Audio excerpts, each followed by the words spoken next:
It's turkey time, gobble gobble. Kevin, is that what I was supposed to say? I totally forgot. I'm sorry if I fucked that up. Hello, everybody. It's Gobble, gobble. it's Thanksgiving, and we got the incredible Jeremy Long here, and Celeste will be here momentarily. Uh, Beyond excited that I get to spend what is this 3 years in a row with you doing this? 3 years. Life is weird. I love it. How was your Thanksgiving while we're waiting for Celeste to come back? It was all right. I worked my ass off to make some good food, and yeah, it was decent. Love it. Oh, look, Zach's only here for me. What a guy. That's don't at me for boomer trash for everybody that doesn't know. This is him from the Discord. I love it. What did you do for Thanksgiving? Because you always have a fun tradition. Well, I'm glad you asked. Yes, me and Eddie's tradition, we find a bunch of atheists and slaughter them for the one living God, Corngorn. No, just kidding. Yes, Eddie, my roommate and best friend, who we moved out here from Pennsylvania together. For anybody who doesn't know that, I think I mentioned it on the show before. But anyways, all of our family's back in Pennsylvania. So once we moved out here, we started the tradition where we go to a buffet and gorge, and then go to a movie and digest. And it's usually fun, except for the 1 year where the movie we saw was House of Gucci. That wasn't fun. But what's kind of special about this year is that we saw Moana 2, the big Thanksgiving release. Usually, whatever movie we're seeing is kind of the big Thanksgiving release of the year. Right. And Moana, the first one, was the first movie we saw when we started this tradition when we first moved out here. So it's kind of come nice. Bookending it a little bit. Yeah. So now I don't have to hang out with him anymore. And it's over. Thanks, Eddie. Yeah, thanks. Yep, next year. No. But yeah, it was fun. No cooking, no cleanup. So I'm gonna be honest here. My wife is currently finishing cleaning up by herself. Thank you, Laura. Disconnected. Well, you did all the cooking, you said. I did most of it. Yeah, that is true. So fair trade. Get to work. Thank you. I retract my thank you from earlier about you doing all the It's fair. I got to point out, it is Thanksgiving, Black Friday Eve, which means we have, like, this is literally the biggest night of the year for everybody that follows this stuff. There's about to be, as if there isn't already like 11 sales happening, there's about to be like 4 or 5 more that jump off either at midnight or early in the morning tomorrow, where some of these labels wake up. But it's going to be an intense weekend. A lot of people that love this stuff probably going to be spending a lot of money. We're going to be with you all night tonight. We're going to be doing our regular show, doing the announcements, doing what's going next week, leading right into Vinegar Syndrome, Severin sales. We'll look at maybe we'll look at the MVD sale. Maybe we'll look at the Arrow sales. The Arrow sales always. All of them. I got money that's burning a hole in my pocket. Yeah, one thing I was thinking, it might be fun this year to look at some of the smaller ones that we don't always give as much attention to, like Oscilloscope. And there, I'm a loyal Oscilloscope subscriber, as you know, so I'm down for that. This is the most recent released one. I got that.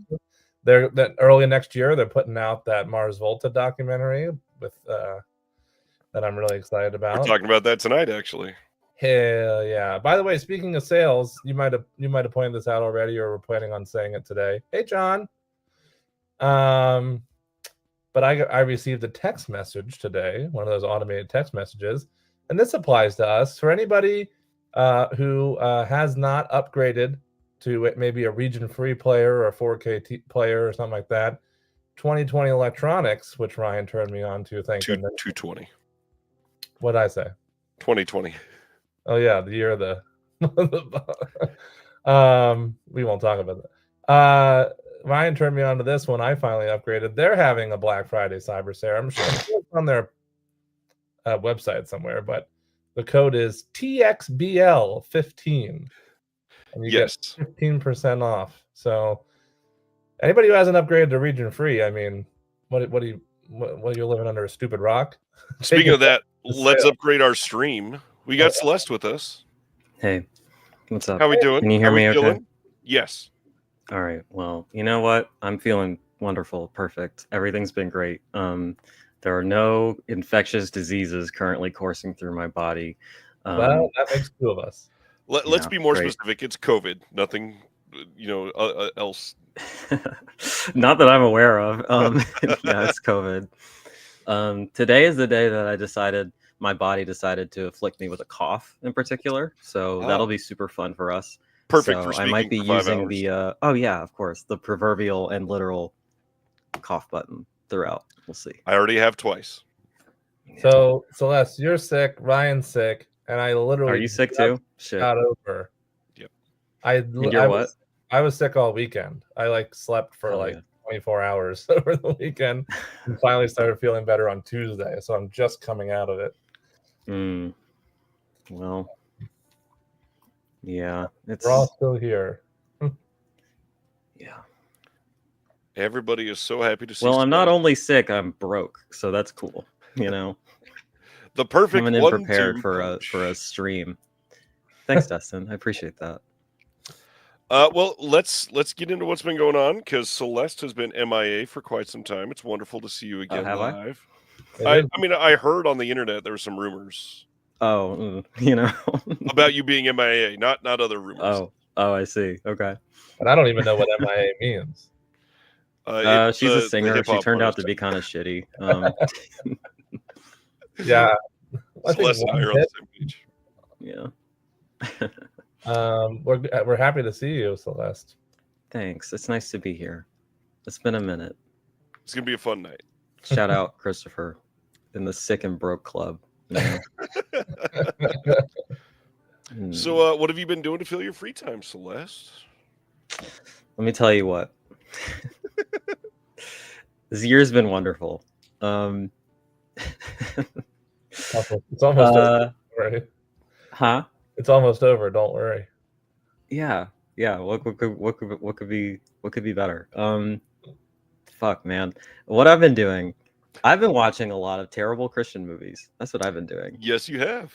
I've just been really knee deep in the shit, just really diving into the muck and the filth and the rot of cinema, of the worst, both ideologically and in terms of craft, the absolute worst that humanity has to offer. I'm just swimming in it,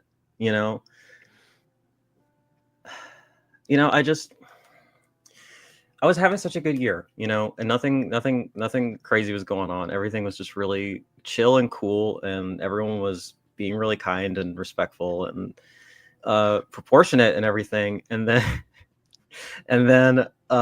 we had this little election go on or whatever, and probably could use some Jesus. Look, we tried.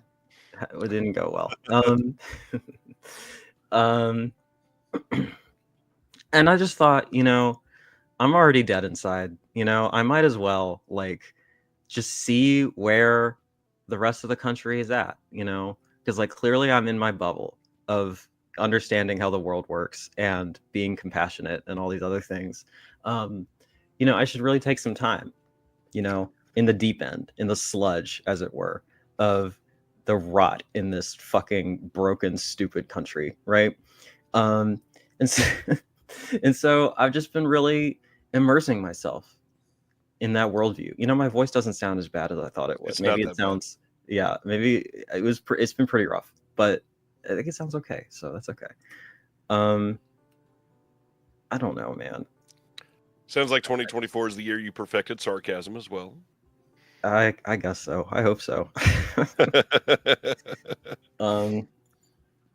Yeah, I went into the seedy underbelly of the Christian right in their filmmaking skills, and I looked right in their unmasked face. Not only the mask missing, to prevent the spread of infectious disease, but the naked face of bigotry and stupidity and all these other things that have apparently made up a plurality of this country for some time. And that's what we're living in, and so that's what I've just been steeped in. I don't know. I'm going nowhere with this. Well, on that note, let's talk about some recent watches then, specifically. Any of those titles you want to call out?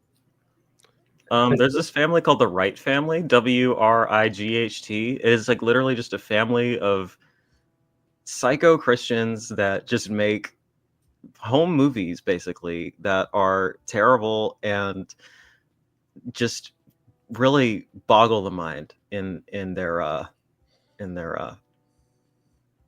mean you really just can't. You have to just see them. They've made multiple films about Bigfoot. It's but the thing is, it's entirely sincere. You know, they're not doing a bit. They're not winking at the camera. These people sincerely love Jesus and they love Bigfoot, and they make their homeschool fucking children be in this shit, and it's delightful. You know, The wrong family. The wrong family. Yeah. What about you, Jeremy? Moana 2. You want to tell us about that? I liked it. I saw a lot of people skull dragging it in the letterbox and things like that. Listen, it's tough to make a sequel. It's usually not as good. By no stretch of imagination is this as good as the first Moana. But it's certainly better than Spellbound, which I also just watched on Netflix. It's real rough in terms of animated films this year. I really liked it. I thought it was cute. It's nice to have, in the tradition of the first one, another Disney movie that doesn't revolve around a romantic conquest and just adventure and family and spreading joy. So, not as bad as the Wright family. That Bonhoeffer movie just came out, and I'm a big Dietrich Bonhoeffer fan. He's one of my favorite theologians.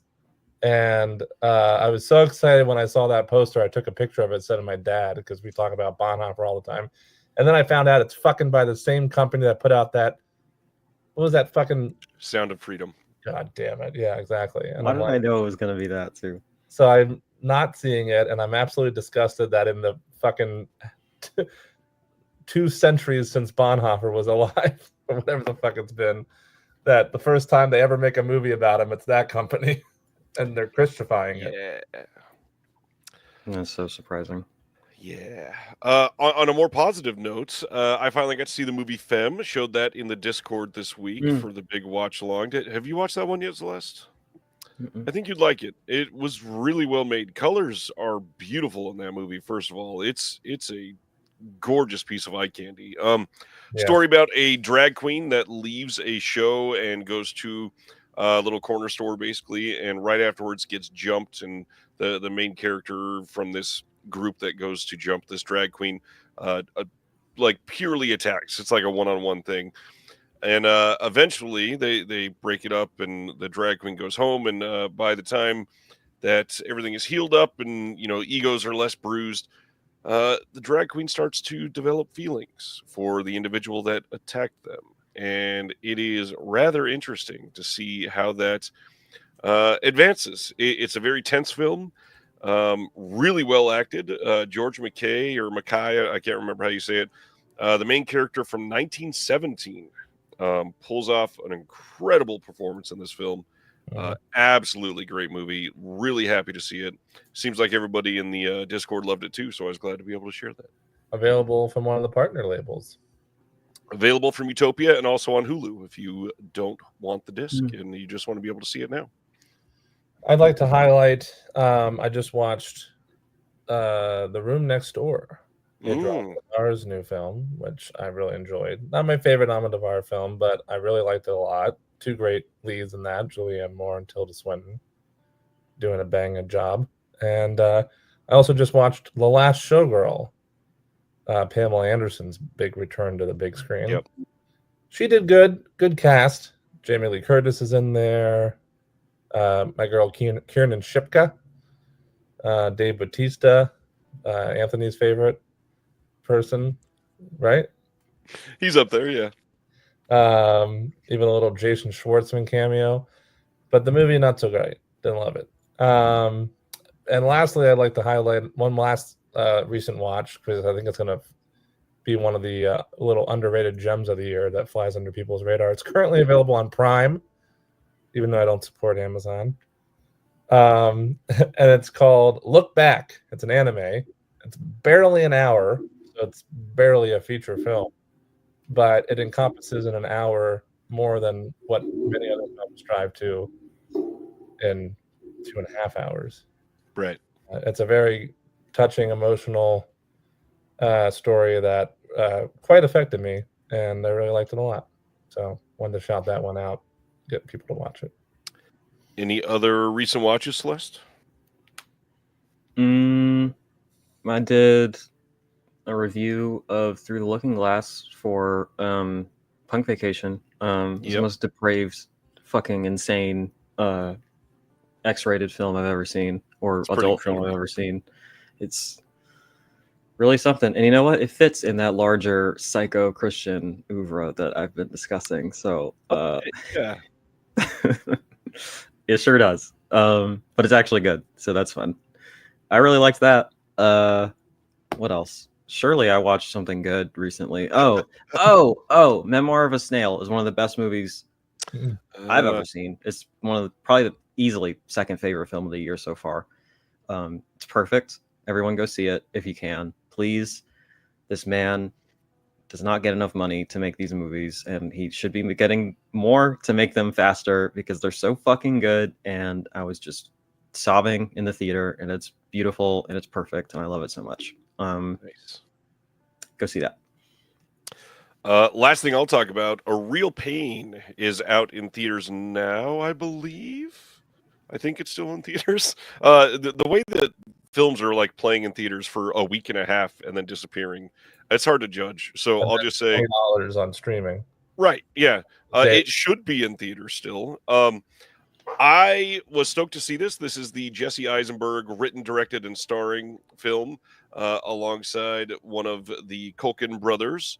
And man, he puts on a hell of a performance in this. This is a pretty decent movie about two cousins that go back to Poland to find their roots after their grandma passes, and they're going to look back to see where she lived and all that. And it's a very touching movie.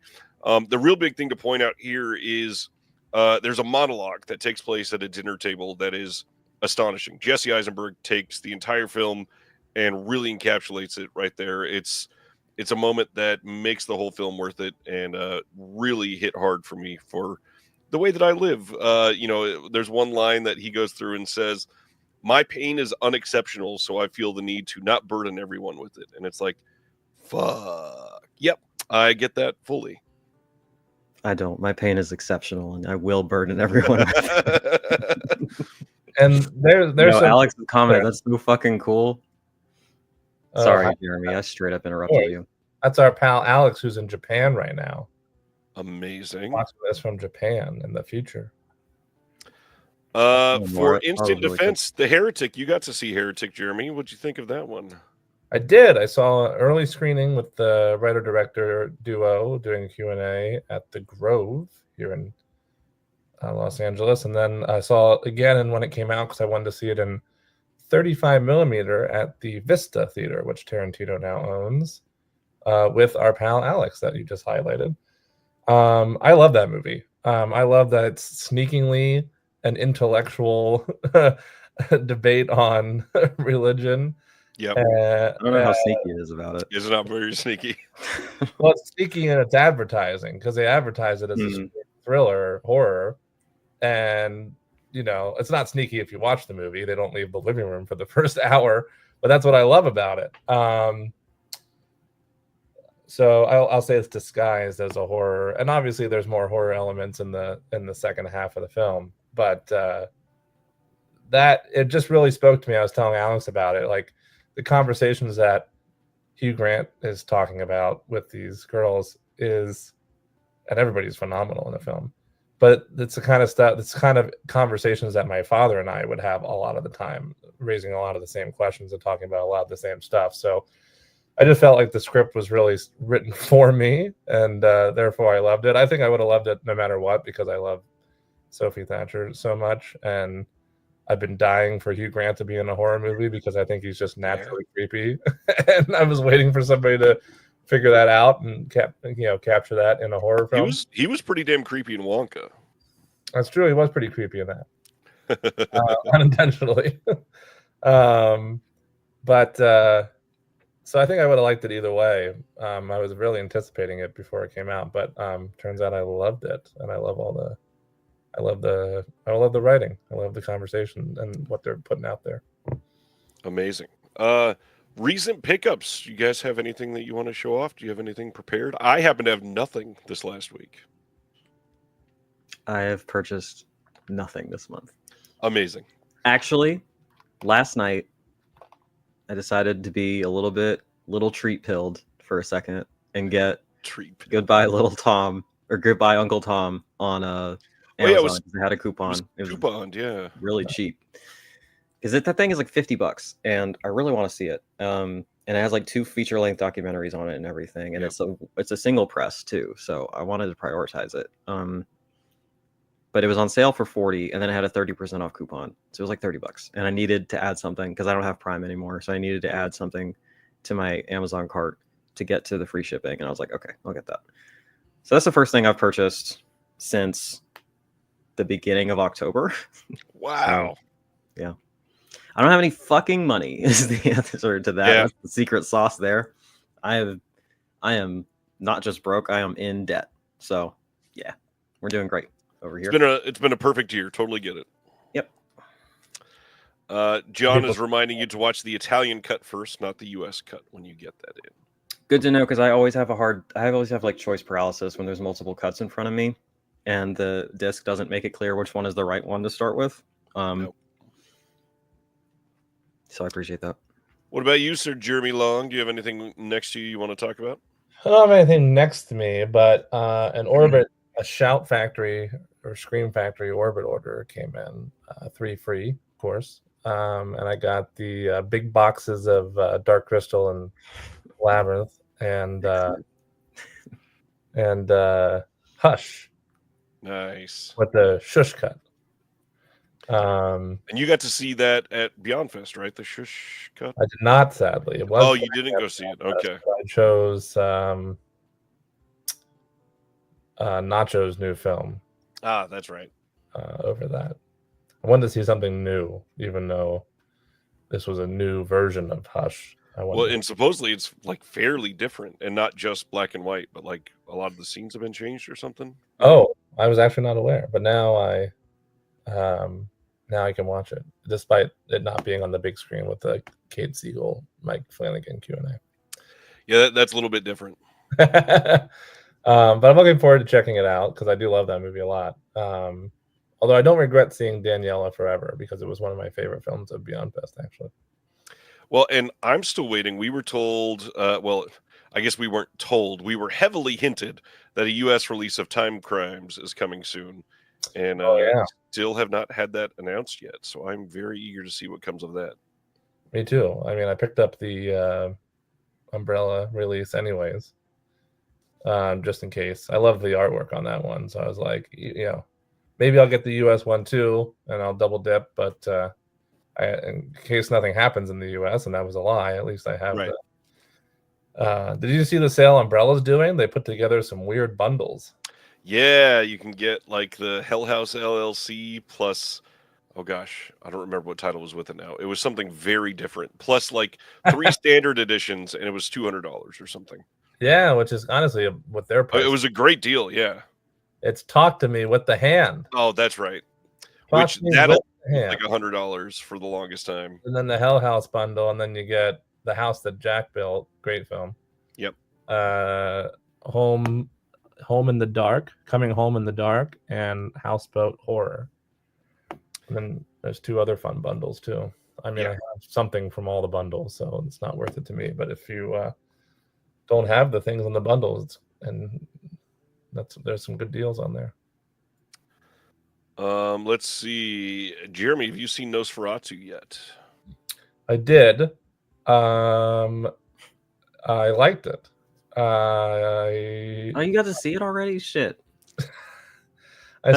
Look, Suicide postponed until we get to see fucking Nosferatu. Okay, I'm so excited. It's really great. I have some thoughts on it that I don't want to share publicly because I don't want to spoil it or give any preconceived notions to anybody. Ryan and I did have a conversation with it, It's my third favorite Eggers film. So it trumped Northman. Oh shit, we're not supposed to say that anymore. Okay. It's better than Northman in my book, but I still like The Lighthouse and Witch better than Nosferatu. Though I really love his rendition of it. He took a lot of liberties that I felt paid off. And Yo, all the acting's great too. So I gotta get one of those fucking popcorn buckets. I saw They look those. pretty rad. That's what I'm doing. All right, you know what? I have one more pickup because I'm realizing that it's not even in frame. But I got this fucking church pendant from the Severin sale recently because I love the church. It's fucking sick. It's so heavy, huh? Hey Wayne, just so you know, like, at least I'm beautiful, and every time you have to look in the mirror, you just have to gag and retch and throw up and go to bed looking the way you do. So you know what? There's that. Anyway, I got this fucking thing, and it's really heavy, and I kind of hate wearing it, even though it's sick. So I'm gonna take it off now because you can't even see it in the fucking shot. So It's a good necklace. The Severin stuff that they do is incredibly high quality. Like all the pendants they've done, I always are. I always are. I'm always amazed when you take it out of the packaging and it's like ka-thunk as it hangs there. It's crazy. yeah, it's a lot. And when I wear it in public, I like feel like I'm literally wearing like a weight around my neck. Yep. Severin doesn't fuck around with their goodies. Not at all. Sibner showed up. I still have their snow Hey, globe, Sib. the Cemetery Man snow globe. It's a good snow globe. I don't have that pendant though, Celeste. Hmm? I don't have that. Did they sell that separately? I guess they did. If that's Mhm. It was in the bundle. Actually, you should have it because didn't you get that insane bundle that had everything in it? Yep. Which year are we talking in your about? house somewhere. It Oh, was last Black Friday. I'll have to find it. I still don't have that. You can get another one. They still have them, I think. You can Turns wear out it two of wasn't as them. limited as we thought. Linged out as fuck. All right. Should we get done with the announcements so we can speculate on sale items for the longest time tonight? Let's do it.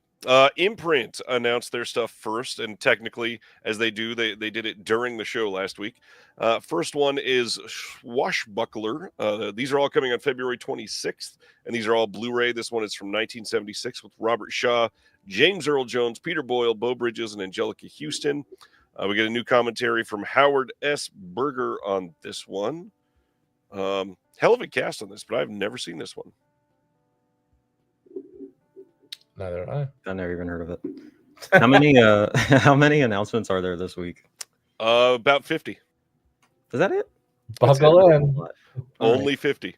Next one from Imprint is The Liberation of L.B. Jones. This is a first time on Blu-ray anywhere in the world. This one is going to have special features announced later, but this is supposed to be great. This is the last film from William Wyler, and I am dying to see this one. Any thoughts there? Look, I'm gonna be so honest with you right now. Cool.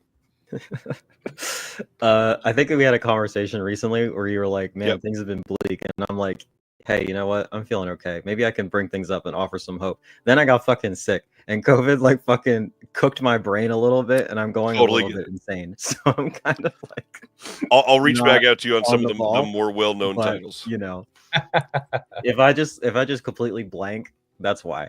Because my Cool. brain has literally been in a pressure cooker for a week. Hey, Imprint is also doing Lifeguard. This is the same movie that Fun City Editions is doing. This one will have a new audio commentary by Scout Tafoya and Daniel Kramer. Interesting pairing on that commentary. I don't know if anybody follows both of them, but I don't know. I don't know that they seem like a personality fit, but I'm eager to hear that. Quick note. Brendan asked if I was getting the bundle, the everything bundle again this year. Hopefully not. Hopefully not. He's correct that the films are not quite as much up my alley this year. So we'll see what happens once the sale goes live, and I have peer pressure from these two.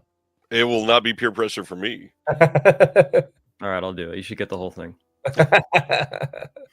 Go on. I listened to the podcast today. They all sounded fun. I'd like to at least see all of them. I'd like to have them all eventually, but man, getting them on day one and especially if you go for the everything bundle, not just the disc. I think that's $540. That's yeah. That's a That's about what pricey you bundle. paid last year, so Last year better was get it before those tariffs kick in. You know what I'm saying? last year was only 500. It was last year. Yeah, 500 versus 550. Yeah, way less. Yeah, it's basically the same. I get it. All right, that is Lifeguard. Like I said, also coming from Fun City. Don't forget that. Play It Again, Sam, the Woody Allen film, worldwide first on Blu-ray again for this one. New commentary by Martin Conterio, who is, I believe, the spouse of one Miss Kat Ellinger. But that's it. It looks like that's new on this one. Woody Allen, Jeremy. We never talked about Woody Allen. Have you watched any Woody Allen movies? Yeah, I love Woody Allen movies. I know there's a lot of hubbub around him. That's one way to say it. I don't want to talk about it because I still think it's too soon-y, but I think that's his private life that I also disagree with, like everybody else. But I love his. I mean, as a comedian, I love his comedy first and foremost. But I really love most of his films, and in the later days, some of them aren't as good. In fact, I just watched his most recent one from this year, and I didn't really care for it too much. But definitely his earlier stuff is some really great stuff in there. Jeremy, since you meet everybody, I really like the idea of you going up to Woody Allen and being like, "Hey, man, I really disagree with your personal life. You got some good comedy back." Can we take a picture? Hey, man, I just all that hubbub around you. I disagree with it. Taking a picture with Woody Allen, but shaking my head the whole time so people know I disagree with this person's life. Separate the art from the hubbub. Oh man. I mean, the way I look at movies is there's a lot more people involved than just him. Oh, absolutely. Person. I mean, he did write and direct most of them, yes, but anyways, yeah, I like this movie. I like a lot of his early stuff. We'll leave it at that. All right. It sounds like it's better to leave it at that. The next one is The Betsy from 1978, first time on Blu-ray anywhere.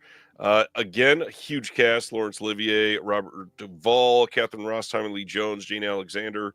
John Barry did the score for this one. New commentary by Howard S. Berger and Nathaniel Thompson. Yeah, another one that I don't think any of the three of us have seen, but looks pretty damn great. Moving right along, Lipstick. This is from 1976. Has new commentary from Alexandra Heller and Nicholas. And this has a previous release in the States, I believe, from Shout. I was going to ask who did it because I'm pretty sure. Yeah, it's Shout that did it. Yeah. Very iconic poster on this one. I'm wearing lipstick. That's all I got. All right. Lipstick. I've never seen that. Nice. The next title that we did not talk about last week for Severin is The Mask of Satan. Their final announcement. This was last Friday. This is from Lamberto Bava, doing a modern day remake of his father's film, Black Sunday. And this is, oh gosh, I've lost count of what it was. I believe this is not technically, but in the whole made-up franchise of the Demons films, This is like Demons 5 or 4 or something like that. Did this one play at the Severin pop-up, Jeremy? It did, yes. So you've seen this one. How do you feel about this one? Excuse me. I thought it was okay. It's good, silly fun in like a cheesy kind of Demons way, like a lot of those films are. Demons 5. But I think it meanders a lot and drags on a little bit too long, in my opinion. So I didn't love it for that reason. Although I did go to the bathroom at one point when I got back. Our friend Alex told me I missed the best part. So there's that. Damn. But yeah, I mean, it's fun. I'll probably eventually pick it up. I won't be picking it up this sale unless I get pressured by Anthony and everybody else in the chat. I think you We should got just get this some one. we got some interviews on this one, not much else, and then the website exclusive slipcover. I was going to ask, how do you feel about their slips for the sale? I feel like the whole minimalist 3D design looks kind of cool, and not many other companies have done something like that. Is I'm it? not personally a fan of this one, but I mean, I don't love the lack of detail on this one, but like the antiviral one is kind of similar too. I love the antiviral one. Is that minimalist 3D style they're doing it across the board for all the releases? I don't think it's quite all of them because they still went over the top for quite a few of the cannibal movies. If that means I have a week off, Christopher, then sure. Catch up on some things.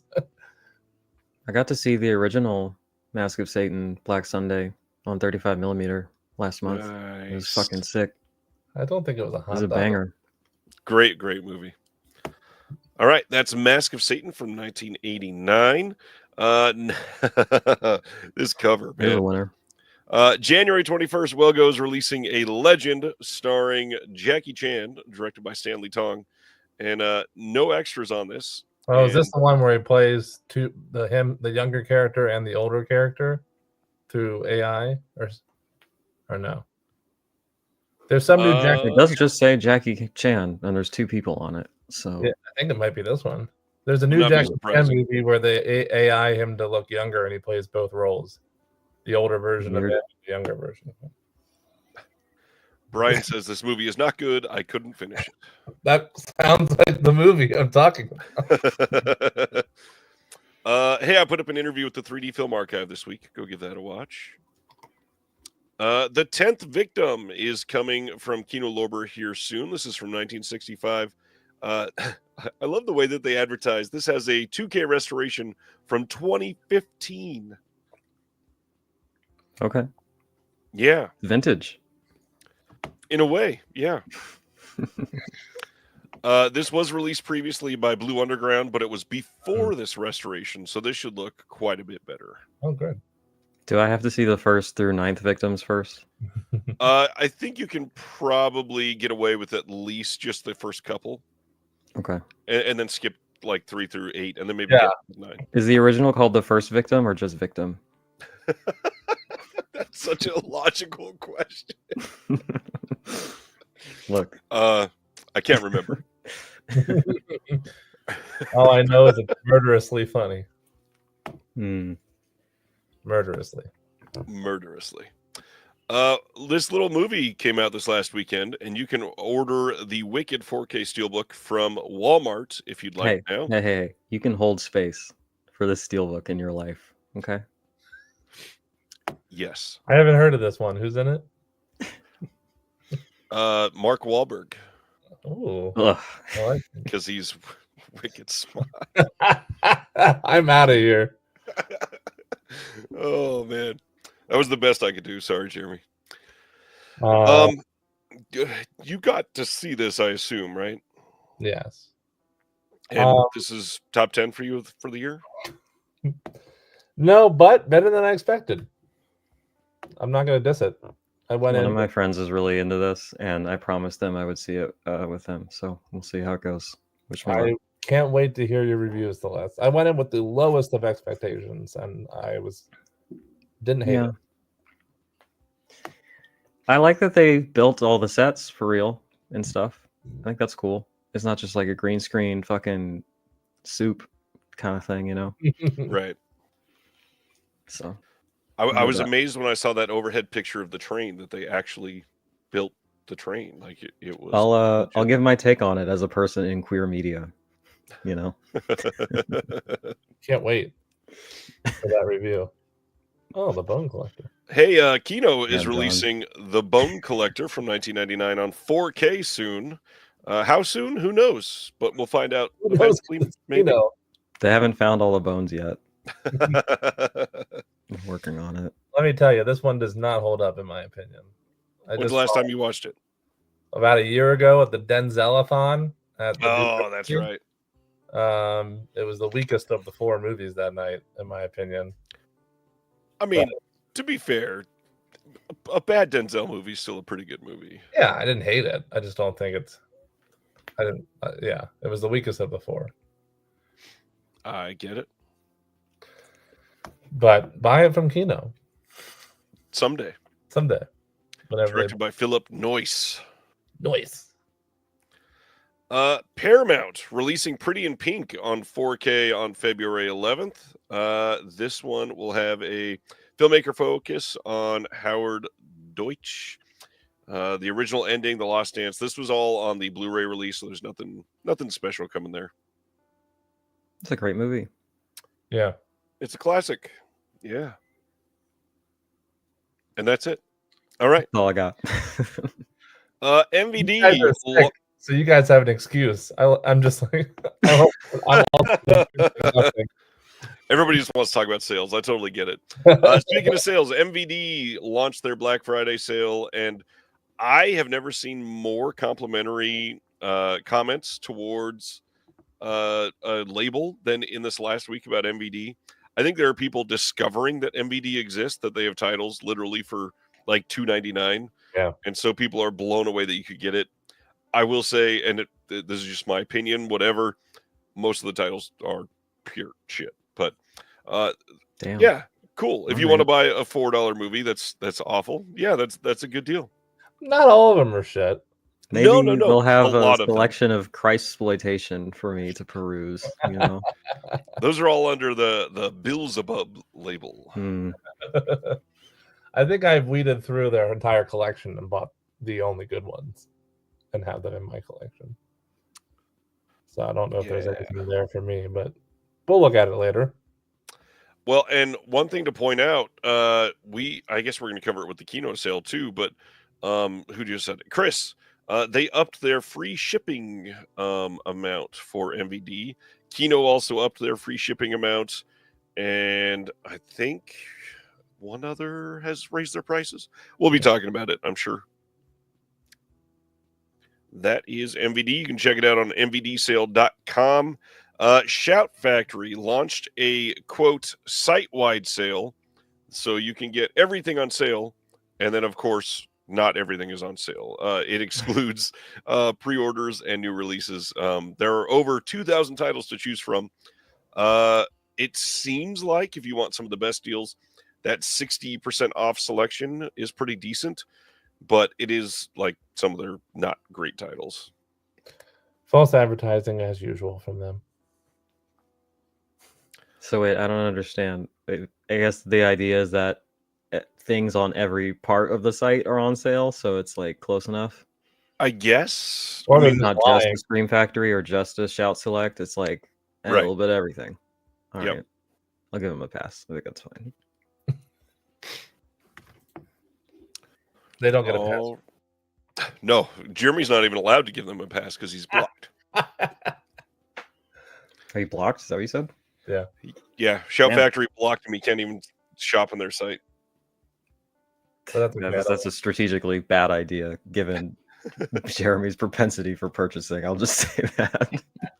Yeah, I was single-handedly keeping them afloat prior to Well, to be fair, after he gets blocked, Jeremy has proven that sometimes life finds a way, and he gets what he wants out of Shout Factory still.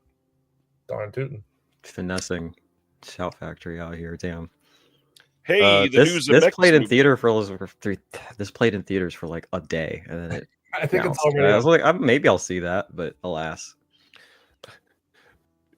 Yeah, I was Okay. going to make a joke about being able to see it pass in front of you, but January 21st, Sony is giving it a Blu-ray. This is the movie Here from Robert Zemeckis. Who's somebody? Somebody's what? getting the Blu-ray? Sony. Did I say somebody? Oh, I thought I heard somebody. Sony is giving it a Blu-ray. Wonderful. There's a making of and some deleted scenes. Kind of funny that there's deleted scenes. I bet I can tell you the camera angle it was filmed from. Yeah.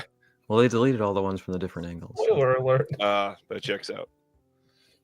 Jeremy, you saw this, 4 times in theaters? Can you tell us about it? Oh, gosh. I saw it one time in theater and I still need a lobotomy. Didn't like it. Very melodramatic. Dustin's always going to bat for stuff that other people won't, and I respect it. Who is? Dustin. Did he love it? He's going to bat for it. Oof. I heard the graphic novel it's based on is really unique, and but that because a friend of mine saw it and agrees with me that it's terrible. But then they made them want to go out and read the original source material, and said that they really do some really cool, fun, unique things. Because like the story and idea itself is really interesting. Like I like that, but Zemeckis just didn't pull it off. It seems, I don't know. I didn't like it, and I don't like all the AI use, obviously. So that ruined it for me. Was it AI or CG de-aging? There was a lot of AI too. Fuck. Did not know that. I hear one Cat Stevens saying hello, I think. Cat Stevens says, I didn't like that movie either. All right, that is here. Next is Conclave getting a... This is such a weird rollout. Blu-ray and DVD on December 17th, and then a 4K on February 11th. I mean, it's cool that they let you know, but it's also odd, especially when it's only going to be a mod 4K, that they're waiting a couple months on 4K. Yeah. They got to get their shit This movie's together. really good. I loved it. I did get to see this one. I have the Regal fucking all pass or whatever it is, so I can see whatever I want. It's pretty fun. I liked this one. It was me and like 5 fucking old people, and I enjoyed it. It's like very soapy, like it's very catty and like dramatic, and but it's like prestige or whatever. So I am really wanting to see this. This looks fantastic. I went to see it knowing I like it just because of the performances, because there's so many great actors in it. I think it looks beautiful. Yeah, There's a really great color grade to it, and good cinematography and costuming and everything. And how on edge I was. Like I was literally on the edge of my seat, wanting to know wanting to figure out what was gonna happen. I'll say, excuse me. I'll say the ending is cool. It's gonna piss off the right people. I'm in favor of that. Me too. We got a good question in the chat. Mike wants to know what's the difference between a 4K scan and a 4K. To be quite honest, I think this is one of the biggest failures of modern physical media, is relying on the same verbiage for two very, very different things. So a 4K scan is currently the highest level of scanning that you find on most physical media. Sometimes they get a 6K scan. It's the amount of quality that they're able to get into a single scan is what makes it a 4K scan. There's more technical terms on the amount of information that they're scanning in that would explain the 4K part of it. But the actual 4K, that is the 4K disc, that is a 4K UHD format. You cannot play that in a regular Blu-ray player. It displays 2160p content, not just 1080, and it is much higher definition. You should be able to have HDR if the film supports HDR. Lots more with that. You forgot the dollar sign. That's the difference. Yeah, usually about $5-ish more than the Blu-ray. No, it's the 4K scan, and then there's the $4,000 4K. Oh, got it. Yeah, that works too. Purple Rain is an 8K scan, and they're very rare. I think My Fair Lady is also. There's a few 6K scans that Paramount has done as well, and a few 3K. Just fun. Just to switch it up. Oscilloscope is running their Black Friday sale as well. You can go to their site and order 50% off store-wide until Sunday. Use the code Oscilloscope to save the discount there. Oscilloscope, really underrated catalog. We might talk more about that later.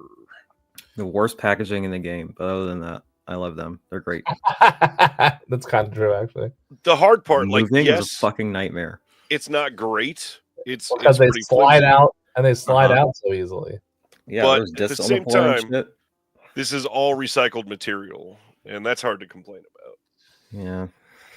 Dustin in the chat, who I love to death, but whose opinion I disagree with often about movies, including here, but he says he's predicting Conclave to win Best Picture, which Ooh. I don't Have you know seen about that. I wouldn't necessarily hate it, although I think there's several better films to win, even though I really enjoyed Conclave. Well, and there's still. I don't think he's saying it should. I think he's just saying that's most likely. Politics-wise, yeah. Yeah. And there's still another 5 weeks of releases that'll come out. Yeah. Big on that side. Sibner says Honora versus Conclave. Wow. Might be. Could come down to that.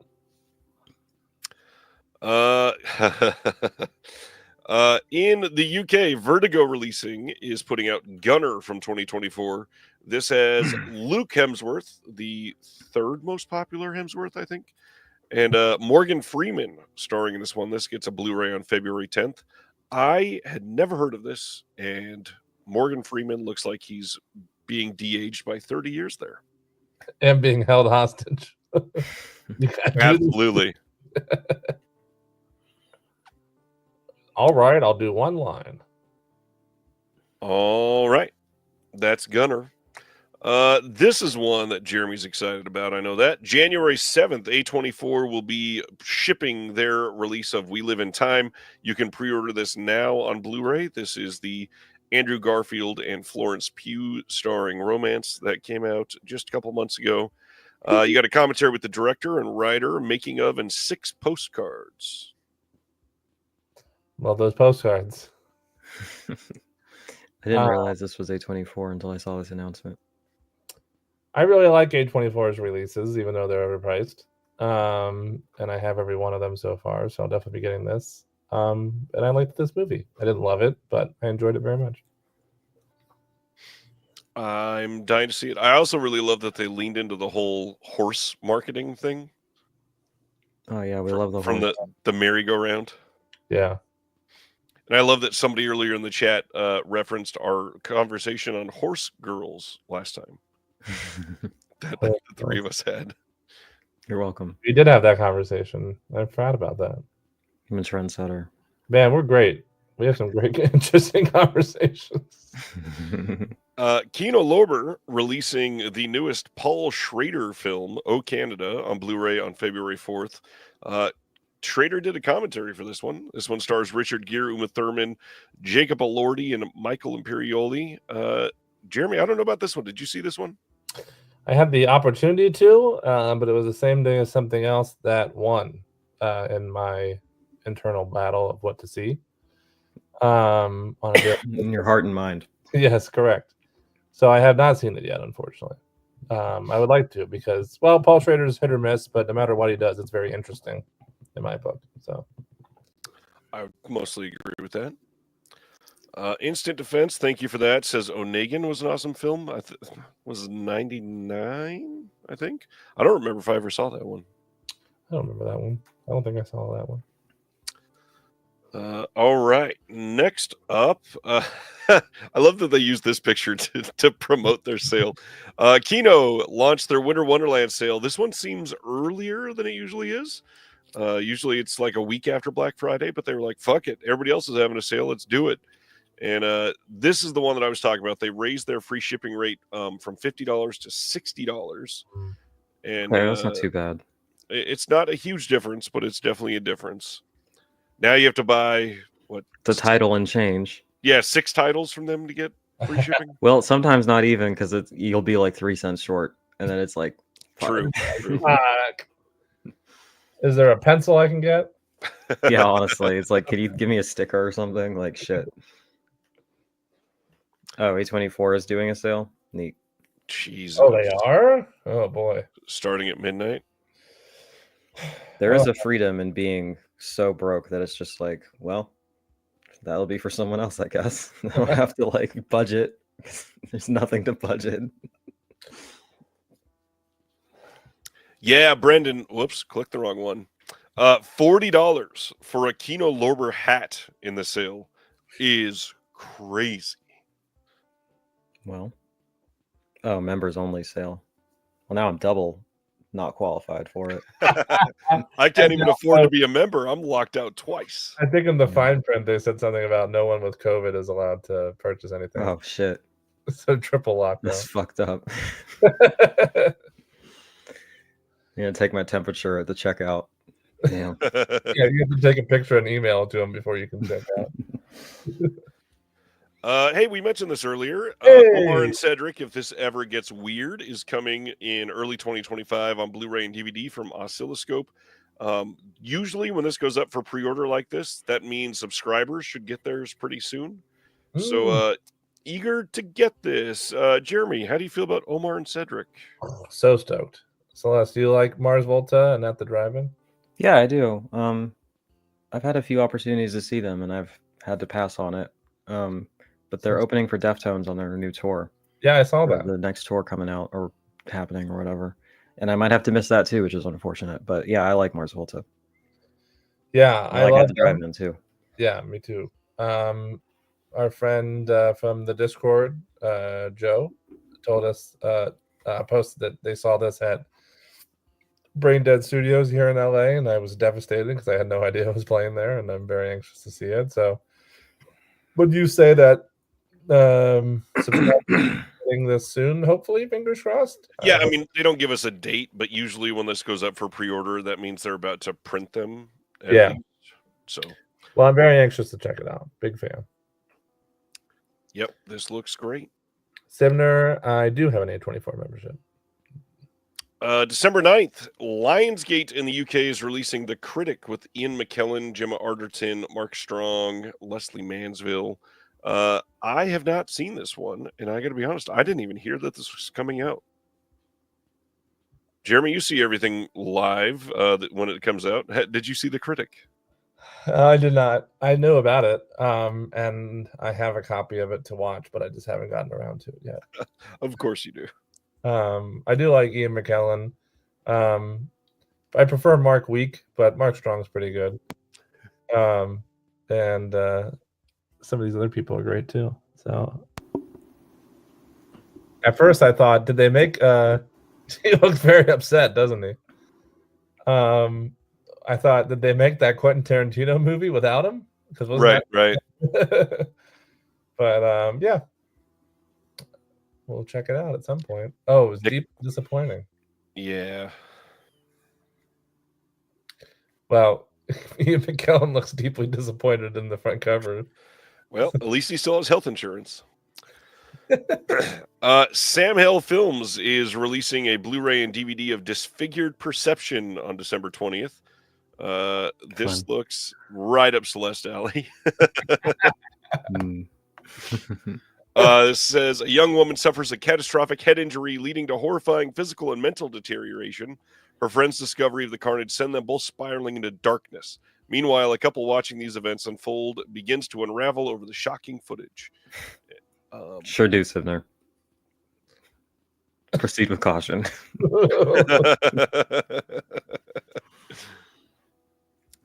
Yeah, check out samhellfilms.com.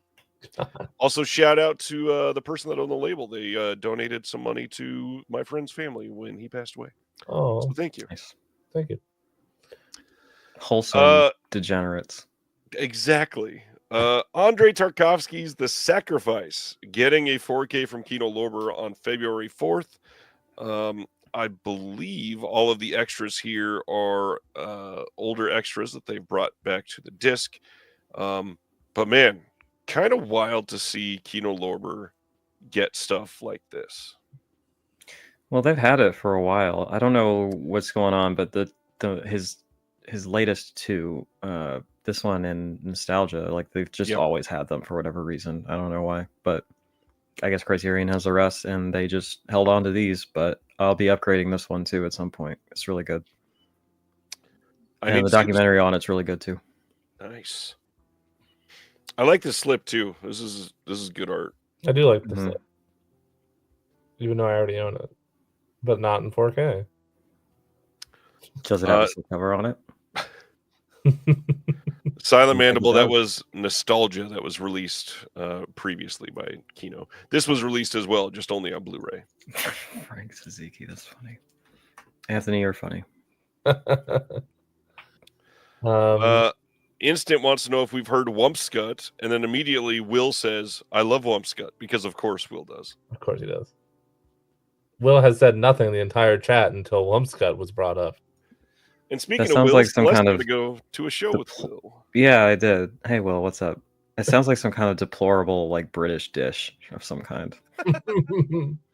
Like spotted dick. Can I have Yeah, tea and something with beans and something horrific on it, you know. Sleeper cell phrase, yeah. Oh, the chat is hilarious. Blue Underground released some details on Venom. This is coming to 4K on March 25th.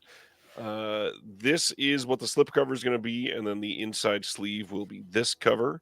This will have a brand new 2025 4K restoration from the 35mm inner positive with Dolby Vision and HDR10, new Dolby Atmos mix, and subtitles. It will also include a booklet and an embossed slipcover.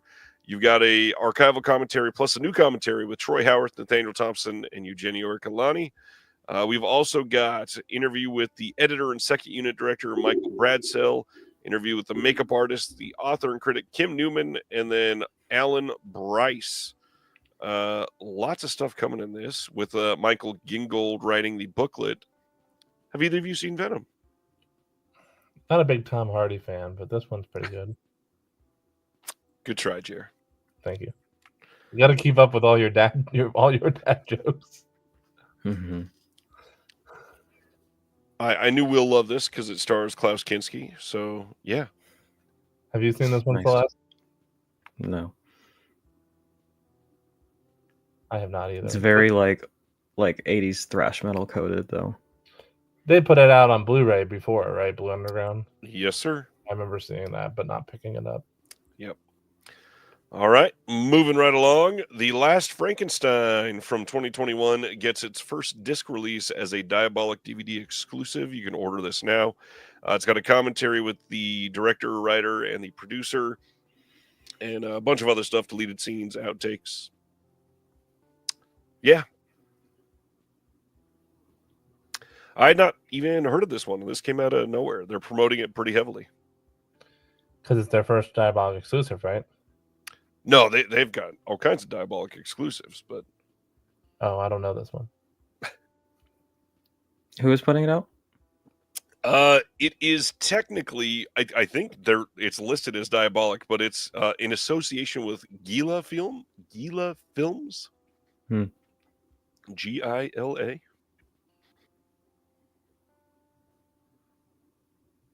I don't know. I'd never heard of them doing stuff. I know nothing about it. Hey, this is really random. Lionsgate launched a direct-to-consumer store where they're doing boutique-type titles, in a way. They're putting out, for like the 19th time, Apocalypse Now, the final cut. This is a reprint with a different color design, and that is what sets this apart.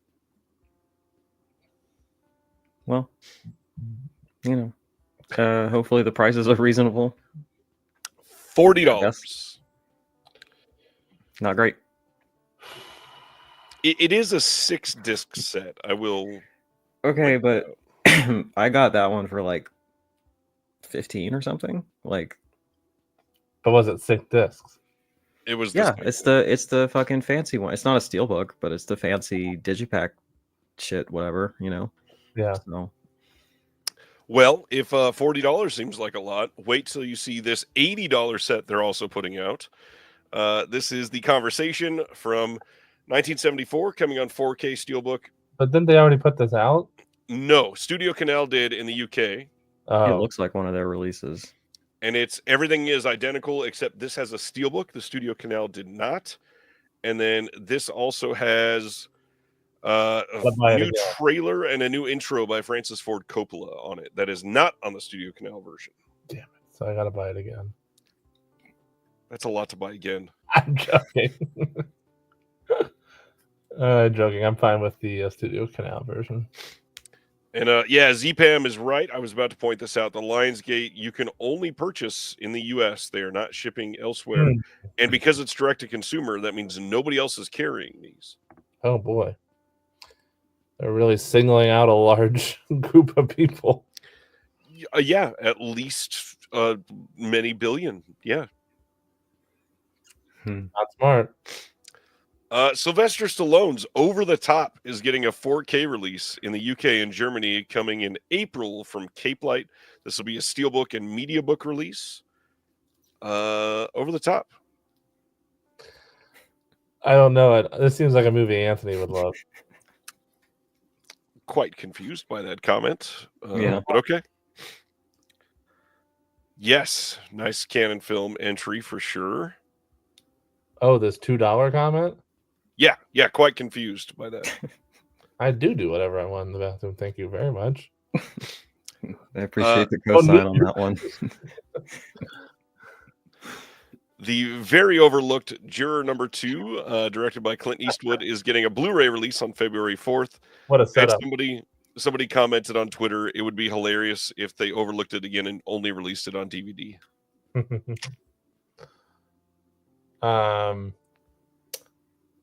It was okay. I felt. Didn't love it, didn't hate it. Good. No extras, as far as I can tell on this one. Ugh. Jeremy no buy. Oh, man. Speaking of things that Jeremy is not buying, and speaking of AI. Another angry A white man's man. grimace, if I ever saw one, right there. January 7th, Lionsgate releases Armor from this year, which had, I believe, Sylvester Stallone make a whole bunch of money to come work for one day. Mm-hmm. And yeah, now you can buy it on Blu-ray coming out in January. I really don't like him, and this really does not look like my cup of tea.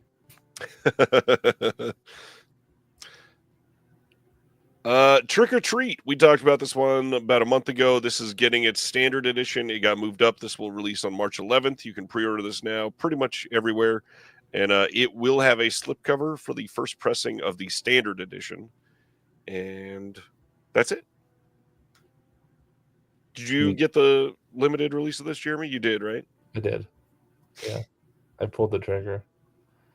After we both talked about how ridiculously expensive it is, and then we both pulled the trigger. Well, I had somebody that was like, you need to get it, and I'll buy this other thing from you so that you can pay for it. And I was like, all right. I mean, I guess. That was nice. TerraVision had some announcements that went out yesterday. We are putting out all of these in January. You can pre-order them all now. This first one is Revenge of the Radioactive Reporter from 1990. This is coming on UHD and Blu-ray. Lots of extra features on this. Got a commentary with the director, the co-writer, some of the actors in this, and then Paul and Jason Pachonsky from Canucksploitation do another commentary. There is a making of, a bunch of other stuff like slideshow, still gallery, interviews, screening, Q&A, all that fun stuff. And then this is the big deluxe edition release for the month, so that you can get this smaller version that has a booklet, 4K disc, Blu-ray disc, some postcards, and a double-sided poster, or you can get the bigger bundle. And this has all the same stuff, plus a press pass, t-shirt, mini press book, and some stickers. Anybody that hasn't seen this, I think most people would enjoy this movie. This is like a weird, trashy mix of like street trash and Toxic Avenger and a couple others just kind of thrown at each other. It's a fun movie.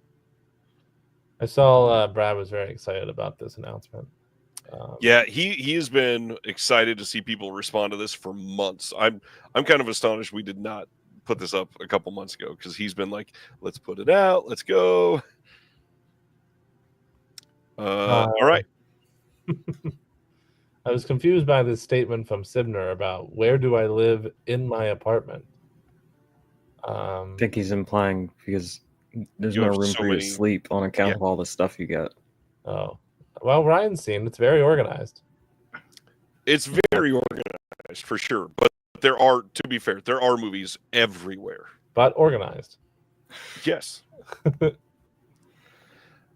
Devils from 2023, not the Ken Russell Devils, gets a Blu-ray release from TerraVision coming in January. Should note too, this slip is only limited to 1,000 units, much smaller than the old 2,000 print run. This has commentary with Rob Hunter and Matt Donato and a making of.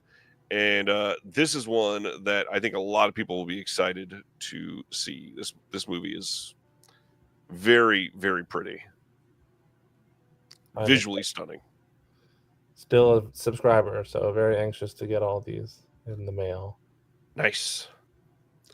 Now that I think about it, I sent Celeste some videos of my collection too, so she also knows how organized it is. Oh yeah, I know.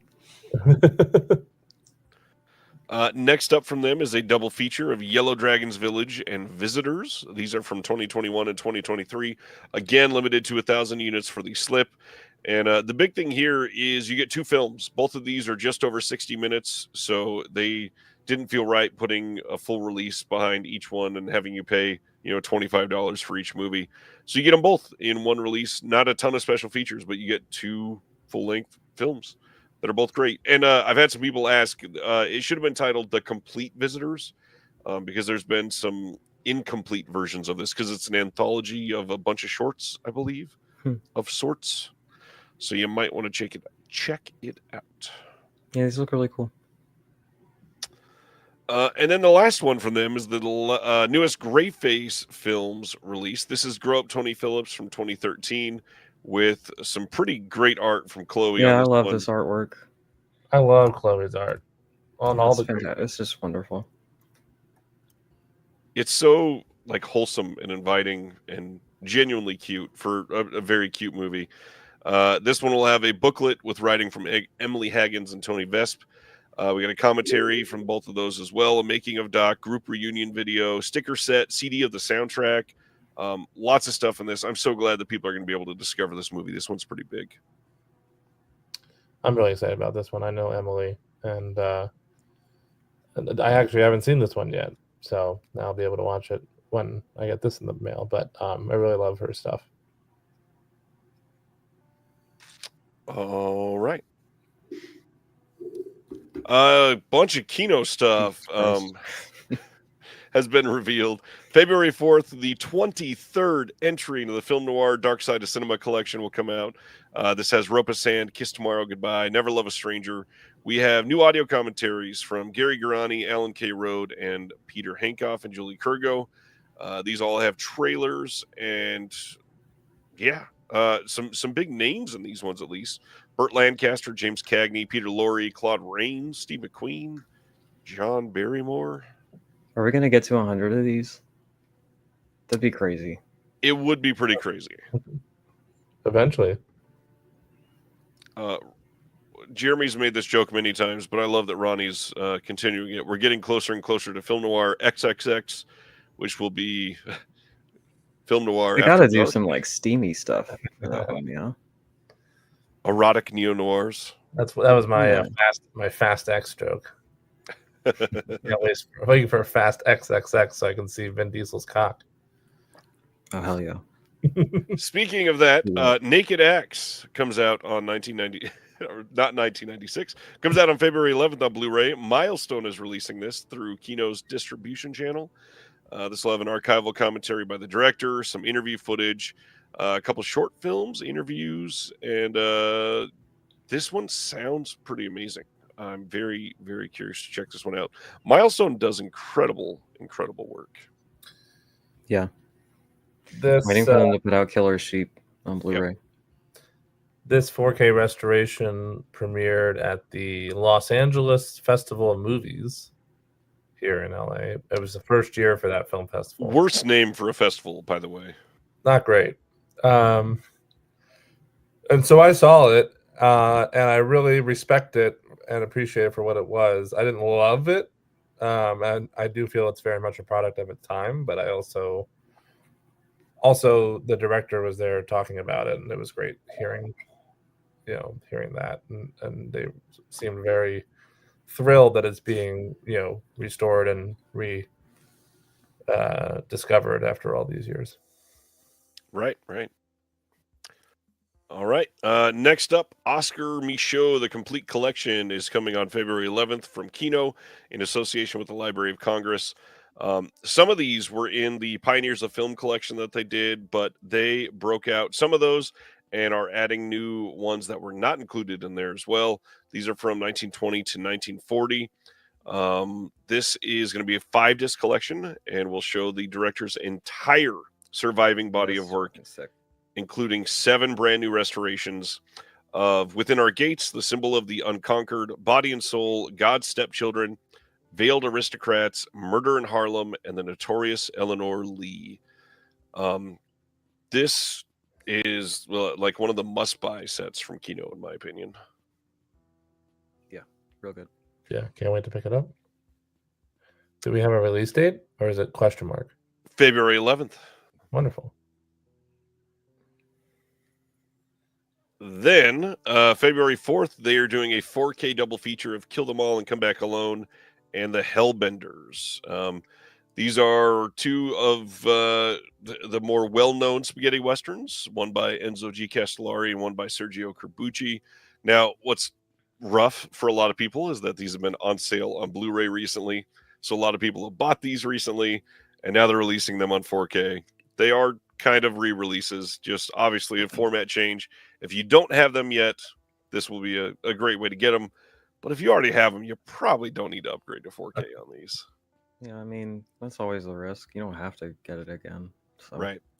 But I've never heard of these, to be honest. And Kill Them All and Come Back Alone is among the hardest titles I've ever heard in my life. That's so fucking sick. That's the energy going into 2025. I'll just say that. It's pretty strong. Yep. I love me some Corbucci. Hellbenders is a good one. You two are sick, and my fourth plate is just kicking in. February 18th, Janus Contemporaries through Criterion is releasing Last Summer from 2023. This will be a Blu-ray and DVD release. And as usual, they have a Meet the Filmmakers featurette on here and a trailer, and that is it. I kind of think it's hilarious to have a Meet the Filmmakers section on a disc for a filmmaker that is well known, that disappeared for a decade and then came back with the film. Jeremy, did you see this one? I did. I really liked it a lot. Nice.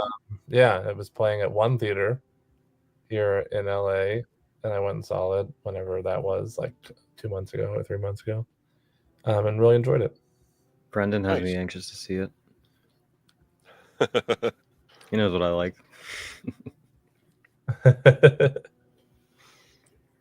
Yeah, this played in local theaters for like a second, and I didn't get a chance to see it, so this is fun.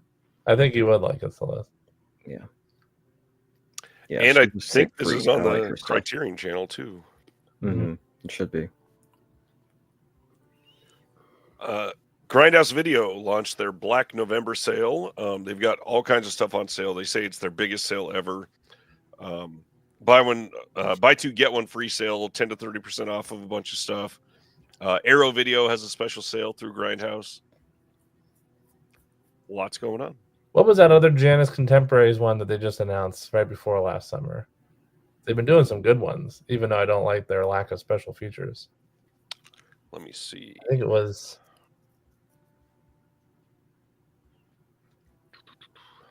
I'm gonna be so honest with you right now. I feel like the special features are like not even that much less than the Criterion editions. Well, they haven't been. Although some of their releases, like that Last Picture Show, had a lot of good special features. Evil Does Not Exist and The Beast. That's right. Oh, and the Beast. Those are two great ones.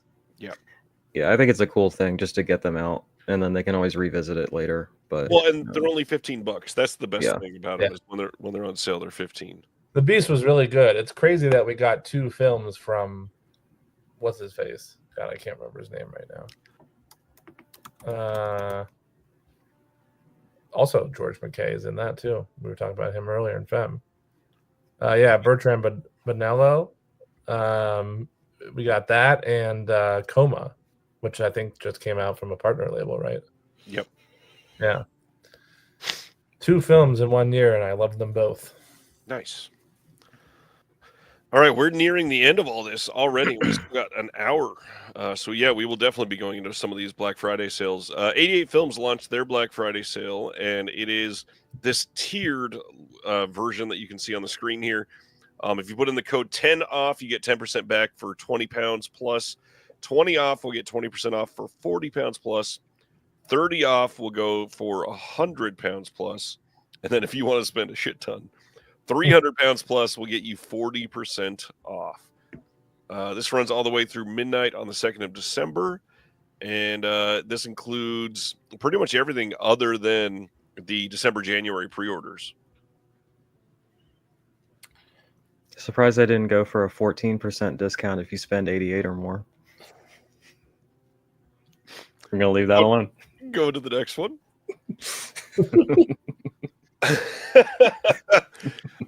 Wanted to update on what we talked about last week. As some of you remember, a few weeks ago, I announced that a friend of mine in physical media had passed away recently, and we were going to be doing some things to try to help the family out. And here is the PayPal receipt of what we were able to send to the family for the sales through Brother Belial, 2 different raffles that we did over on Facebook, and then just some personal donations that came in. Big shout out to Zach in the chat here, who literally drove out of state to go to the house to help the family with this. And I'm blown away. This actually isn't even accurate anymore. We ended up sending another $125 after this. Oh, wow. To the family. So the fact that we raised almost $8,000 is astonishing. And I mean, I don't want to brag too much, but I don't see other communities doing stuff like this in physical media. So thank you all for doing this. Meant a lot to somebody that has had another shit year, just like the rest of us. And it was great to see everybody be able to help each other. I don't mean to brag or anything. The rest of y'all fucking suck. Get on it. I mean, it's not even me. It's all of you guys. I didn't send $8,000. Yeah, but you did the thing. You started Come on. this community. No, none of this. Give yourself credit. Yeah, I mean, let's go to the next announcement. Damn it! Between the somewhere and everybody in this chat, I love this place. Like, why do you think it's so great for us to come on here every year and do this? Because we're sick of this community. Yeah. And I guess Ryan too. Somewhere in Time from 1980 is coming soon on 4K from Kino from a 4K scan. It'll have HDR, Dolby Vision. This is Christopher Reeve, Jane Seymour, Christopher Plummer. I have never seen this one, but I've heard that this is excellent and super emotional. I feel like this is one that Celeste would sneaky love. And I'd find out through this stream. She's like, yeah, I've seen this 37 times. I've never heard of it, so maybe not. Maybe you should watch it and you'll sneaky love it. Yeah, maybe. This is the last thing, and that is the Arrow sale, because there is always an Arrow sale. Yuletide Frights is going right now until December 23rd.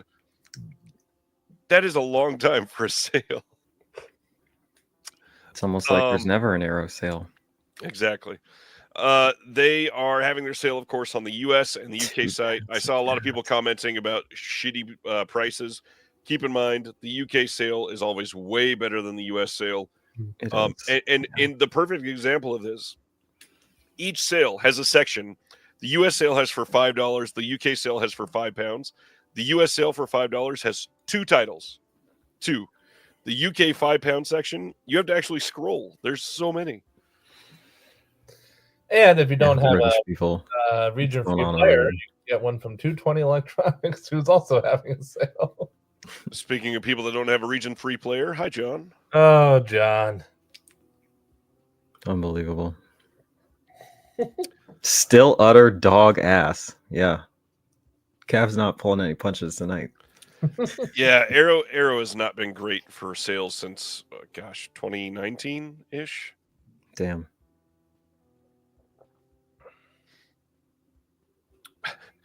Nothing says Yuletide Frights like the Mexico trilogy and Clash of the Titans.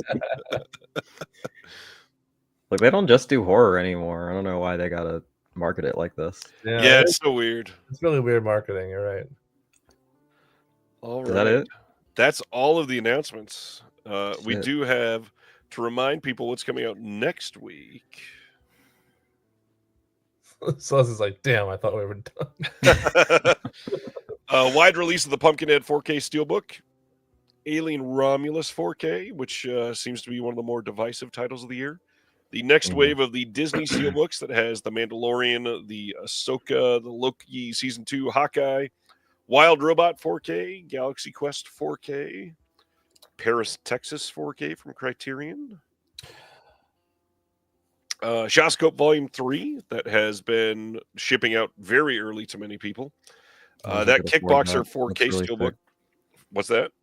I wish I could afford that Oscilloscope set. It looks really sick. I It know is Sam D was holding really on to excited its about it. price Yeah, I know. very well right now. At least I'll be getting that good bar in.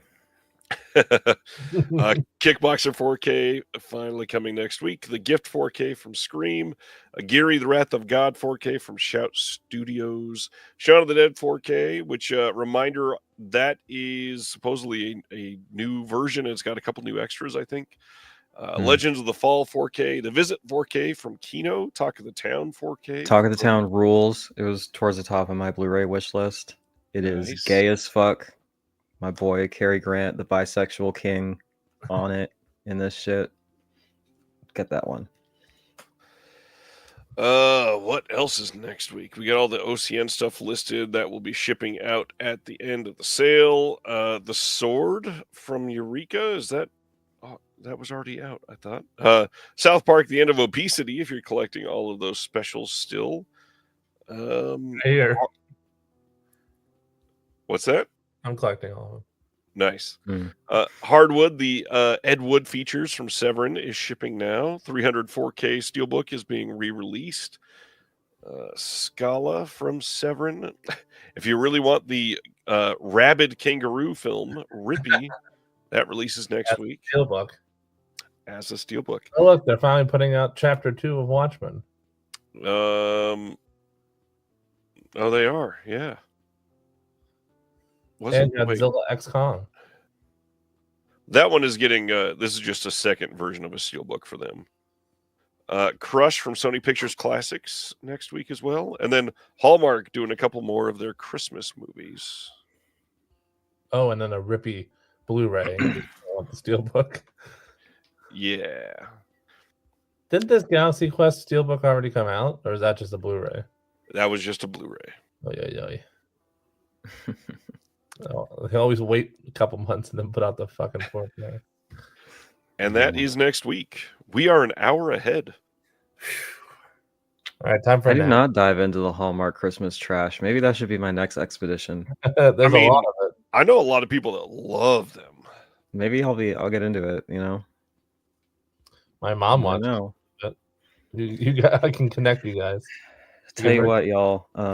I'm not gonna lie, I'm feeling it. I'm gonna re-up on meds and fluids and take a break. But you'll be in my ear and in my heart, and I'll be listening. Amazing. So we'll talk to you about Vinegar Syndrome when you come back. Yeah. We'll talk about all the shitty sales while you're gone, and then yeah, get all the plebeians out of the way. All right. All right. All right. See ya. Feel better. We'll talk to you in just a bit. I'm gonna pull off the screen there. Jeremy, who do you want to cover first?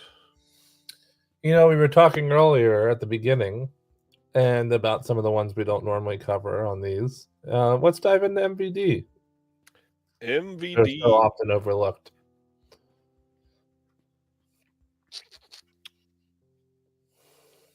All right. So one thing, I don't love how on their site, if you want to go by format, like a lot of us are mostly collecting 4K and Blu-ray nowadays, you can select 4K, but then if you go to select Blu-ray, it doesn't select the 4K. You go one at a time. You can only do one at a time. So just looking at the 4Ks, decent prices, to be honest. I mean, $20 for Ghoulies 4K, Swamp Thing 4K, Ghoulies 2 is $23, Rain Man at $20, Cutting Class at $20. You really can't go wrong with $20 for a decent 4K. That's true. Unless you already have Ghoulies box set. Or the Cutting Class Blu-ray from Vinegar Syndrome. Exactly. Are you getting any of the MVD 4Ks? Do you have any of them yet? I do not. I don't need any of these. This isn't all their 4Ks, right? This is just the ones that are on sale. Or is it all their... that's a good question. This might be all of their 4Ks at the moment. It might be, yeah. I know they have very few. Anyways, I don't need any of these because I do have the Ghoulies box set and the Cutting Class Syndrome. All right, let's check out Blu-ray then. There are... Can We just show all of them? No, 48, of course. So these are just the Blu-ray titles, so not Blu-ray DVD combos. A lot of these are MVD Rewind. You also got MVD Classics on here. Yeah, Drive is not bad. I will say I personally love Mikey. Yeah, Mikey is sort of like The Good Son, but it goes there. It actually has some teeth. yeah. Definitely worth it. Don't let Zach hear you dissing The Good Son. I'm not against it, but I think Mikey's more enjoyable. Let's see. Well, here's Action USA. If you don't have that one from Vinegar Syndrome either. Incredible movie. Love Action USA. Um, That's a good price too. Only $10. yeah, not bad. See, some of these look fun from the covers, but they're probably trash. I Like mean, Monday Morning and Final Justice. so cheap though too. I mean, $5 and $6. I get it. Very, very cheap. Yeah. I have these Jack Frost releases from 1 and 2. I like the covers a lot. Takashi Miike, you can get Sukiyaki Western Django for only $7. Wow. Disturbing Behavior is a good one. That's only 10.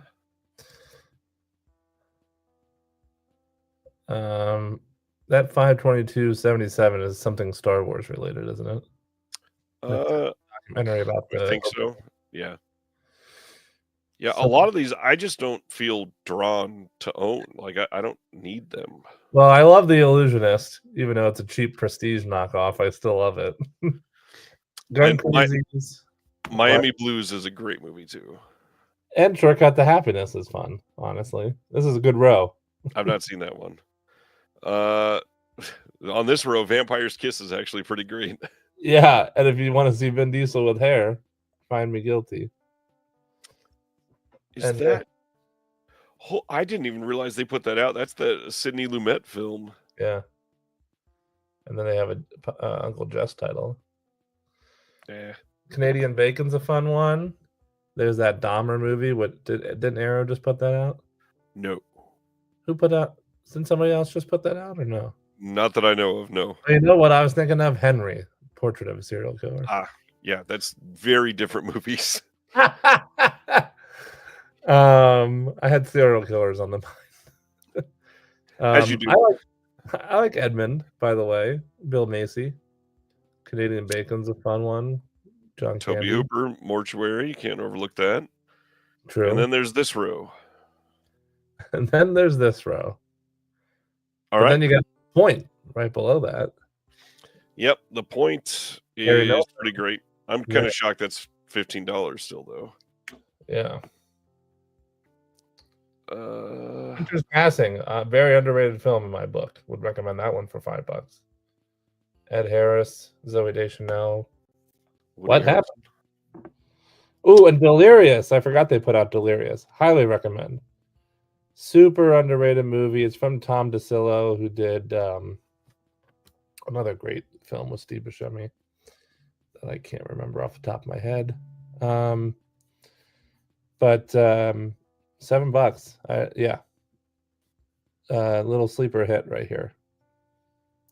Men at Work, classic. Not bad for $9. The Big White, one of Robin Williams' more serious roles. Him and Helen Hunt. For only $5. Yeah. Then you got Beer League with Artie Lang. And Raven with the old Burt Reynolds. Highball.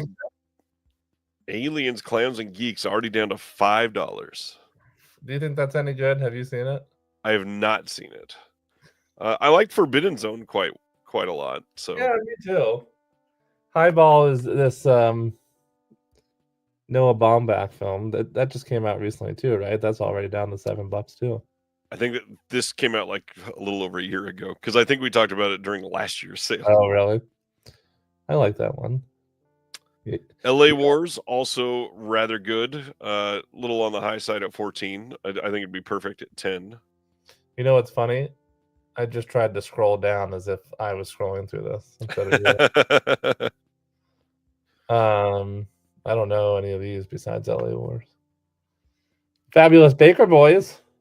Good movie for The only Bridges, $9. the Bridges Brothers. And if you want to watch another cheap Japan horror J-horror knockoff Possession. with Sarah Michelle Gellar, that's not The Grudge. You can watch Possession for $5. Where the Red Fern Grows is $4. I heard Zeroville is so fucking bad. I bet it is. Yeah, nothing super jumping out. The Hardware Wars, it's again still amazing that they put that out, but at 14 it feels a little high. I've never seen that one. That's a fun one. What's up, Jim? Hey Jim. Killzone is awful, says Anthony. I am blown away that a Fun City title is $4. And Morvern Kalar is a great movie. Yeah, that's nuts. That's a crazy price for that. Good old Lynn Ramsey. This Harry Nilsson doc, really love it. I just love Harry Nilsson so much, so I would recommend that. Joysticks, good movie. 16. Could be less. Yeah. Vile. As in a.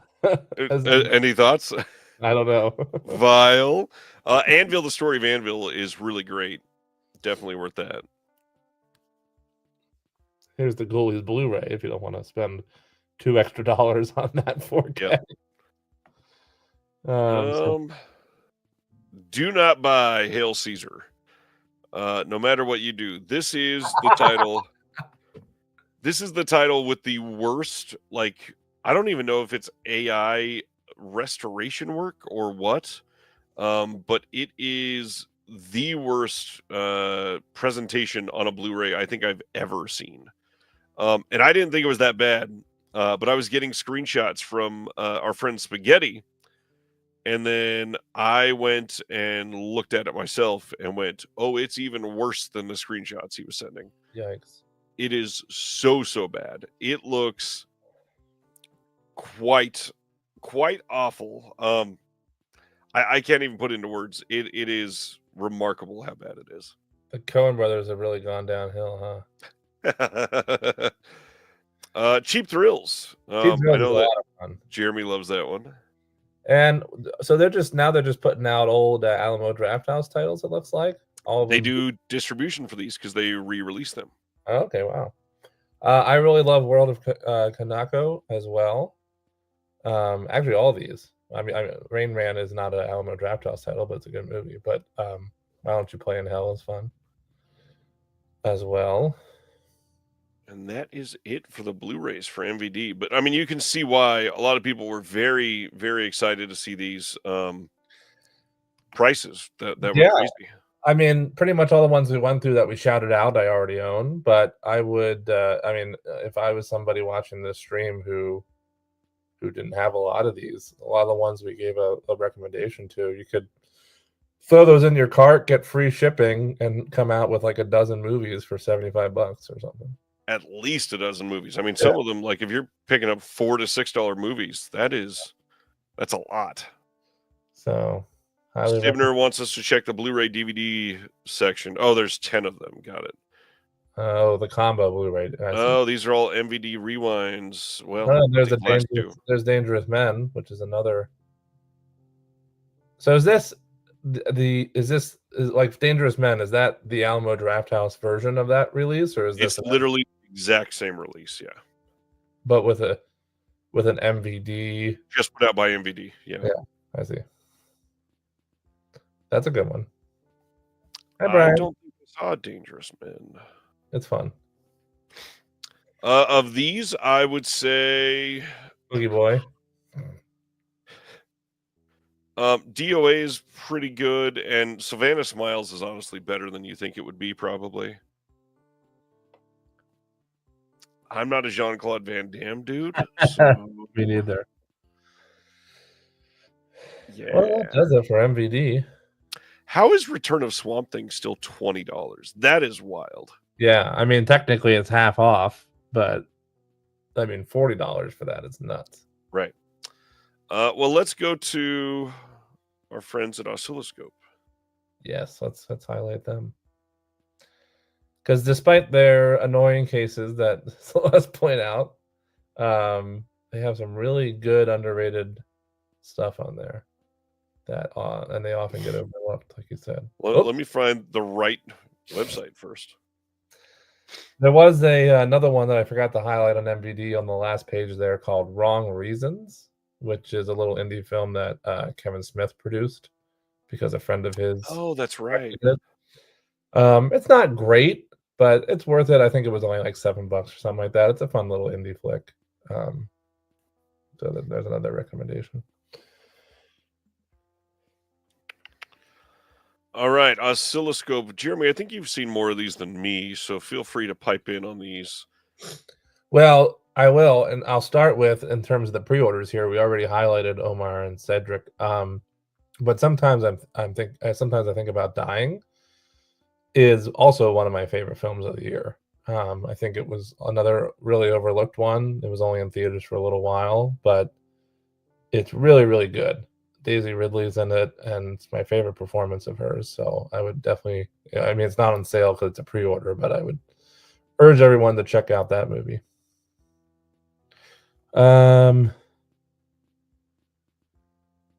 Yeah. Yes, I do know that. Yeah, and he did Wrong Reasons. That MVD one I was just pointing out. Of course. Let's see. Any others that you want to call out as I scroll through? Moon Garden I really liked. I have yet to see Amanda, but I heard that's good. I'll scroll back up a little bit because Piaffi I really liked a lot. Oh, wow. You have to have a very particular taste to like Piaffi, but I think a lot of people... that's the title that made us talk about horse girls last time. Yeah, it might be. Hi, Bob. I like that one. I like the Indigo Girls, so I'm anxious to check that one out. As we mentioned earlier, I'm a subscriber, so I have all these. I just haven't watched them all yet. I heard Joyland is good. Ragnar has a good question about the VSMC raffle. We'll be talking about the raffle soon, probably when Celeste comes back. Yeah, that's an odd sticking point for me. I heard Love Life is really, really good too. I have yet to watch it. Clay Dream is really nice. Yeah, I think most people would like Clay Dream, especially if you're a fan of animation. Yeah, absolutely. Short Bus, of course. Obviously. I heard King Crab is good. Stanleyville I liked. That's a fun international film. Scroll back up for 1 second, right? Poser, I really enjoyed as well from them. And I think So Late, So Soon is the new film from what can't I think of his name? Playwright, but also actor. Daniel Hymanson? No, then not the person I was thinking about. Putting out that new, I can't think of his name. He was the dad in Lady Bird, and he's a great playwright. Huh. And film writer. Someone in the chat will get it before I do. Tracy Letts. Oh. He has a new one that was put out. I thought Oscilloscope, but maybe I'm wrong. Somebody's putting out his new movie. Anyways, keep going. Truth to Power is a big one. Oh, sure. Yep. Yeah. Oh, there it is. What Happened Was is the one I was thinking of. That's Tracy Letts, I think. Oh, no, that's Tom Noonan. Never mind. Keep going. We love Surge in this chat. Don't we, man? Absolutely. We Are Little Zombies is a lot of fun. I wanted to see that one. I still need to. VHS is one of those nostalgia bait docs. Was a bit of a letdown, though, I think. A lot of those get so surface level and not where you really want them to go. Oh, yeah. Sivner's right. Tracy Letts, owner of 10,000 Blu-rays, according to his wife, Carrie Coon, on this is correct. One of those late night shows. Brian wants to know, is Silo the sequel to Sallow? Yes, but it's a lot less crappy. So you might like it. I heard St. Francis was good, but I have yet to check that one out. Dear Zachary, Super happy movie. That's a punch to the gut, but I would recommend it. It's a good movie, even though it's woof. Relaxer is a very interesting movie that I think a lot of people would like. Okay. I haven't seen that one. Let's see. Oh my God. Everybody needs to get Columbus, please. If you buy anything during the Oscilloscope sale, purchase Columbus. God, one of my favorite films. One of my favorite films of all time. That movie's a gut punch too. Yep. I was waiting for you to freak out. It's Kogonada's first film. He later did After Yang. Sadly, he only has 2 films. So far. Only has 2 movies? That's After crazy. Yang was only his second movie, and that came out like what, 2021, I think, or something like that. It was the same year as Inisherin. Yeah. Oh, so 22. Yeah. But anyways, Columbus is just great. Haley Richardson and John Cho. Highly recommend. Please get it and watch it. All right, going to the next page. When we get down to the bottom here, because I know it was some of the earlier releases, they put out quite a few of Kelly Reichardt's older. Yeah, I was hoping to see one of them by now, and they're just not coming up yet.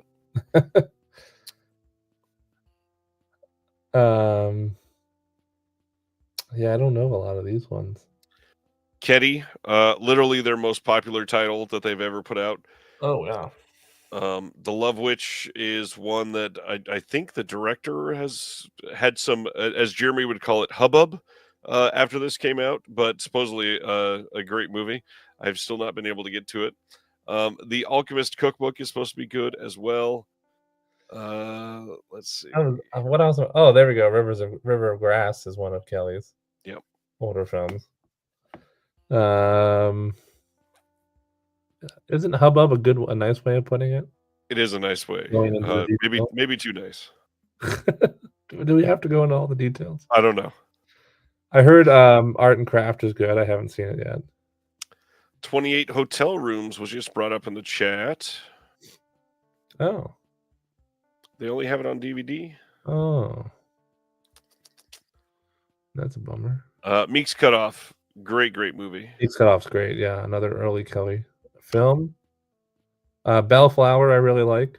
And Reality as well. Oh, wow. I was waiting for you to bring up It's a Disaster. Have you seen that? Yeah, I was just about to. Yeah, that's a really good one.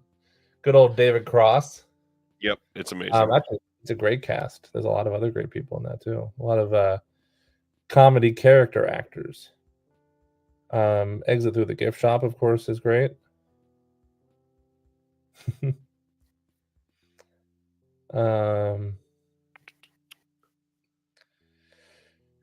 I think Wendy and Lucy was one of their very first releases. It's very early, yeah. For Lovers, is this? Let me see. I heard Brooklyn Brothers was pretty good as well. It's not what I thought it was. Hello, I Must Be Going, I heard is good, but I have yet to watch it. Of course, there's another Lynn Ramsey film. We need to talk about Kevin. It's very good. It is a rough watch, but it's very good. Very, very frustrating movie. Very, very frustrating. Shut Up and Play the Hits is a good doc. Coherence is a good movie. I love Coherence. Yeah. I heard Monogamy is good. I think that's Rashida Jones is in that, I think. No. Oh, yes. Haha. Don't listen to me. Oh, look, another copy of Dear Zachary in case you want to get double depressed. And there's Wendy and Lucy, like we were discussing. One of their very first releases. I think there's only one. Rare Exports is probably. Rare Exports is great. And The Exploding Girl is a very underrated movie starring the great Zoe Kazan, who I adore. Yeah, Rare Exports is one that a lot of people discovered finally after they released it here. Yeah, super fun holiday film. And then just a reminder for those that don't know, since we get more viewers for the show than others, Oscilloscope is a company that does a subscription. It is it $140 now, I think? Yeah, it's not bad at all. It's really not bad at all. You get $140 for their next 10 Blu-ray releases, and that includes all shipping and everything. And they are very consumer friendly. So if you want to skip a title, you're like, I don't really want this one you're putting out. You can just say skip it, and it won't count towards your subscription. Yeah, which I've done a couple times since I've been with them. Oh, I loved Sisu. I really liked it a lot. I thought it was a lot of fun. They did put out Dark Days, and yes, it is DVD only.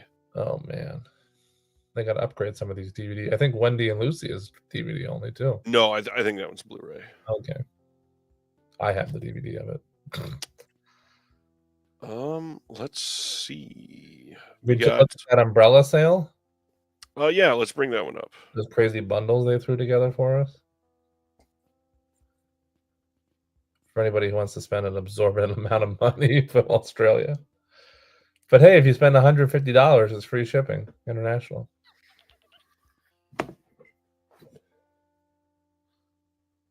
Okay, got it up here. I'm doing this because I'm stuffed. As you should be. All right, so from Umbrella for these Black Friday titles, we've got a 4K collector's bundle. It's $183 USD. We've got a horror bundle that's $167, and then the Aussie bundle, which is $100. Click on that 4K bundle, because if you don't have these, it's actually a really good deal for $183. Damn, yeah, that's a solid price. So you get the Thesis 4K Collector's Edition, the Raid Collector's Edition, Razorback, Whiplash, and then the 1-Up Super Mario's 30th anniversary. Yeah, that big box set. I mean, like 2 of these were more than $183 when they first came out. Yeah, well, definitely Super Mario was. Yeah, that was like 100 by itself, and then the others were like 75 or 80. So yeah, just 2 of them would have been about the price of this full bundle. Yeah. So this is really good if you happen to not have any of these yet. I have all of them. Yes, Eric, it comes with the giant Super Mario box set. Yeah. I love the exclamation point question mark at the end, because I can tell it's kind of like, what? It really is a good deal for what you're getting, to be honest, if you don't have any of those. Yeah, their prices are usually high, and then to pay shipping on top of that is a lot, obviously, to get us to the US. But you won't be, because any order over 150 is free shipping. It's only 150. God, I thought it was higher than that. 150. Jeez, that's pretty fantastic. So you're in real good shape if you wanted even just 2 of those titles in that bundle. And then the horror bundle is $167. So I guess if it's free shipping at $150, you're not paying shipping on this either. You get the Talk to Me Collector's Edition, including the hand. You get Houseboat Horror, Coming Home in the Dark. Oh, did you watch Coming Home in the Dark, Jeremy? I did not. It's an interesting, tense little thriller. Decent movie. I'll check that one out. And then it's got The House that Jack Built, which I love. And then the Hell House Collection, which I have coming to me. Still don't have it in yet. I have that one. If it wasn't for that one, I might actually have picked this one up, because I don't have the hand. I have the A24 hand. Blaine says free shipping at $140, not $150. Even better. But then Chris says it's more than $150. What is it? Is it listed anywhere? Well, they have 3 different levels of free shipping. Yeah, $140 free. $140 free USA shipping. Yeah, that's what I thought. Although I said $150, but I was close enough. Yeah, if you aim for $150, it'll always be free. Honestly, I don't know. I mean, if they had maybe thrown a different box set in there, even though the Hell House box set's great, I already own it, I would have maybe picked up this bundle, because I don't have the other 3 films yet, or their Talk to Me set. So yeah, this is definitely a good price. I mean, I think the Talk to Me set was close to that price by itself. It was like 105 or 110 when it came out, I think. Yeah. So the Aussie bundle, this is $100, and you, god dang, you get a lot with this. Yeah. That's crazy. Razorback 4K, Shame Blu-ray, Stunt Rock Blu-ray, Thirst Blu-ray, Godless, the Eastfield Exorcism Blu-ray, Irresistible Collector's Edition Blu-ray, Malcolm Blu-ray, Mad Dog Morgan Blu-ray, Breaker Morant Blu-ray, Walkabout Blu-ray, and Adventures of Barry McKenzie DVD. Jesus. Now, no free shipping here unless you add $40, but yeah, you just get something else. That is so much for a bundle. 1, 2, 3, 6, 7, 8, 9, 10. 11 titles, so less than $10 a title, and you're getting a collector's edition in there too. Yeah. Plus a 4K version of Razorback. That is crazy. Yeah, I mean, for a company that's known for their kind of crazy bundles and high prices and things, they put together some good ones here. Well, and a lot of these movies are great. I mean, Stunt Rock is a classic. Mad Dog Morgan is great. Yeah. Walkabout, obviously amazing. Razorback is incredible. God, I think I saw Malcolm back in the day. I know how much you love Shame. Shame is very good.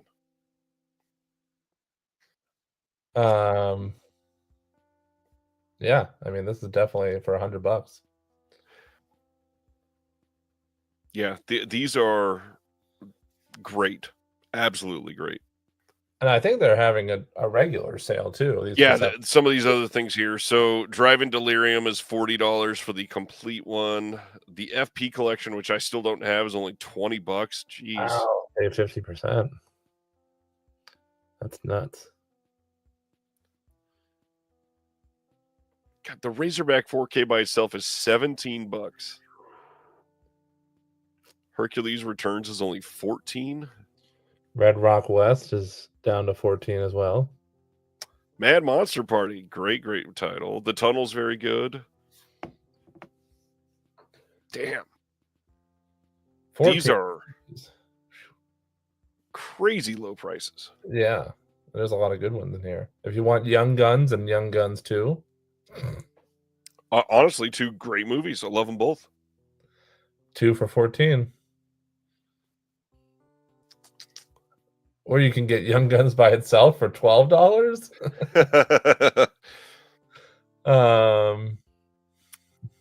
Weird on Blu-ray for $10. Boom. Yeah, everybody got to get that. I have the Rib Spreader Collector's Edition for $10. That's crazy. That's crazy. There's their Terrifier and Terrifier 2 up there. Their releases of that. Good stuff during this sale. Wow. We'll avoid that Winnie the Pooh movie and keep scrolling.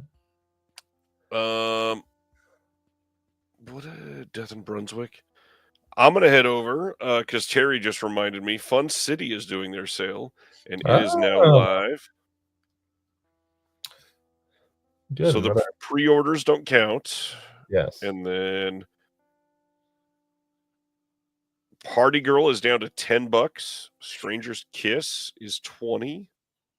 Deep in the Heart with the Slip is $20. Radio On is only $10. Duddy Kravitz is $20. God, all these with the Slip for only $20 is pretty low for them. Yeah. Morvern Collar $750 here, which is higher than on the MVD sale. Some great prices here. Again, Fun City, since they left OCN, they don't get as much attention, but what they've done is very, very good. Still one of the very few labels I'm complete on. I love everything they put out. Sibner's asking, different subject, but do you think Severin will ever do secret titles for Black Friday? No, I do not. Not at all. They market towards a different situation. They're trying to build hype for like a month in advance. So yeah, I just don't see it working for them. That 4K bundle is mighty tempting, says Eric. I think he's referring to the umbrella one. The umbrella one, yeah. That's nuts. So we are at 29 minutes until the Vinegar Syndrome stuff pops up.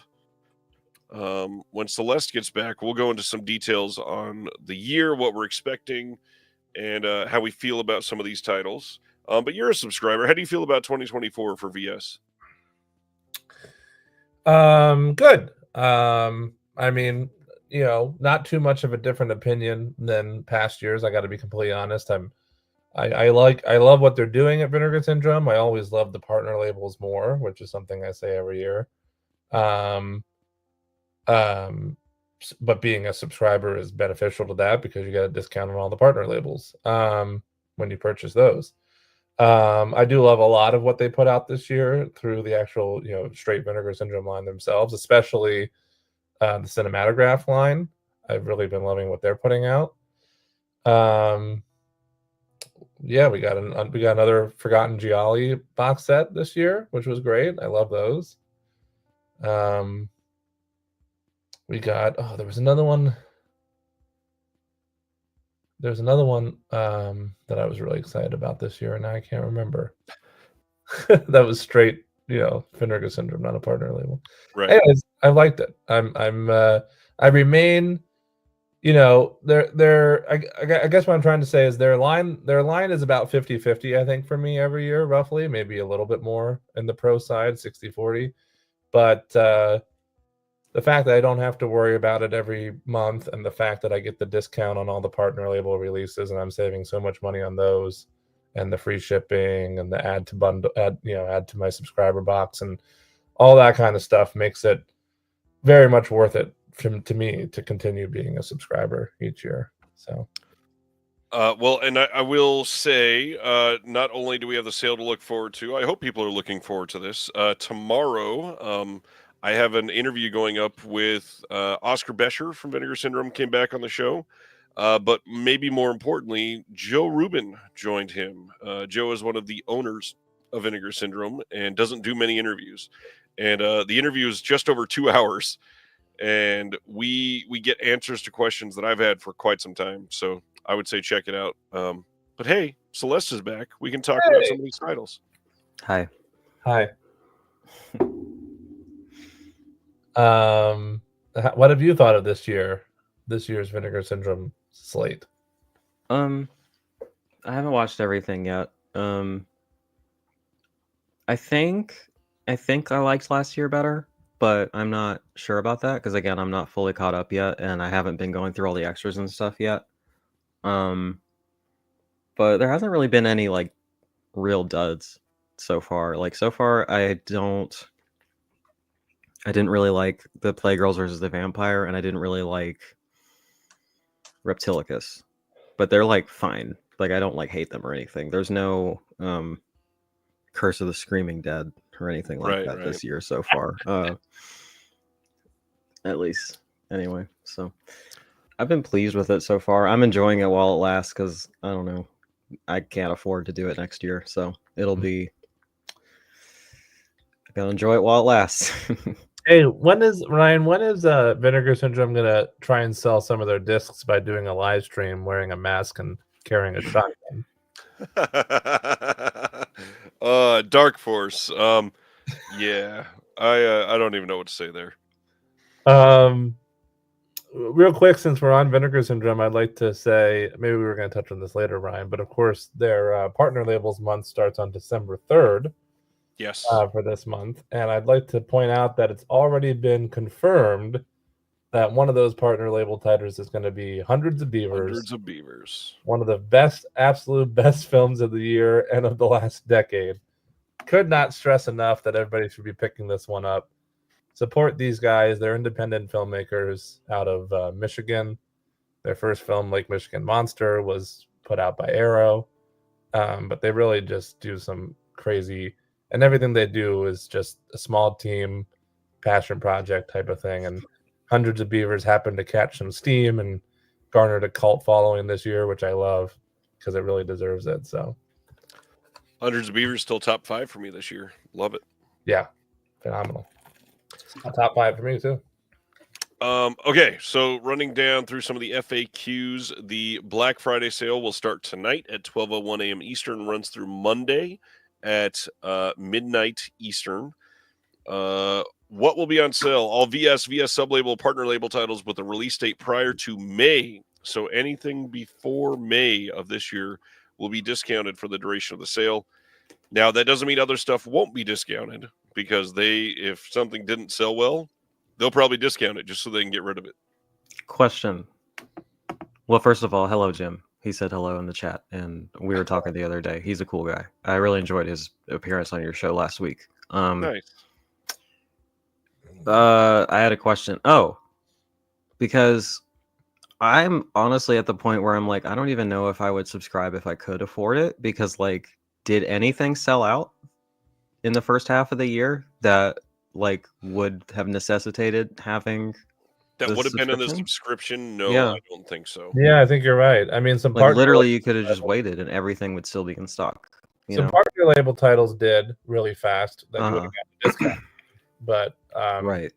from the actual VS slate, no, I don't think anything's completely sold out. Maybe on the sub-label side, maybe One of the thing or two. cinematographs sold out. Only one of them. That was Red Rock West. Uh-huh. And then I want to say a VSA might have sold out. Black Cat. Or Yes. was that last year? I think it was this year. I'm not sure. I think it was this year too. So, I mean, I don't know. I don't want to be negative, but like, and that's if you really care about slipcovers, which I'm at the Right. point where I don't. Like, you know, so It's a lot to invest. It is. It's more. The way I look at it these days, because I agree with Celeste, is it seems like less and less titles are selling out these days compared to past years. I think they're doing too many. So it really is more of like, if you it's a convenience thing, you have the money. So it's like if you have the money and you think you're going to get most of them anyways, and Yeah. of them being at your doorstep, and of course the discount on the cinematographs and the VSAs and the partner labels and that kind of thing. That's also a perk. But yeah, I mean, convenience aside, the VSA is important too, because like Sibner said, they're one and done. They don't do standard editions for those. Good point. Yeah, I would love to talk to them about how they decide their print runs, because I think some of them are too high, and then the VSAs are just a single press and they're only 5,000, and then like I don't know, like not to pick, I will just pick on this title all the time because it's fucking awful, but like Curse of the Screaming Dead, they really 6,000 units of that or whatever it was, and like Red Rooms gets like 2,000. Like it's so strange to me. Well, VS and OCN don't decide for the partner labels. The partner labels themselves decide how many slips they want to purchase. Okay. Literally, That's they're fair paying for the That's slips. fair then. By the way, I don't know. Alex agrees with you, Celeste, in an earlier comment. He said, "Man, Curse of this. What is it? Oh, it's Curse of the Screaming Dead. Oh yeah, it's terrible. God, I hate it. Bad. I haven't even watched that one yet. But I do agree with Alex. Speaking of Alex, for me at least, and again, this is a very like, oh, I can afford it, type of stance on it. Sure, yeah. The 50% discount on partner labels and stuff still makes the sub worth it for me, because I get so many partner labels each month. Mm-hmm. As far as the titles that we know of so far, we got Congo as the VSU, Looking for Mr. Goodbar. That's a just regular Vinegar Syndrome. So if you're a sub, you are getting that. Blood Tracks, again, regular sub. Black Eyed Susan is a VSP. Cannibal the Musical is the DeGausser title. And then Ron Sullivan, The Early Years, is a Distrib Picks title. We're also getting two new the secret Vinegar Syndrome releases that subscribers will get: a new VSA, a VSL, a cinematograph, and 3 catalog slipcovers. And Ryan knows what the secret titles are, and he's going to tell us in 5, 4. I can hint at the catalog slipcovers because I did not get told anything about that, so I did not sign an NDA about those. I think those are going to be the 3 Ruben Galindo Jr. titles. Because they said they were all 80s horror movies, and those are, as far as I can tell from their catalog, those are the only 3 that are linked. That would make sense to me to do like a similar style. I don't have any of them. And those sold out pretty quickly. They did. They're really cool artwork too. So I'd be interested to see what kind of style they do. I do have a gift card that someone generously gifted to me that I get to play with here. So I get to do some amount of shopping. Which is nice. Exciting, Celeste. Yeah. I gotta tell you, I know it's not a VS proper because through DeGausser, but I'm obviously really excited for Cannibal the Musical. Yep. Yeah, that's another one that was on my Blu-ray wish list that I'm happy to cross off. Spadoinkle. I haven't seen it in a really long time. other than Cannibal, what are we looking forward to in these revealed titles? Well, Okay, Sibner brings it up. It's like it's the keep, right? Like it's definitely that. I don't I know. mean, That have they seems hinted at anything yet? That's been weird this entire year. Like, it is I don't. weird. I'm like, why wouldn't you just say it? Because it's so obvious at this Well, point. not only that, Like, I don't feel like they've hinted at anything properly. Like normally we get pretty big hints, like, oh man, what have they used before? Like hack and slash or mhm. bloody something, and you can kind of pull apart hints out of that. Mm-hmm. I don't know. I feel like we haven't gotten many hints on anything. Well, so you're just like 40 chessing it right now. Well, no, that's the thing though. Yes, I do know the titles, and it's dumb that we're doing this. I'm sorry. However, it's wild to me that they didn't really hint anything, and I don't know if that's like maybe the slate wasn't set in stone till late, and they were waiting until they had two very specifically set in place, or they're just tired of people guessing them early, so they stopped putting out hints. Maybe. I don't know. I Shout out think we're all Matthew. excited for looking for Mr. Goodbar. Oh, thanks, Matthew. Thanks, Matthew. Always enjoy tuning in on Thanksgiving night to hear you talk movies and sales. Thanks for the entertainment and helpful info. Yeah, looking for Mr. Goodbar. Huge title, obviously. Yeah, I'm really looking forward to that. Anthony.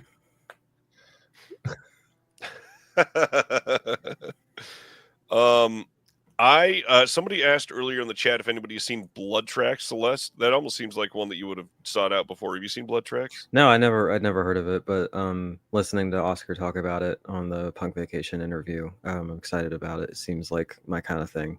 I love snowy horror for sure. Yes. It's a fun thing, and it's like a black metal thing, right? Yep. So that's cool. Yeah. And speaking of that, shout out to Punk Vacation. Everybody needs to subscribe if you haven't yet. Great Vinegar Syndrome bro's killing podcast it over there. Yeah. I'm not just saying that because I'm on it. He's doing a great job. But I'm having a lot of fun doing my segment on it too. Good. That's important. And you guys have a segment. We're all on it. We are. It's a very incestuous thing going on. We are? Here. Merchmates? Oh, yeah.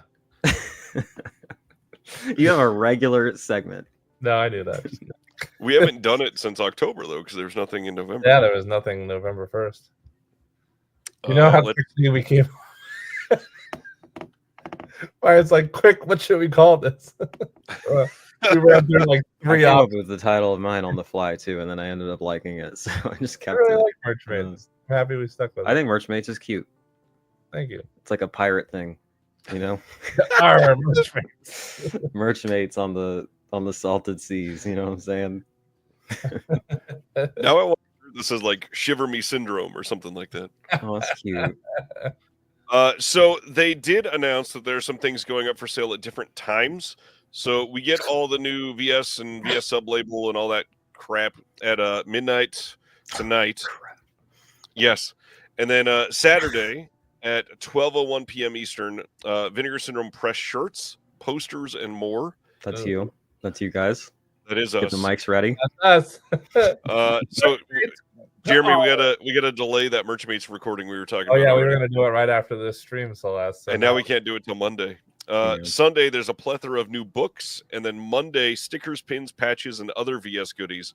So they're just really leaning into the whole. We just want you to keep coming back to the sale all weekend. Yeah. So wait, well, hold on a minute. You got to wait till Monday. Okay. Yep.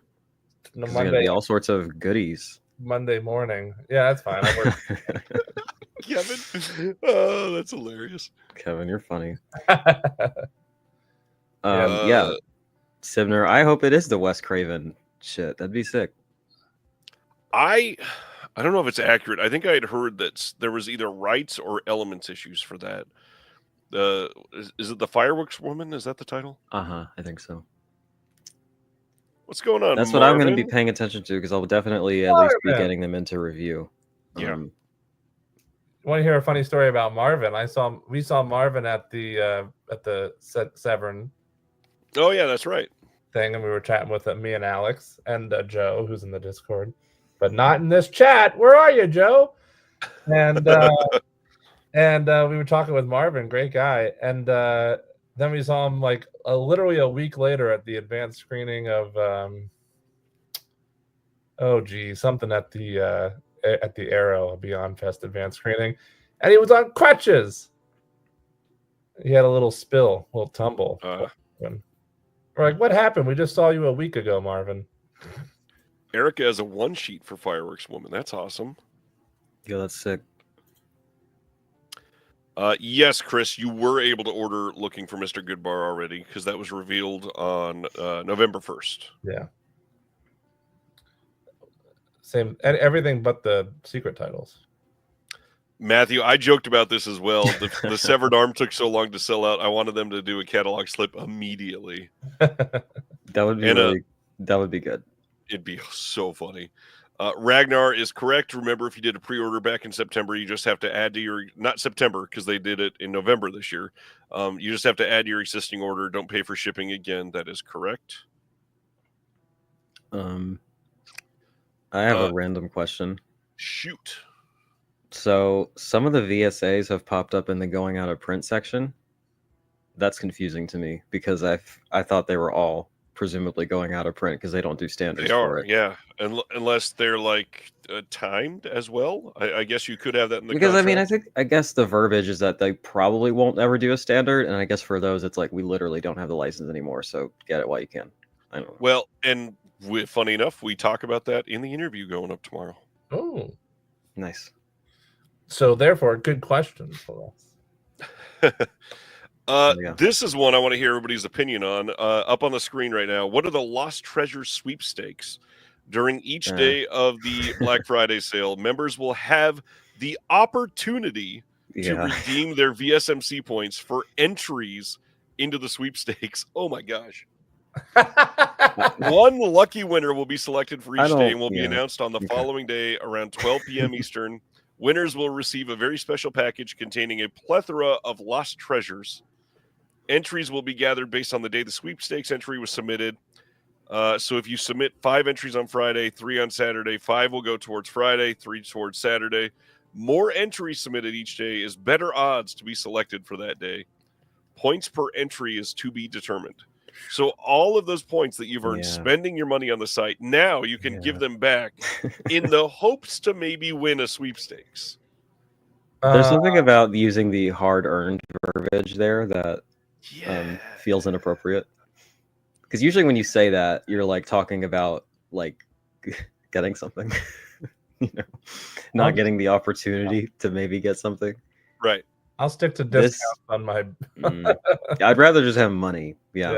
I don't know, man. Oh, that's what it was. Yes. Poor Marvin. But he got in before everybody else because of that. So we thought it was just a clever ploy. Yeah, this one, I don't know. This doesn't feel. It's not as gross as the poster thing. But at least then that one was rough. At least then you didn't have to buy the posters. It was just your purchase threshold unlocked it. Here, you're literally giving away something that is equal to money because you can redeem the points for a discount.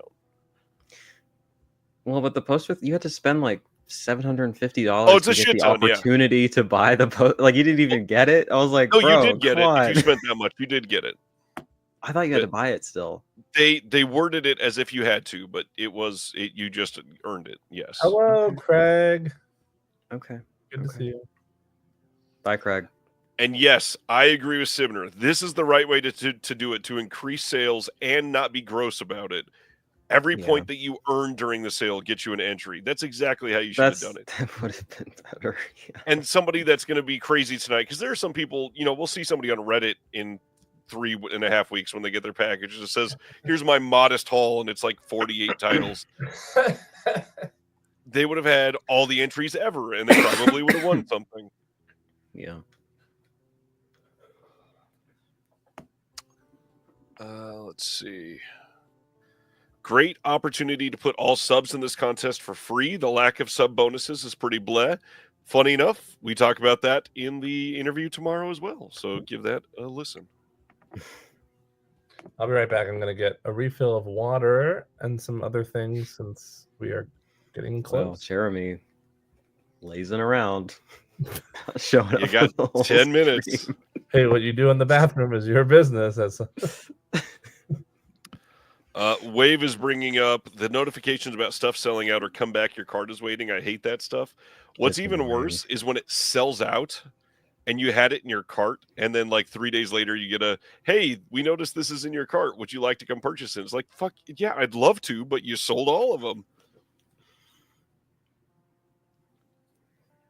Let's see. I don't know.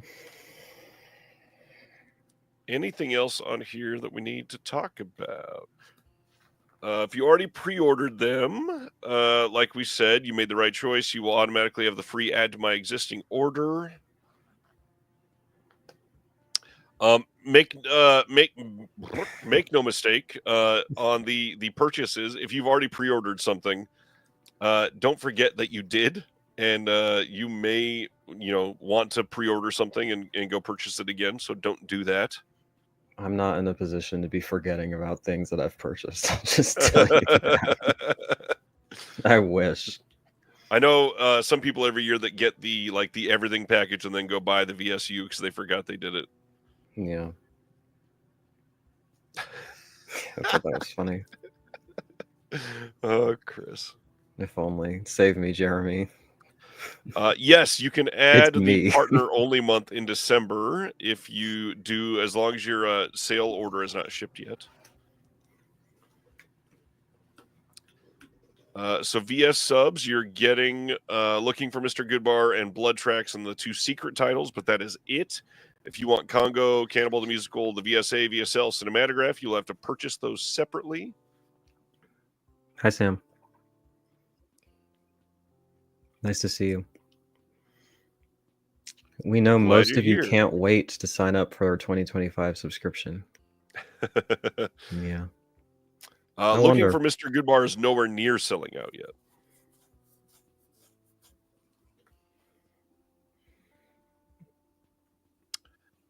Eric says the sweepstakes is even worse since during the past sales they give you 2 times points or more as incentive to buy more, and now they're trying to get you to throw them away.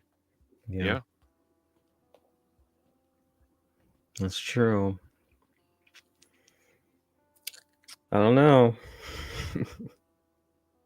Sub week will be the first week of January again, so you're not going to have to worry about getting a subscription during this sale. The VS votes, that big surprise for the April Fool's Day thing, that will come with your sale order. And if it doesn't, they say you will get it in December. Even if you don't put in a Black Friday order, you will get it. Neat.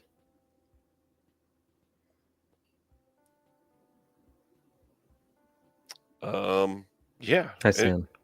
Has there been any guesses about the VS votes thing? Because it's more than usual. I mean, I would how hope much that was it's it? Was like it $24? it's 25. Yeah. I went for it like a sucker, so I hope it was worth it. If it's a goddamn slipcover, I'm gonna be upset. Sibner says, and they won't tell us until it ships. Not only that, you won't know about it until you receive it. Yeah, we're not gonna know until somebody gets it. Jeremy's getting water. He will be He's right lazing back. around. Sleeping on the job. I like giving him grief because I took like a half hour away. December is partners only month, and that will launch on December 3rd at 12:01 p.m. Eastern. Yeah, I think the VS Votes is going to be a Blu-ray. I just don't know of what. Like, because it would have to be a weird small license type thing, or like maybe extras. It would be strange, so I'm not really sure how that would work, but could be a title like was in the Lost Picture Show box that they have, like that they own at the archive. Okay. I think. And they could just print as many as they want, I guess. Okay. Yeah, so they could do as little as they want. That's the big thing. Yeah. Yeah, I've seen people say this too, that it's going to be a slipcover that looks like the Mr. Goodbar candy bar packaging. On top of a slip box? Jesus. Yeah, that would be a lot. It would be chunky. I'd be mad about it. Wait, do you know what it is already? Are you being coy? Yes.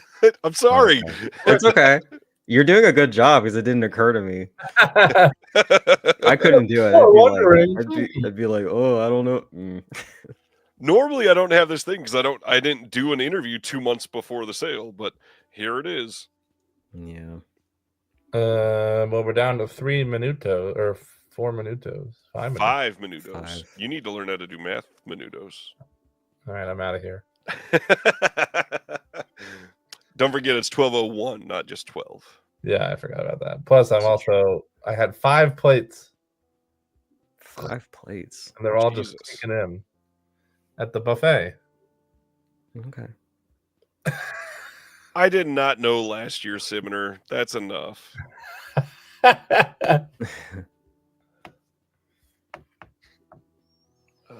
Let's see. Anything else to cover? Any other questions from anybody in the chat before we launch? Is this anybody's like first Black Friday for Vinegar Syndrome? I'm always curious how many people are brand new. And shout out to Sibner. This is his second anniversary hanging out on the channel. It was Black Friday 2 years ago. Oh, Cute. That sounded facetious. It wasn't meant to. Cute. Anyways, My brain is fucking cooked, okay?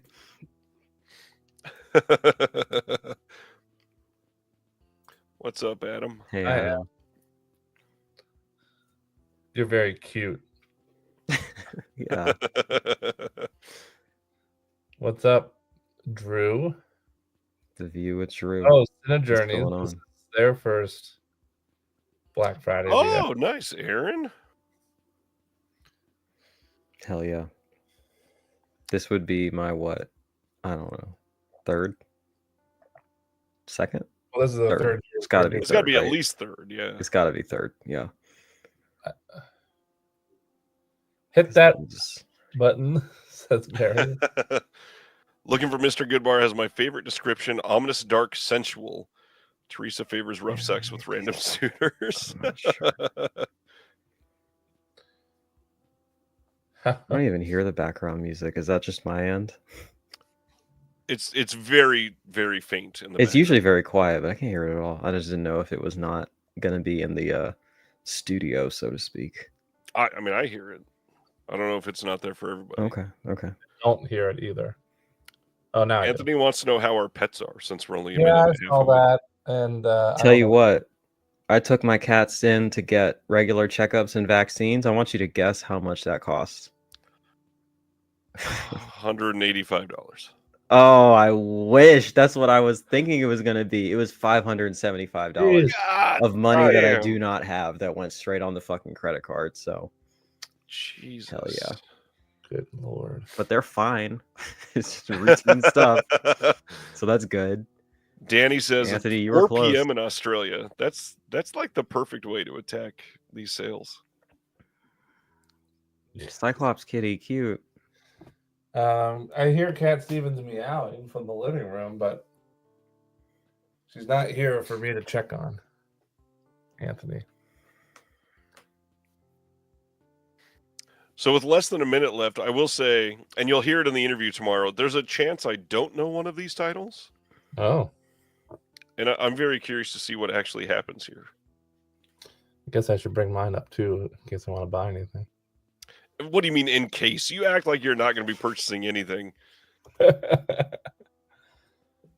don't think I'm getting anything from Severin.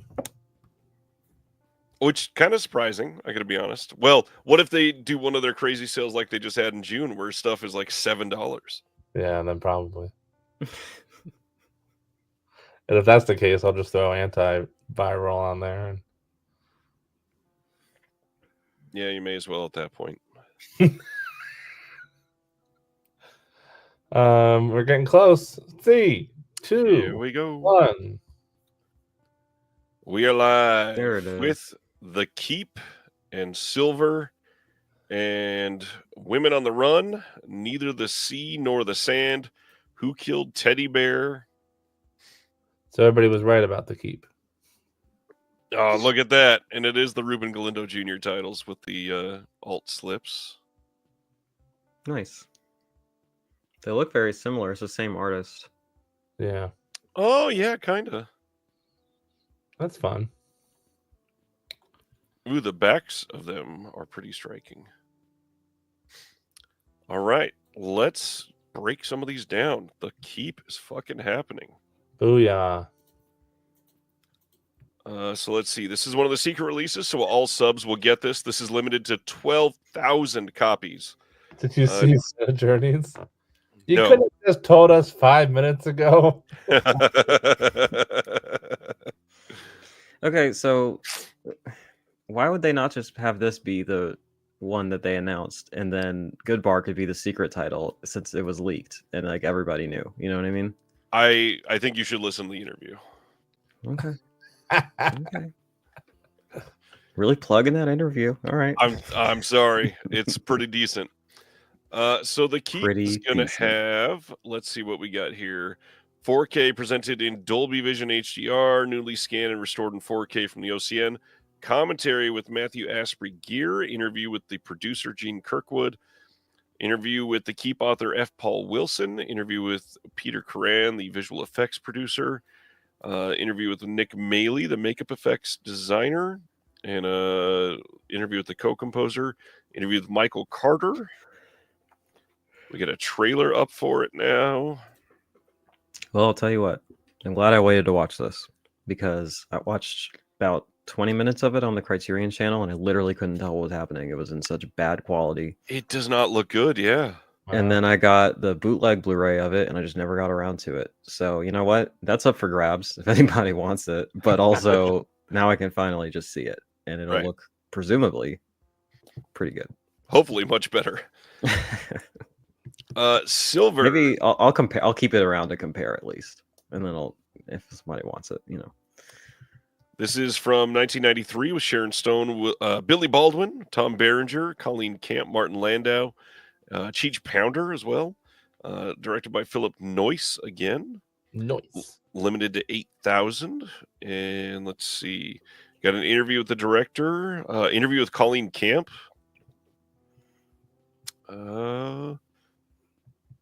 Yeah.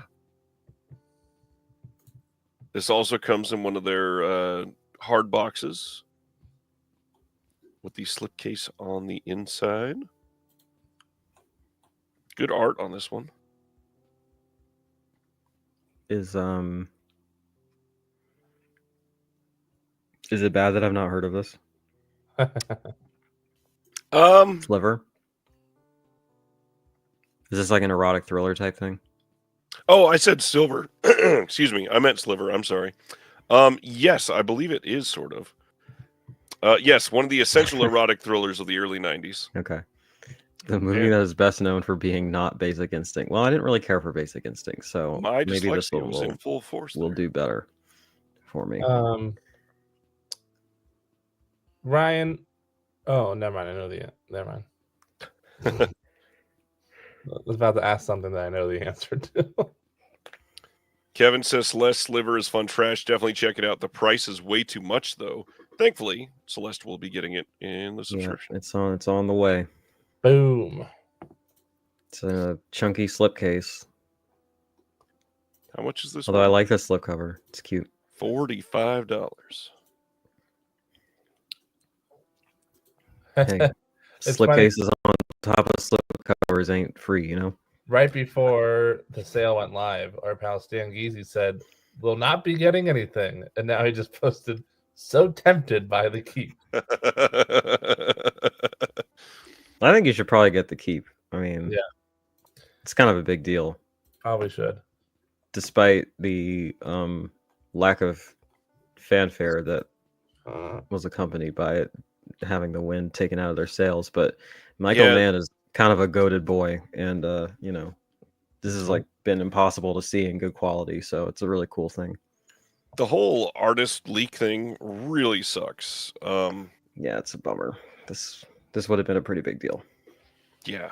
And obviously it still is. It's still great that they're doing it. You know, the power behind that taken away doesn't take away from the fact that they were able to pull it off. Yeah. It's a big deal. I'm guessing you guys talk about it in this interview, right? I'm not going to just ask you like a bunch of questions about it, so I'll just have to wait for the interview. I mean, like, I thought it was like there was a reason why this like was not even able to be seen in good quality. So it's a really cool thing that they were able to pull this off. Yeah, we go into the details on that and Looking for Mr. Goodbar, and should point out Looking for Mr. Goodbar, it is not all of the original audio on their release here. It is almost all of the original, and a lot of people, the music was the problem. That was the thing that was holding it back for release for so long. But Looking for Mr. Goodbar is known for having this huge disco soundtrack, and all of that stuff was able to be cleared for the release. It's some background music on some random ass scene that they couldn't get cleared. Wow. So they had to get an alternate for that from All Paramount. right, no deal. I want a refund. I'll be sending it back. And they fixed that. Well, I should go in order. Let's go with David Women on the Run. Something. David, They really should just include that in future orders. They're trying so hard to get rid of that fucking thing. This thing has been discounted so many times. Honestly, pretty crazy month for. I mean, it's Black Friday, but between The Keep, Mr. Goodbar, and Cannibal the Musical. Oh yeah, yeah, some big stuff. Yeah. So Women on the Run. This is the VSA. This is from 1993. Another one that I know a lot of people have wanted for quite some time. This will have the original Cantonese mono soundtrack with new English subs, the English language dub soundtrack, and a Mandarin language dub soundtrack. Commentary by Travis Woods. Interview with David Lai on this. Conversation with Shan Tam and the production manager Michael Parker. Visual essay by Sam Deegan on Corey Yoon and Girls with Guns. That's going to be awesome. Look at that. Erica Schultz has a booklet in this. Hey-o. Congrats, Erica. Yeah. Yeah, this is one that I'd definitely be interested in. Actually, maybe I'll get it. I have money. Looks like a fun one. And then the VSL, Neither the Sea Nor the Sand. This one is from 1972. I like the artwork on it. Yeah, it's great. Very simplistic. Nice. I can never tell how far I can scroll in these. We'll stop there. This one says, seeking a respite from her deteriorating marriage, Anna is vacationing on the English Channel island of Jersey when, whilst walking along the shoreline one wintry afternoon, she encounters a mysterious and brooding younger man, Hugh. The pair quickly form an intense bond and embark upon a passionate and all-consuming love affair, but their romance is cut short when Hugh suddenly and unexpectedly drops dead whilst on a getaway to Scotland, leaving Anna utterly devastated. However, that very night, a shadowy figure appears at the door of their holiday cottage. Hugh has miraculously returned to the land of the living, or so it at first seems. British Gothic film from 1972. Yeah, it looks really cool.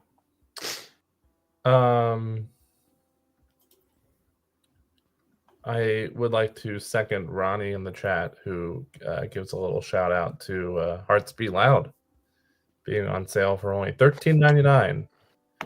Strong recommend for anybody who's shopping the VS sale, aside from the new titles.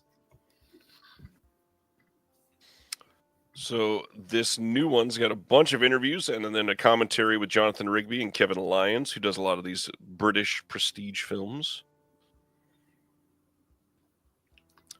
And then the cinematograph for this one is a 4K of Who Killed Teddy Bear. I've not heard of this one. Should I have? I think this is one that was pretty big on the bootleg circuit for quite some time. Roy Dam. Not that bootleg circuit, like good bootlegs. I think This one, 1965 is like kind of late 60s. yeah. 1965. Manhattan disco hostess finds herself the victim of a stalker and obscene phone caller. NYPD Lieutenant Dave Madden overhears her complaints that the precinct takes a personal interest in Drain's case, finding himself drawn not only to Drain but the sordid desires of the Times Square sex district. As Drain begins to question the intentions of Madden, a sullen busboy at her workplace reveals himself as her stalker, putting her in a fight for her life on the streets of New York City. Huh. New audio commentary with Elizabeth Purcell and KJ Shepard. Visual essay by Chris O'Neill. Nice. Featurette on the New York City locations of Who Killed Teddy Bear. That's pretty cool. New essays by John Charles and Kyle Turner. That's great. That looks like a good release. Yeah, it sounds like a fun Sibner one. says it's for me. I would like him to elaborate on that because I have $25 in gift card funds, so I can pick like one thing. So This one's for you. right now, the one with my faves, Sam and Erica on it, is the one vying for my attention the most. Michael, I like to be Antiviral is swayed. not as good as Possessor, but still very good in my opinion. Agreed.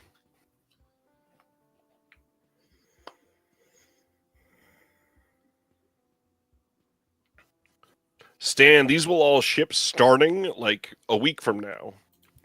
Now, it will go to subscribers first, then the Flash pre-order purchasers first, and then everybody else after that.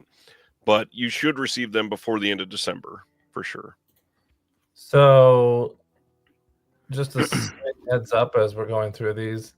I'm looking at the rewards section, and I guess maybe it's the fact that they are doing the contest thing, but no slips. No, I saw slips in there. really? Yeah, I was looking at it a second ago. Maybe they went away. Maybe. I didn't see any. Yeah, they're there. Oh. When I was flipping through, they weren't coming up. But now that I clicked view all, they are coming up. So, my bad.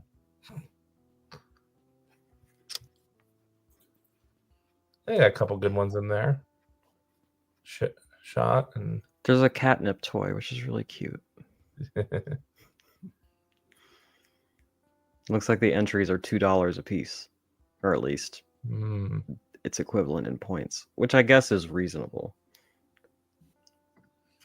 If we're gonna do this plan, you know.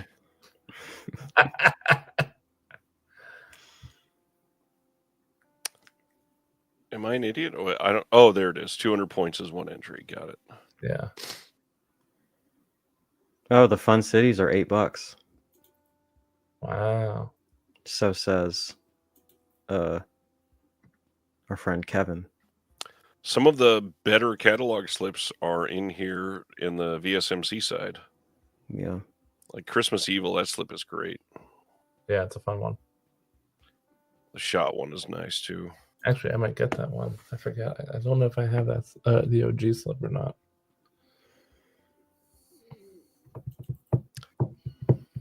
And then there is no new merch yet, I believe, correct? Not until Saturday. Merch mate's chomping at the bit. We were going to record tonight, and that plan's out the window.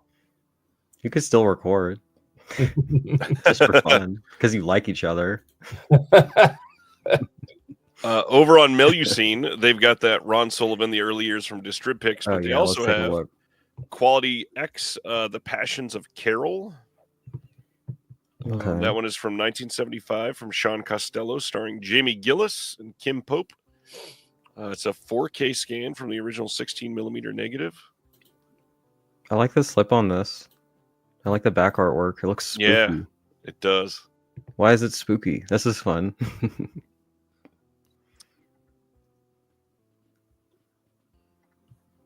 Special erotic training at the office.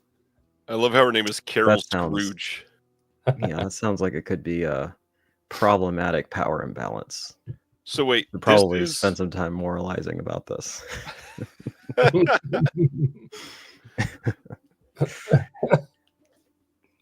I didn't know that The Passions of Carol was going to be a Christmas Carol.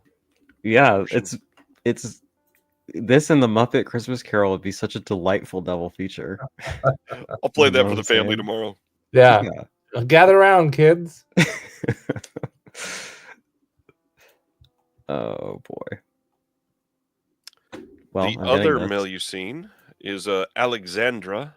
Going extinct. This looks classy. It's from 1983, directed by Robert Freeman.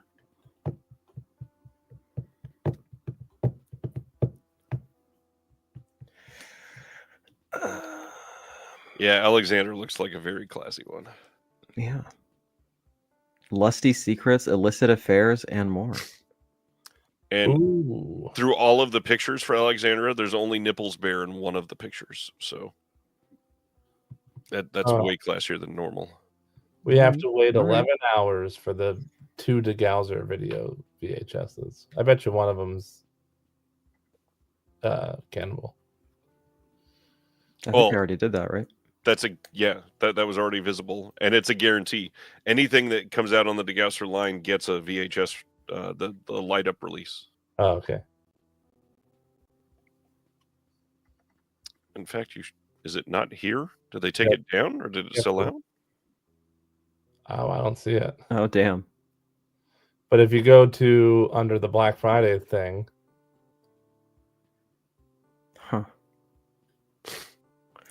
I'm looking at the Alexandra one, and apparently it's in 2 cuts: one for the porn theater circuit and one for cable TV, which is fucking crazy.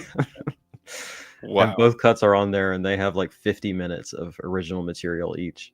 It's like 2 different movies. That's cool. Sivner says, "I want at least Celeste to watch the teddy bear trailer." Is it safe for YouTube? Well, yeah, it's on YouTube, right? Hell yeah, Jamie Gillis in a hardcore Christmas movie. Dustin, I love this comment. This is very fun. I collect all versions of A Christmas Carol. Is that sound coming through? Yeah. I can hear it. Who is this? I know what you look like right now.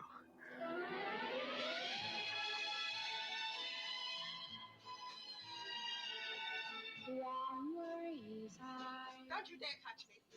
How can you come near me? Some guy did it to a woman and ripped off her stocking, right? I don't know why you would want to kill me. I keep imagining all kinds of terrible things. Don't throw my love away, no. Sadomasochist. The exhibitionist. The necrophiliacs. You seem to know a lot about these things. Someone should. Come on, I wouldn't let anybody hurt you. Nobody's going to do a thing to you while I'm... You're over the line. We're all animals. The line, I mean, divides the sick from the well.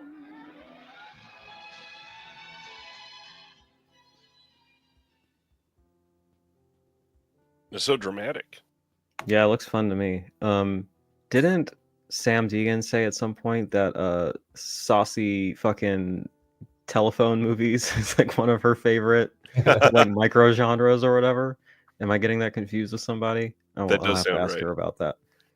I bet she has something to say about it. Prospect 4K for $12.50. Their boy Pedro Pascal in it, right? All or Nothing is $4.50 at Severin. You fucking go buy that right now. It's going out of print too. It's one of the best movies I've ever seen in my life. Holy shit! I paid way more for it than that, but it was worth it. But like $4.50. Holy shit! Yeah, go get that. Mike says, "Were people clamoring for slipcovers on the Galindo movies? Feels like an odd group to bring back." Honestly, they sold out of their original runs very quickly, and it doesn't really surprise me. But I see what you're saying. Well, should we take a look at Severin before maybe we come back? Yeah, sure. Did we look through all the? Is there like a section for the steeper discounts? Because I know that there's some that are more than 50%. I don't know if that's worth above 50%. Yep, that's probably worth perusing. There's our friend Curse of the Screaming Dead. Is that 100% off? Because anything less is too much. Let me rattle off some real quick. Arnold is really good. Ghost Nursing is pretty good. I love the Cardona collection. I know a lot of people don't, but I really like it. Infernal Rapist is fucking disgusting, and I recommend it. Blood Delirium, I love. Don't Open Till Christmas, I love. Great movie. Unmasking the Idol is fun. Two Undercover Angels is fucking terrible, but if you're a Franco completist, you have to have it, I guess. I don't really like Dead Heat, but I know I'm in the minority on that. Flesh for Frankenstein is amazing. Obviously, Paul Morrissey just passed away. Yep. So should probably get that. Masters of the World is fucking terrible.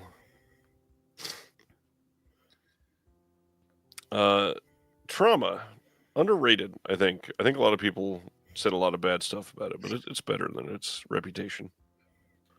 Stan says disgusting. Highly recommend. I gotta be honest. This whole row is kind of incredible. Yeah, it's a good row. I've been meaning to get Terminal Island. There's Last Gasp again. Killer's Delight is okay. It just kind of exists. I like both of the Cardona collections a lot. I don't know. I will go to bat for those. I really like Mexican cinema a lot, so that has something to do with it. There is animal cruelty in like most of them, but well, maybe half, and then the other half don't. And I think I have reviews of both of them. I love Homegrown Horrors Volume 1. I have a soft spot for that one. I don't know. I just think it's something special. Christmas Evil on sale and get the reward slip. Sure can. The Telephone Book, I think Sam Deegan said that was maybe her favorite release that they've done, because that's like one of her favorite movies or something. So that's what I was about to say. Highest recommendation for the Telephone Book. That's an amazing movie. And then love Death Promise too. If you've never seen Death Promise, has maybe the catchiest theme song for any of the Vinegar Syndrome movies, and a really brutal kill in that movie too. Death Promise? Yeah, there's a not to spoil it. If you're like dying to see it and you've never checked it out, I am going to spoil a kill here. There is a part, and it's all set in New York. There's a part where they take a sack full of rats and tie it to somebody's head and let the rats eat his head. Hard. And Eternal Combat, that's a fairly recent release, and it's 60% off, and it's a VSA. Yes, so probably should prioritize that. See, and I think this is where a lot of subscribers are like, well, why are we going to subscribe if they're going to do VSAs for 60%? I mean, honestly, than your coupon. Yeah, like that's kind of where I'm at. Like, as long as you can be patient, as long as you don't need slips on everything, like, shrug. I don't know. It's a moot point for me because I certainly don't have $1,000 to throw around in a month. But right. Especially not with my fucking cats costing me $600 and not contributing a cent around here. Untold Story 2. Did you watch that one? I don't want to be the only opinion on that one. Why do you hate it? No, I've not seen it. I don't hate it, but it is way worse than the first Untold Story. They're not really the first one is related good. that way. Yeah, the first one's fun. Oh, nice. Let's move over to Severin, because Dustin has me on the edge of my seat. Well, hold on. Hold on. There's an above 50% off on the partner label side, and there's also Going Extinct sections, which I assume are the same as the going out of print sections, but maybe not. Now they're going extinct. Right. Going Extinct in the partner label section just has a couple of Fun City Edition titles, FYI. Because the Going Extinct section is smaller than the going out of print section, so I'm not understanding the distinction. But let me see if one of them explains it. No, of course not. Why would it explain? Yeah, it's just Fun City. Yeah, I might just stock up on Fun City. Are the slips more expensive? It's $1 more. Oh, wow. That's not bad. No, these, pretty good. I have 3 of these. So 1, 2, 3, 4, 5. It's kind of a lot. Even at those prices. Less than $50. Yeah, it's not bad. And over on Severin, you can buy All or Nothing and Overboard together for $10 total. Seriously, go buy All or Nothing. Like, please, I will pay you back with money I don't have if you don't like it. It's so fucking good. Like, if you're a human being with feelings, you'll like it. Okay. And that's coming from me. And I'm running out. All right. So Any on these Vinegar Syndrome going extinct titles that you wanted to shout out, Celeste? Psycho Girls is fun. I like Buried Alive a lot. I go to bat for that one a lot, and a lot of people didn't like it, but I think it's good. So I like Pale Blood. Pale Blood is great. Perfect Strangers is very good, and I am a defender of The Severed Arm. I think it's a very good movie. What about this is going extinct. What about the over 50% off partner labels? Partner labels. Oh, it's on the Black Friday side. jeez. Another Body that just came out like 2 months ago. Yeah. 60% off. Gosh. Out in the Rain. I mean, a lot of these are pretty new. Spirit of 45, that's a big one for our friend Will Dodson, yes? I believe so, yeah. So is the United States of Insanity. Hell yeah. Whoop whoop. Whoop. I'm low-key a juggalo.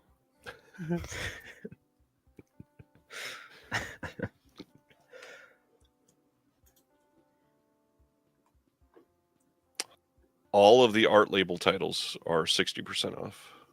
Oh wow. That's unfortunate, but maybe not surprising. Um, It's I like like, 160 something. I mean, they have just so many. I like Queen of Earth.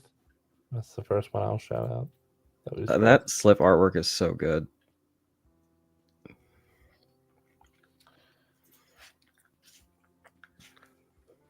God, there are so many here that are very, very cheap compared to when they were discounted. Yeah.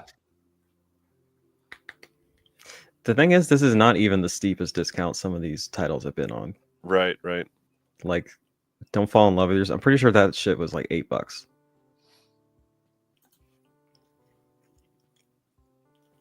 Oh, there's Will Dodson's favorite film, The Hard Part Begins.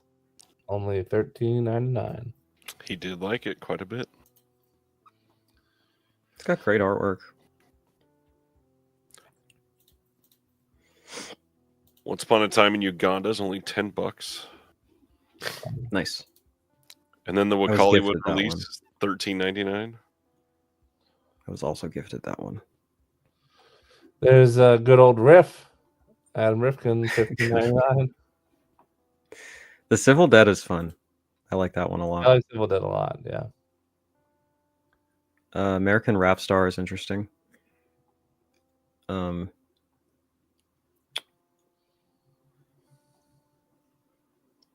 The Rainbow Boys is going out of print, so maybe prioritize that if it's up your alley. Nightmares from Umbrella is great if you've never seen it. I Think We're Alone Now is really great. I really like that one. Yep. I'm going faster than you. I should watch your screen instead of Has mine. anybody watched Foxhole yet? I was very curious about this one. I have not. I have not, but that artwork is sick. Yeah, Hayride Slaughter fucking sucks. It's terrible. Anybody in Hey, the if you chat want to watch an Foxhole? amateur magic act unedited for literally half the runtime, hey, Which they one? made a movie for you. Hayride Slaughter. Oh. The B feature on that is a little bit better, but not that much. Ryan loves Eat Brains Love. Mm-hmm. And the first VCR. I like Silvio. Lieutenant Jangles is obviously a lot of fun. Obviously. If you don't I love Wave. I really do, genuinely. Tina Kraus is a queen, okay? And she's incredible. But you know what? Some of those are real stinkers. And I gotta be honest about that. And some of them are incredible. Villains is a lot of fun. Faults is a lot of fun. Ape is pretty good. Fuck the Devil and Fuck the Devil 2 are two of the worst movies I've ever seen. I genuinely don't understand the appeal at all, but some people seem to like them. So, you know, have at it. Second shout out to Hearts Beat Loud. The Corn Shucker, the review does not exist on my channel anymore, but I really like it. I highly recommend it. You should It's a go wild movie. watch it. I think it's genuinely great. Like bizarre outsider art shit. Natural Enemies is amazing. I still think about that one a lot. It's incredible. Satan's Children is really fucking nasty. Superior. In fact, Yeah. I should get red lips. Oh yeah. That's like lesbian vampire shit. Final By the Flash, way, if you by the like, way, oh no, go ahead. You first. if you like Wonder Chosen, pick up Final Flash. I'm 99% sure that I got COVID doing lesbian shit in public. So you know what? It was worth it. Really worth it. God said you will be punished, and I said fuck you. It was worth it. Scream Queen is great. I'll shout out No Resistance from Saturn's Core. That's one of their best releases, I think. I don't remember if I have videophobia. I don't think I do. I like They Look Like People. It's a good one. Pathogen. I do not care if we go down in history as barbarians is really great, and it is only more timely now, unfortunately. True. Check it out. It's really disturbing Pulp in a Viking. way that is not fun. Ren Spirit Lake and We Await is disturbing in a way that is fun. If you want to see a man get like fisted to death and that kind of thing. And it's a double if you want to feature. see Jesus, like, God, what does Jesus do in that fucking movie? It's like a giant Jesus or something, and he like does something crazy. I don't know. Probably gets like sodomized or something. I don't know. It was a fun movie. Pulp Viking says, I saw Hearts Be Loud with my daughter, and we both hated it. And I'm wondering if you can block them. All right. I liked Blood on Her Name quite a bit. Coco Di Coco Da is fun. You and me both. We got pro fisting in the comments. Her Smell is a really good one. Savage Harvest is fun. I haven't seen Assholes, but I really wanted to. Just haven't gotten around to it. Sentence I've not heard ever. Shit and Celeste, Champagne. I'll I was always gonna say, recommend did you that watch one. Shit and Champagne? I fucking love that movie, dude. It's so good. It is so funny. Summer of '84 is fun. If you like Quentin Defoe, like me, then you should pick up Keep an Eye Out. I didn't care for that one. It didn't do much for me, but it's an interesting movie. Do you like Quentin Defoe? I don't know who that is. Did you ever see? Did you ever see Rubber? Rubber. No, I didn't. About the evil tire. I'm aware of it. Did you ever see Wrong? It's just called Wrong. Mm-mm. Sorry, some of these comments are confusing me. Same here. I will say Awaken is maybe the best looking 4K disc I've ever seen, but there's no plot, so don't go into it looking for that. Just go into it looking for a reference disc.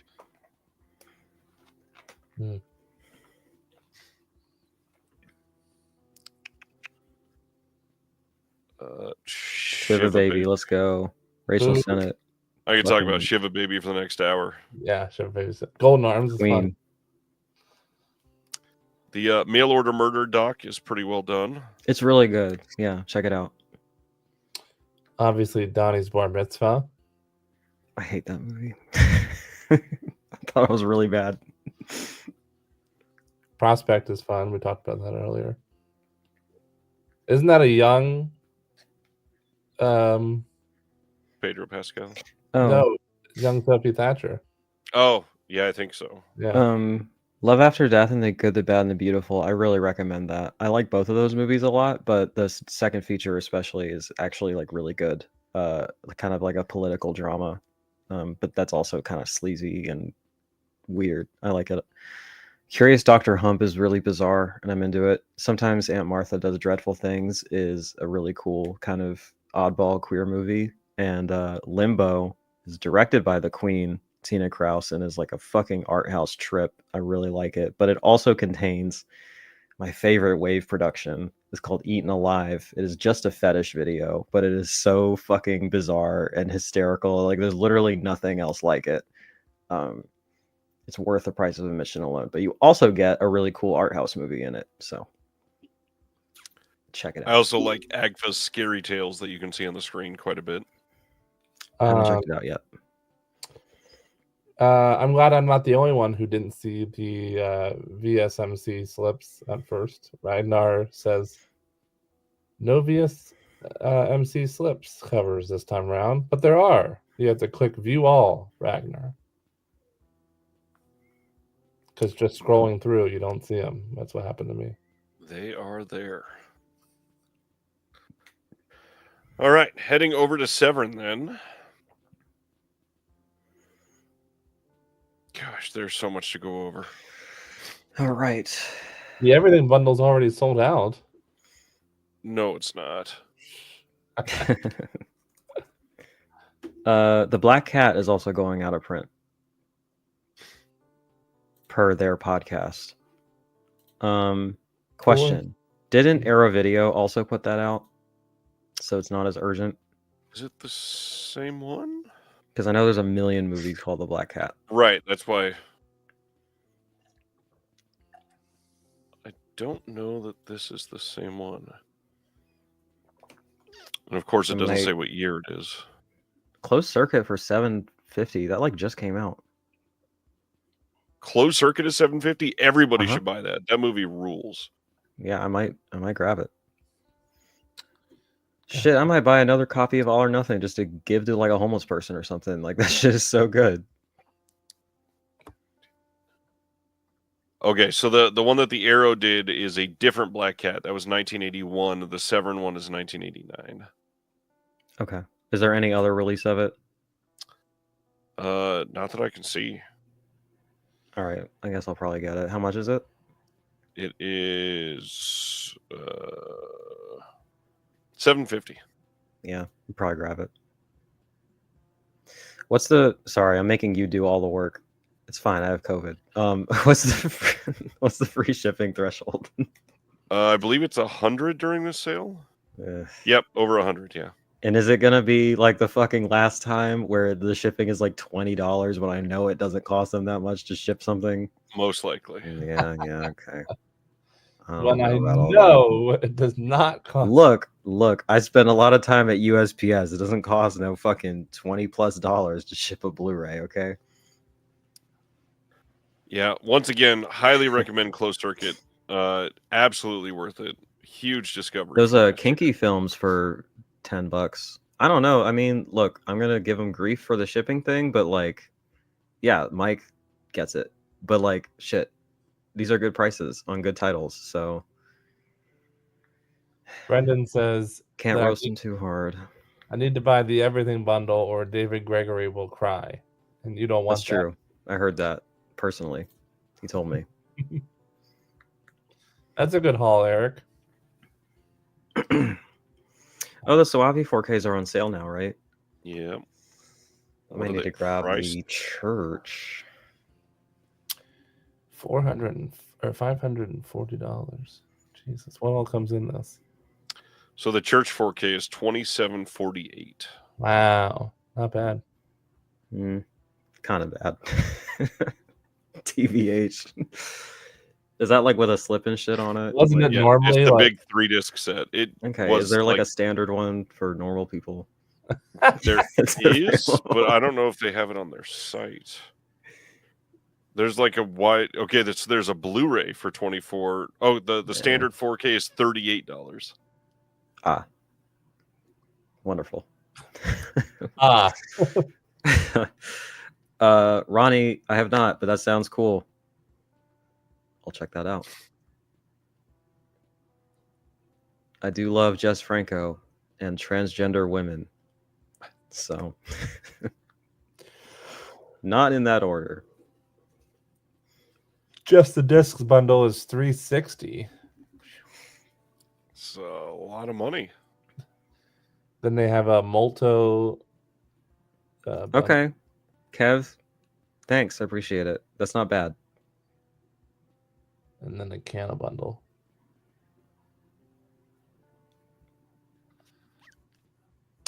See, this is hilarious to me. The deluxe edition of the church is on sale, but the standards are not on sale at all.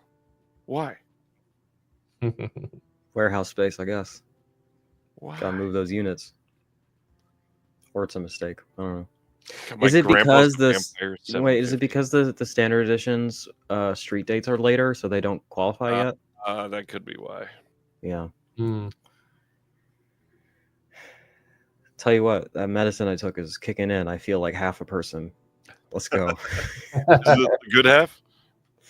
Well, Yet to one be thing at a seen. time. Wow, 45 for just antiviral. The Yeah, the female shipping executioner stats with slip fast, is I guess. 874. The dogs. Holy hell. The 5 days 4K from Argento with slip is only 1249. It's like, supposed to be pretty good, right? It's just not a Yeah. horror movie. It's just not a horror movie. Well, all right. Wild Beast is supposed to be pretty good, yeah. Wild Beast is a lot of fun. It's in a blue case though, so no deal. Cancel everything. Well, they sell the black cases, so they even got me on that. Mark box set me, sale. mark me safe from the Severin Black Friday sale, as Anthony would say. I'm marking you unsafe. Get in there. I have Come on, everything. champ. You got it. I have everything. Danny, I You don't have the want, new stuff. and I paid much more money for everything. Everything that's on sale, I paid much more money for. This exchange rate is wild. The just the disc being sent to Australia is $561 Australian. Jesus. Yeah, that 5 days must not have sold well. 3 discs, UHD with a slipcover for $12.50. That's got to be well below cost, I would imagine. Absolutely. But I'm gonna ask a much- dumb question. What is Intervision? Intervision is like I don't know if it's all shot on video, but it's like the super indie label that Severin also releases titles under. I didn't know if it was like a production company or if it's a sub-label for. It's basically a sub-label. But is there like a? Because you just said it was shot on video, maybe, or like an indie A lot of them thing? have been. Yeah, I'm just curious if there's a parameter. Okay, mostly SOV. All right. Yeah, I want to see all these new ones, but you know, 3 between the sheets, horny shit, $3 a pop. It's a pretty good deal. I'm just saying.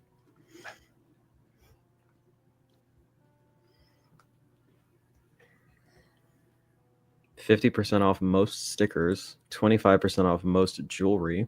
If you want that fucking church pendant, a second one, double up. yeah, since I clearly have it laying around somewhere.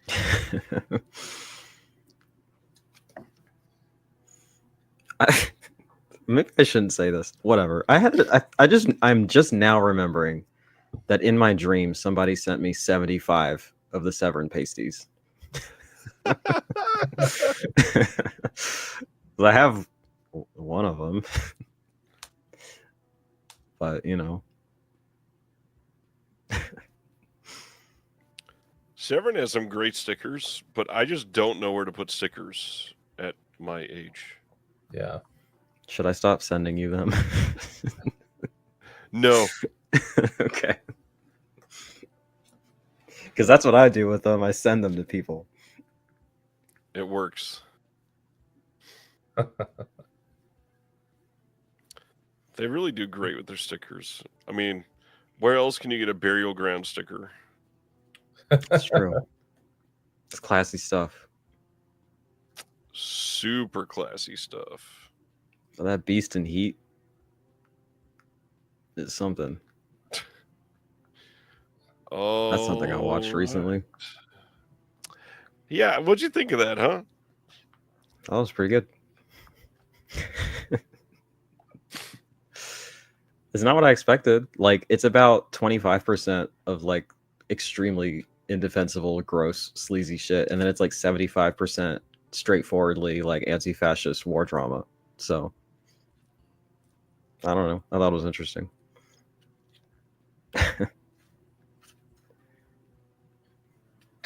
My friends I watched it with did not agree, but I thought it was interesting.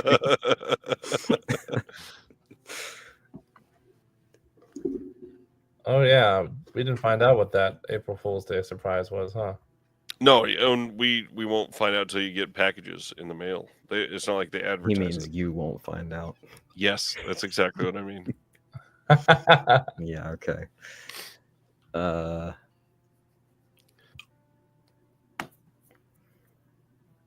The crappy part too is that's not in the interview. We talked about that after the interview. Well, that makes sense. Did you sign an NDA for that? Yes. Yes, I did. So you're saying there's a price. I could get that information out of you.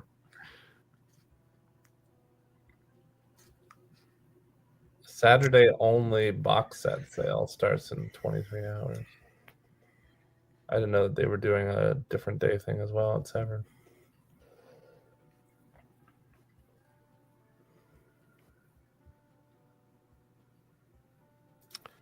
Interview will drop at 11 your time, Kevin.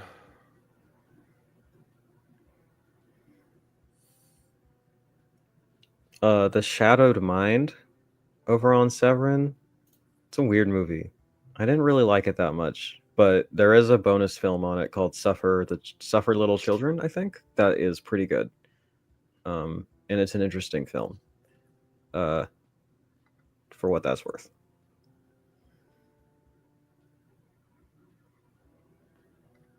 I don't even remember when this one came out. It's a weird one. It's pretty slow, kind of on the artsier side, I think. Right.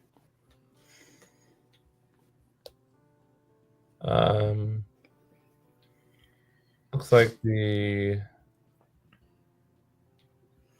Glacia titles are 50% off. Yeah. Yeah, I was thinking about those. Perdita Durango and Acción Mutante. Highly recommend. Love Perdita Durango.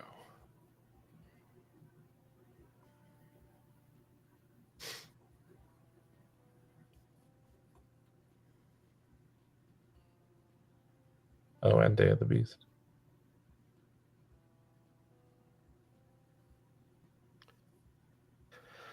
Anything anybody wants to see or chat about or go to a different sale?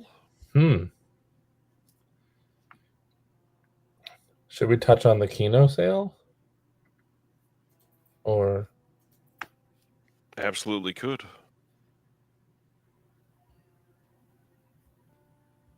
Oh, before we do that, there's a list of box sets going on sale tomorrow, right? And we can surmise what they'll be because There it'll be 50%. is, yeah. I think it's in their sale policies.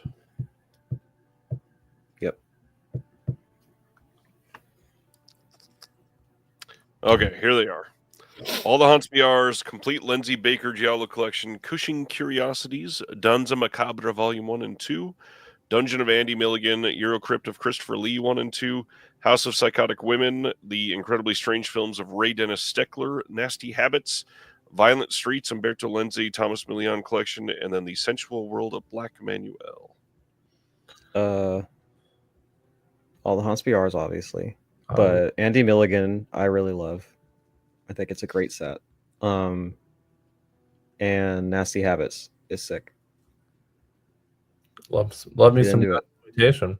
Yeah, get into it. Is Roommates worth it? I don't know. I haven't seen it, but probably. Is it on? Oh, shit. I meant to see over on Melusine. Yeah, there's going to be some chunky discounts over there. The 75% off section going on. Cine Journey's got a good haul there. Those are the only two new titles that I would probably pick up. And then they got All or Nothing, Celeste. And Overboard. Nice. And Overboard. House of Psychotic Women, it's a very typical style box set where there's one like amazing movie, one pretty good movie, and one that's sort of middling. What about Ray Dennis Steckler? That is hard to recommend. You really have to be a fan of that style of movie. I believe the trailer for that one is still up. Watch the trailer if you're intrigued. You'll probably be super into it. Clones of Bruce Lee is still way too new to be on sale there, David. I might get Nasty Habits. That's one I don't have yet, actually, depending on what the price is during this sale. Well, we should be able to It'll figure probably out be like 45, I think. Yeah, because they should show you the MSRP. And maybe Violent Streets. that one's good too. Yeah, I heard that's good. I heard that's a fun set. So Nasty Habits should be $50. Okay. Perhaps.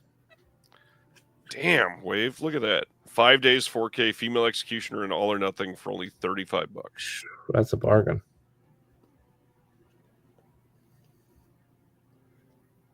It's a bargain. Mike is saying, I'm hoping Haunts 2 will be on sale next year. I imagine it'll last until then.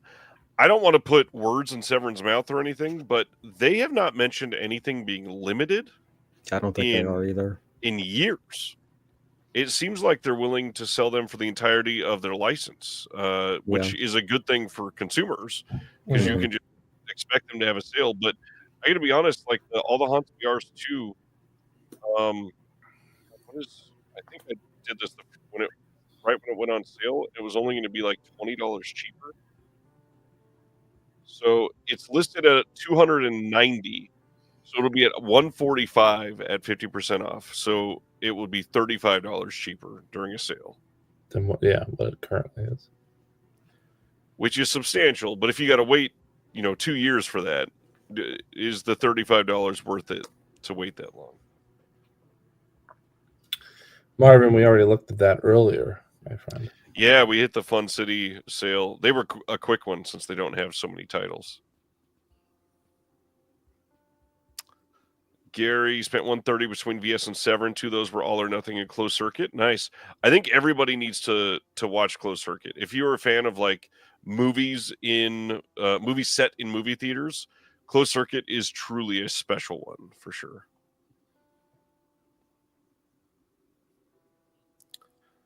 Terry says if the Ray Dennis Steckler trailer isn't up, you can find the Incredibly Strange Film Show that discusses his films.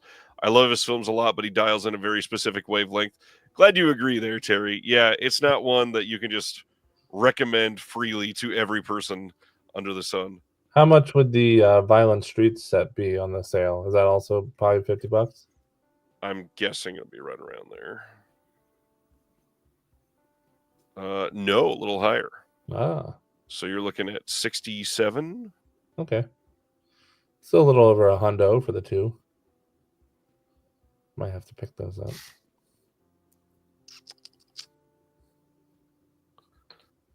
Yeah, Aaron's right here too. If you want the bonus edition, obviously the bundle will sell out. I'm surprised it hasn't yet.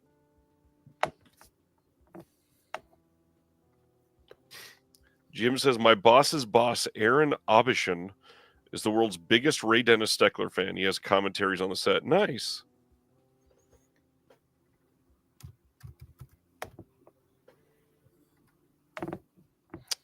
All right. How about heading over to Kino? Kino.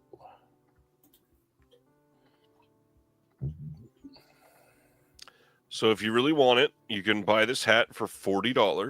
All right, let's see the hat. Let's see it. It's got the Studio Classics logo on it. That's kind of strange. Like, is the implication that you yourself are a Studio Classic? You become a Studio Classic, donning the hat. Kevin earlier, I think, that said, whoops, I went back too many times. Kevin said the picture that they're using as the product photo looks weird because it looks like a picture from your grandpa that says, "Did you lose this?" I did. Thanks, sir. Send it over. Ooh, I love that they're right there on the top. Their sale photo is my favorite movie of all time.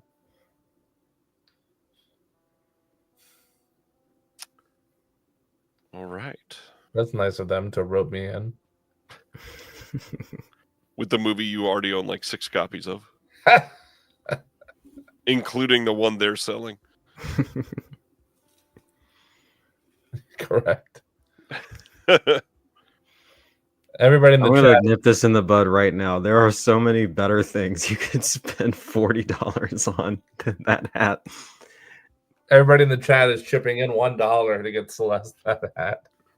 Just send me $40 instead, please. I have bills. Limit one hat per customer, because I need 3 $40 hats. Yeah, you don't want people hoarding it. Scalpers. Thank you. There's a joke in there somewhere.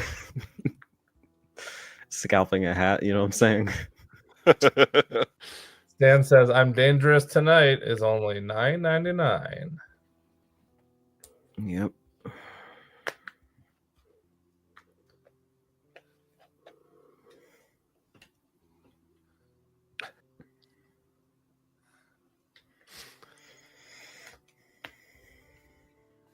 American Ninja and American Ninja. I can't stand those movies. This is another sale where I think I have just about everything I want from Kino in terms of older titles. I wanted to see this, The Apartment with Cassell. Bye, Paul. Thank you. Bye, Paul. Have a good night. Have a good one, Paul.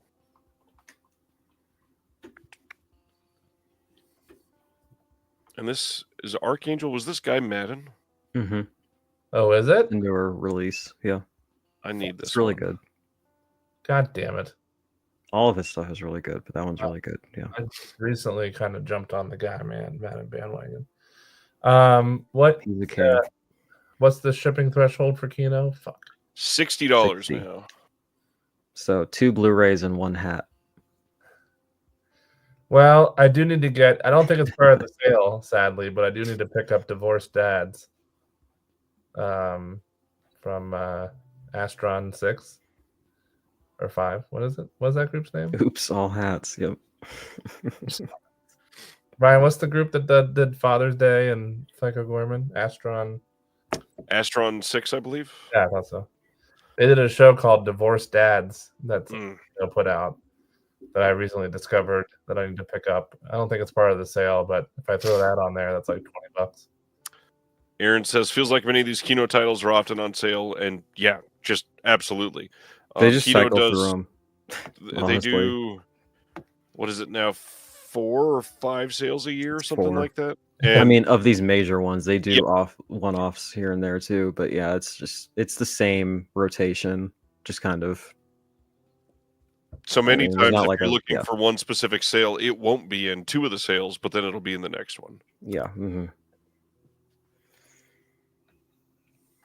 They got this thing running like a well-oiled machine. Let me tell you. All right.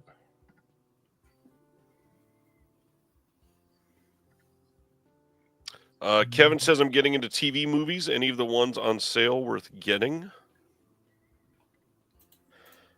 Probably. Yeah, there's quite a few.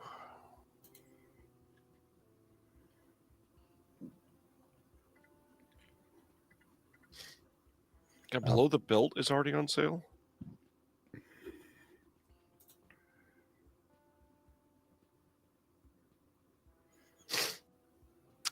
Yeah, if Ants is on sale, Ants is worth it for sure.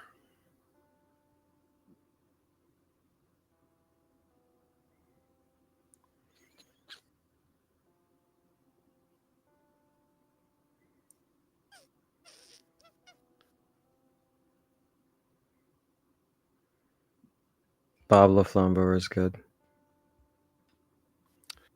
Here goes Jeremy to shout out Brain Donors. Oh, I didn't even realize he was gone because I was on the other tab. Yeah, Brain Donors. That one is one that a lot of people defend. Brick Special Edition, 4K. Great Kind of movie. a dumb movie, but it's. I You love said it's great. I'm like, it's kind of stupid, but I love it's Brick. it's still good. I love Joseph Gordon-Levitt. Yeah, me too. The Cabinet of Dr. Caligari is obviously a must-own, but that Eureka edition is really great. This is a problem with Kino, is that I feel like I never trust just getting their releases on a whim, because there's almost always a better version of it somewhere. And then I'm just like, do I pay the extra money for the better version? Do I just get the cheaper one? Absolutely. Brain Donor is one of the best comedies of all time. Underrated. I heard you. I was in the bathroom. Slacker.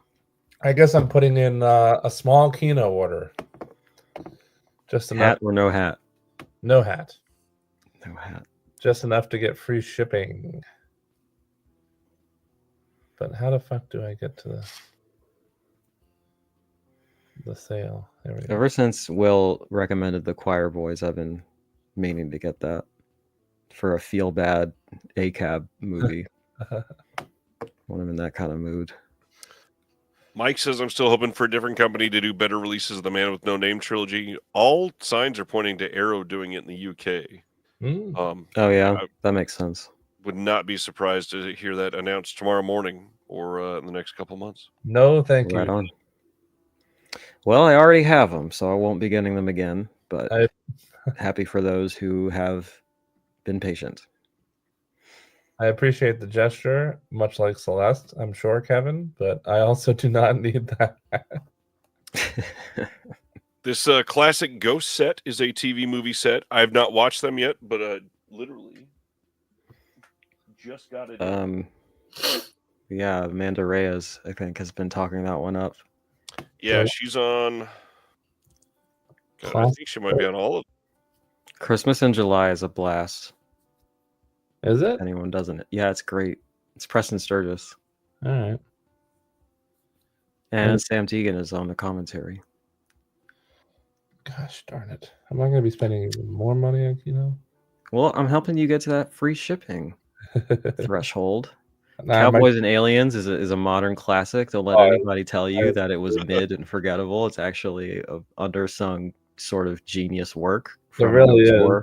It really is. I love it. I love it. That was a DVD Netflix rental back in the day. I don't even really remember much about it, to be honest.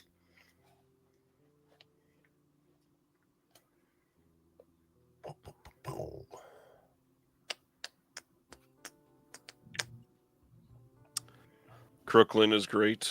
Everybody should have Crooklyn. That feels like an upgrade waiting to happen. I haven't touched it for that reason. It does, but I mean, I would love to see like a Criterion Spike Lee underrated or something box set. Yeah, I wanted to get that fucking gay shit, Daddy in the Muscle Academy, but there's no subtitles on it because it's an old one. So I'm waiting for them to do their trademark sort of reissue number on that one. Right. Which I'm not disparaging. I'm really glad that they're doing that. Highly recommend Dead Men Don't Wear Plaid, one of my favorites. Underrated spoof of old detective style movies.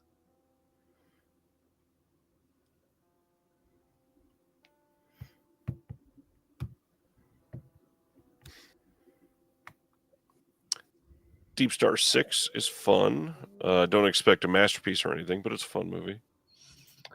Gosh. Now I'm just doing my own shopping.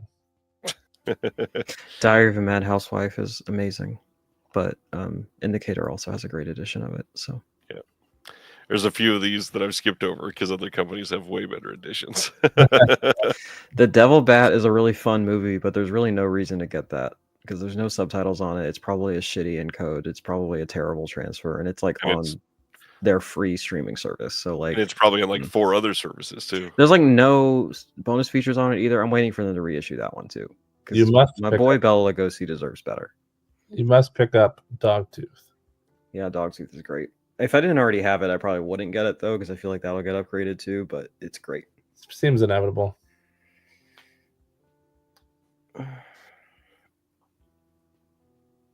The Fibes movies are pretty great. Not sure if those will get upgraded.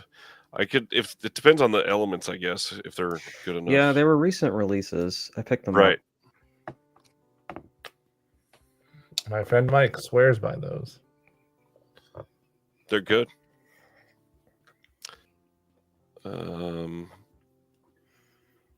I've been wanting to see Deported.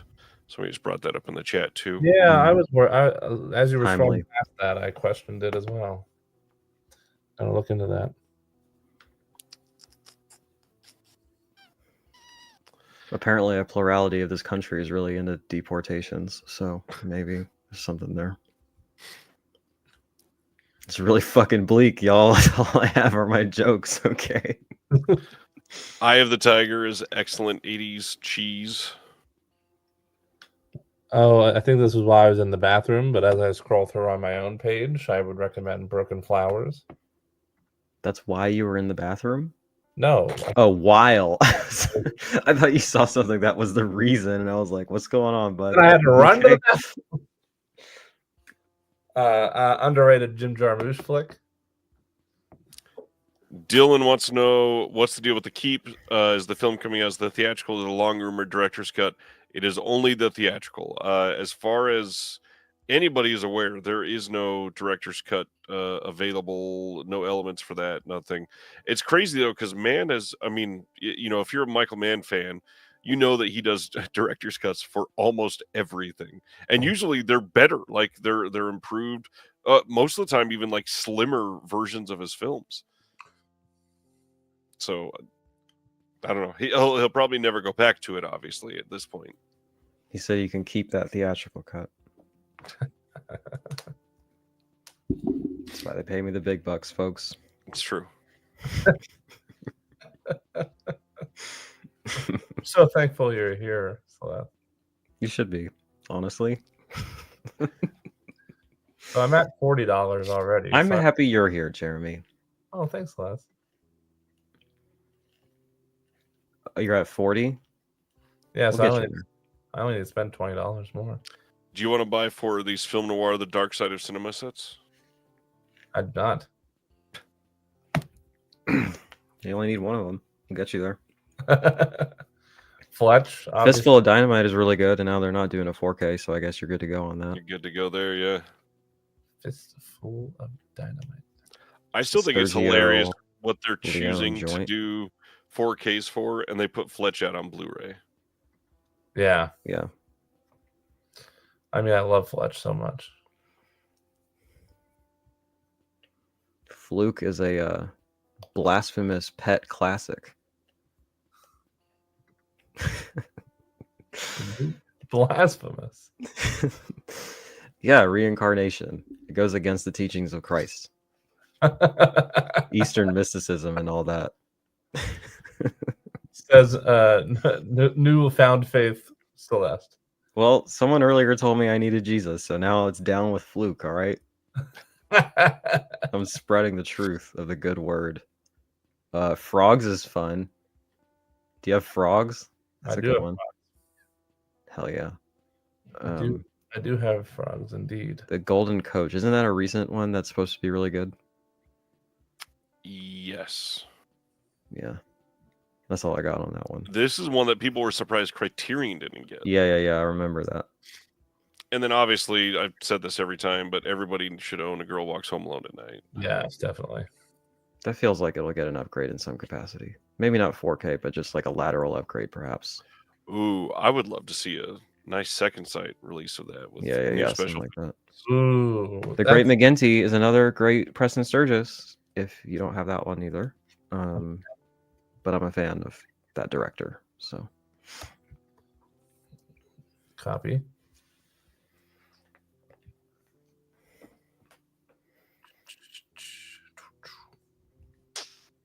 I always think that's Paul McCartney on that Happy Birthday to Me cover. Getting just fucking blasted in the face.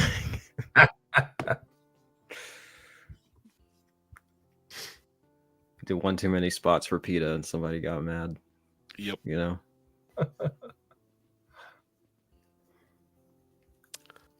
You should get Fluke to stick it to Jesus. You know what I'm saying? Yeah. And cats.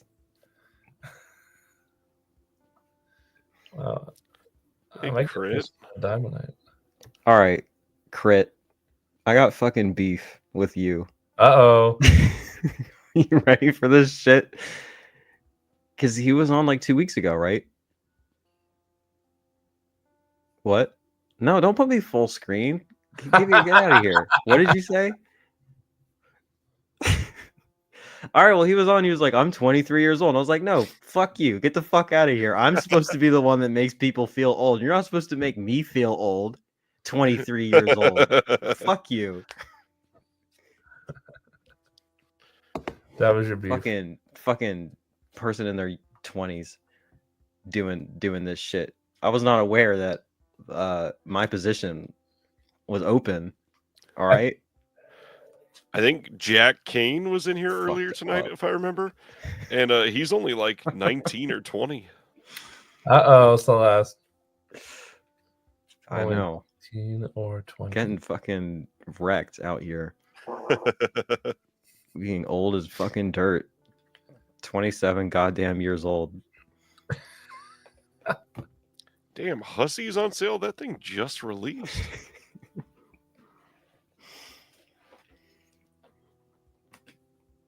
In all seriousness, I wish I was doing what you were doing at 23. I was a little bit later to it. Not that much later, but you know.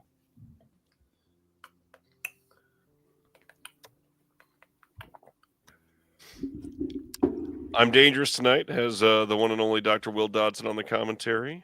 The one and only. Thank God there's not more of them.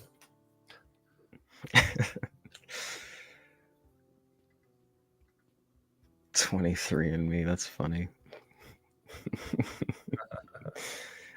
Kevin, you've been on fire tonight. Shout out to you. Kevin's been doing great. You're like doing my job for me, honestly. I appreciate it. It's taking a sick day out here. Well, I didn't get to enjoy being 23 either on account of the multiple mental illnesses. So, you know what? Hell yeah. Kev's done the Yeah, Let's do Do It chat like 17 times tonight. Well, he invites audience participation. Didn't get the mute button on time on that one. What the heck is honky tonk for you? Yeah, honestly, Mike, you got it. That's pleb shit.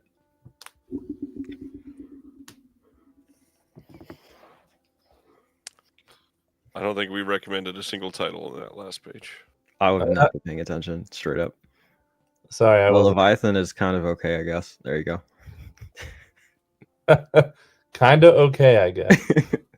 It's pretty mid, but you know, if you're into that kind of thing, I like Leviathan. have at it. Oh, okay. Well, there you go.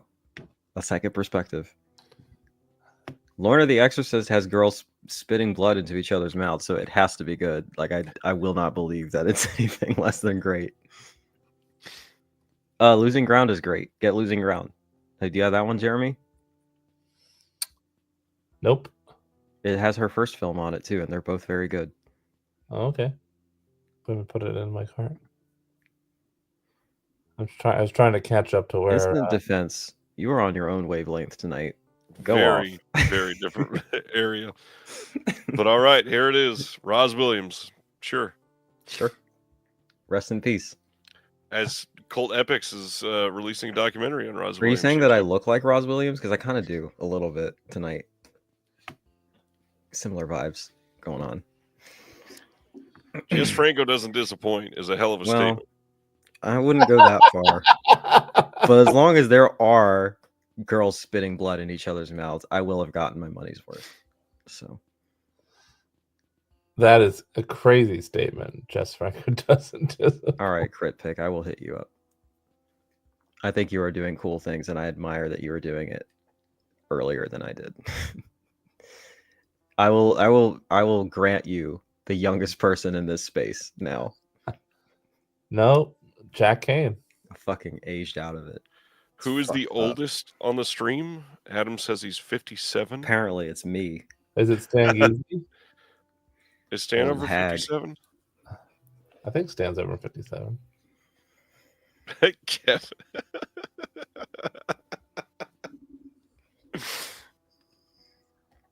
I don't know. Is Sardis watching? Probably not. He's probably asleep. Damn, people are gonna be catching strays on this conversation straight up. Who else is old as fuck around here? Yeah, which one of you fuckers are... Where's Aaron Penn? Get his old ass out here. I love you, Aaron. I'm sorry. 67. He's probably doing his own stream. All right.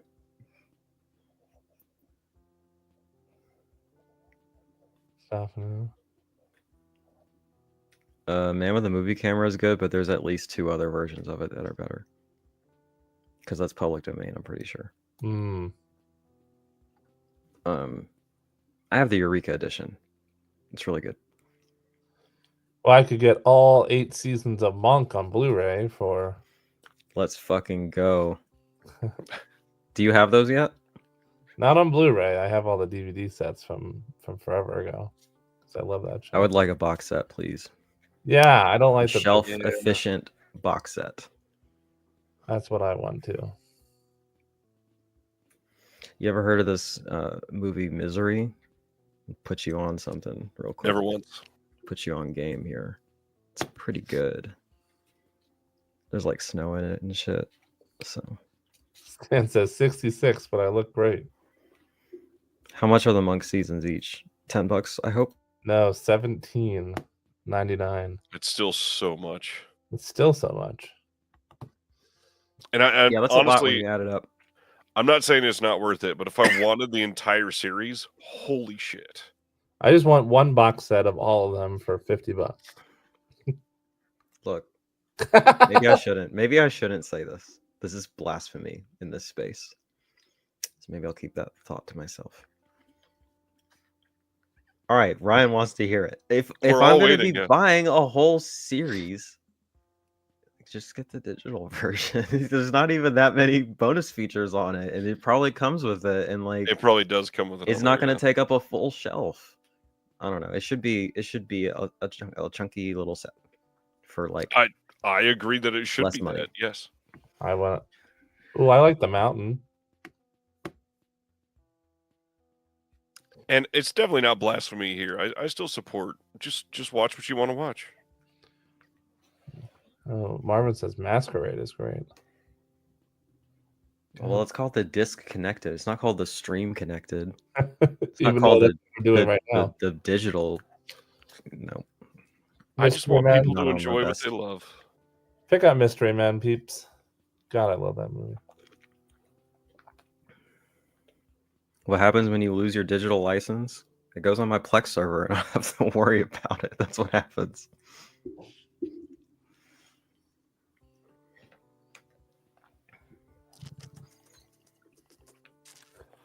How do you feel about what Ragnar said, Celeste? Columbo would take Monk in a fight. I've never seen Columbo, but I think most human beings would take Monk in a fight, so I won't dispute it.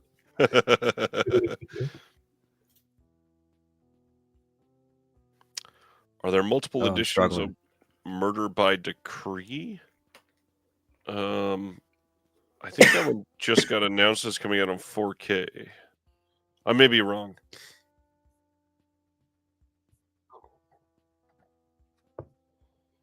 Now I have to look at Masquerade since Marvin just brought that up.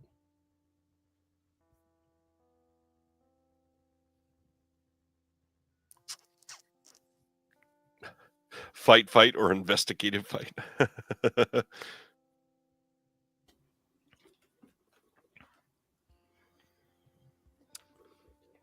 I've been wanting to see Neptune Frost. I've still not seen that. Yeah, that's been on my list as well.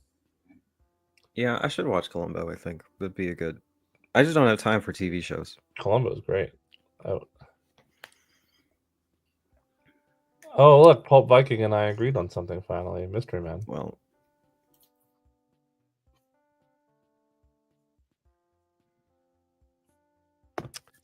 Night Gallery is a classic. Absolutely recommend. Oh, and there's Instant Defense is suddenly making sense. Yo, I might be at my limit here. I can't finish a sentence. Oh no. Nostalgia by Tarkovsky is on sale, and it's still more expensive than the Amazon pricing error made it.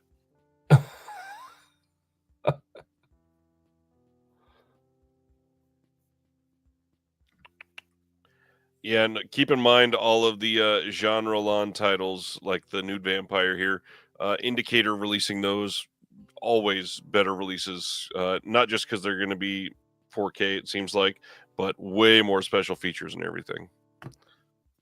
I should be asleep too, Kev. I was exhausted before this started. I got to get up at 4 a.m. and get in line for record store day. It's not even a good record store day this time. There's like nothing good. You don't want Scarlett Johansson's original album on vinyl? No. Featuring the Yeah Yeah Yeahs and David Bowie? No, I don't. I can't with that one.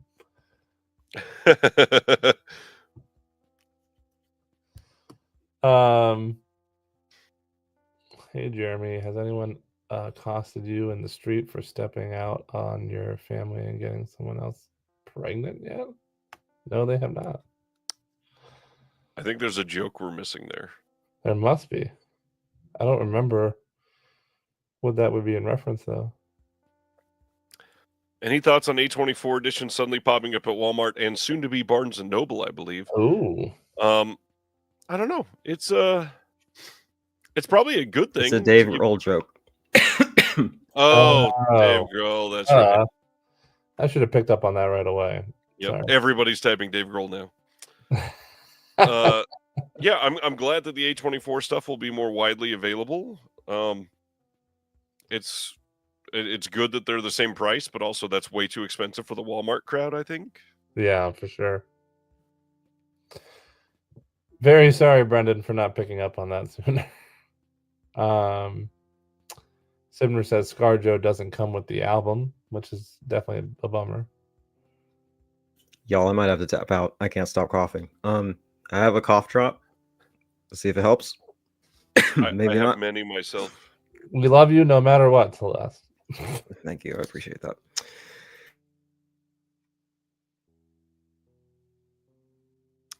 Wave I is have bringing these medicated lozenges that I bought, and they taste like fucking shit, but they did help for a bit. So maybe I have to bite the bullet, so to speak. I'm very sensitive to taste, so it's kind of miserable for me. But we don't require you to stay. If you gotta go, you gotta go.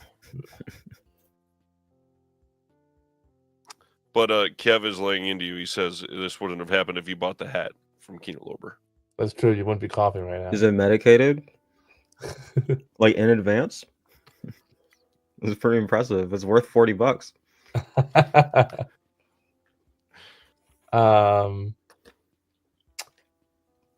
Flickering Waves Terry says he likes the ScarJo covers album, but not for the price that they're charging for it. I'm not even sure what the price is, to be honest. Anthony is marked safe from Record Store Day. Marvin, I'll be at CD Trader here in the Valley. If you want to join me at 4 a.m. Foo Fighters, I agree. COVID free. Good for you, bro. Flexing on me. Oh, that'd be interesting. I'm alcohol free, so take that. Oh boy. Oh, What were you gonna say, All love Jeremy? here, it's fine. Oh well, Journey suggested the screenplay books being on sale. That'd be interesting. I think he was saying they would do well at Barnes and Noble. Right, I think so too. And not that it's happening. I could see them do very, very well. Yeah, I think they really could. And it would be nice to pick them up there instead of fucking on the website with shipping. Ragnar's getting their dog a new bed for Black Friday. And David has to walk his dogs. Signing out. Bye, David.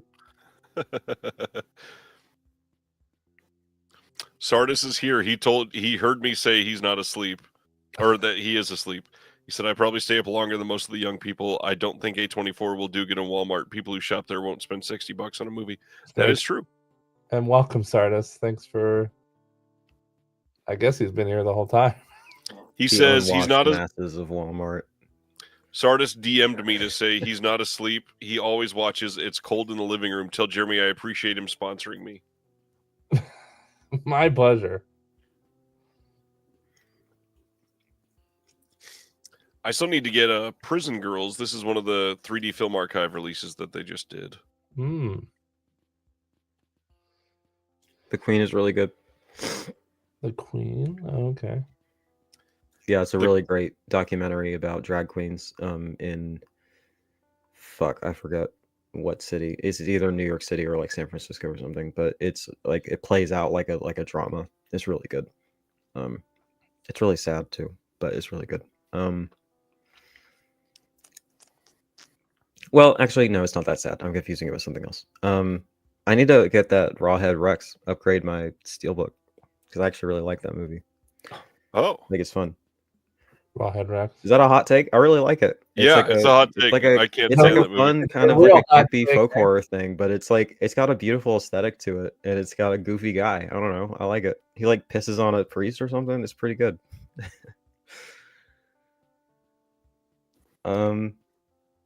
Thanks. That's really sweet. I appreciate that. I have not really felt as though I'm doing my part in that lately, so I appreciate that a lot, actually. Shout out Steven. Stephen Perkins. You're the fucking goat. Even. Ryan, do you want to answer Pulp Viking? Oh, did I miss one? He says, "You know shit." Oh, will Arrow release more of De Palma's films? I love the carrying Carlito's Way box set. I mean, I think there's more of an opportunity for that now. I would not be surprised at all. Shit, I still need to get Carlito's Way. I don't think I ever did. Ooh, Cine Journeys. That's right. Thanks, Aaron. I appreciate it. I hope so. Members discount. Thank you, Sardis. Everyone's being nice to me. Thank you. Oh, did somebody just say Echo and the Bunnyman? That's another one I wanted to pick up. Oh no, they just want to echo what Brendan said. It popped up so quick. Yo, I'm gonna be so real. I'm gonna be radically vulnerable with you for a second. I also misread it as Echo and the Bunnyman. No way, really? So yeah. I love that. Yeah, because that's one of the record store day releases that I want to pick up. I saw them. They were kind of disappointing, but they were okay. Oh, sad face. I'm It was a good curious. band, though. I'm curious what Terry's picks. Totally not related to this stream whatsoever, but I'm curious what Thank you, Terry's Sam. picks for record store day are.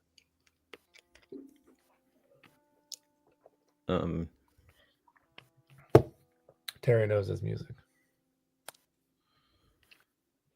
Don't forget, all these Road to movies got repackaged into a box set, and it's literally the exact same discs and will be cheaper than these individual releases, even on sale. I agree with Christopher. Walmart is the last place I want to buy physical media, even though Ryan and I drove way out of our way. Oh, I was like, the Sacrifice is fucking already on sale, but it's just a pre-order option. Well, yeah, I mean, and then you could throw it in if you need free shipping or whatever. and the Blu-ray's on sale. Oh, I have the Blu-ray. Celeste, everyone's being so nice to you. I know, it's really sweet.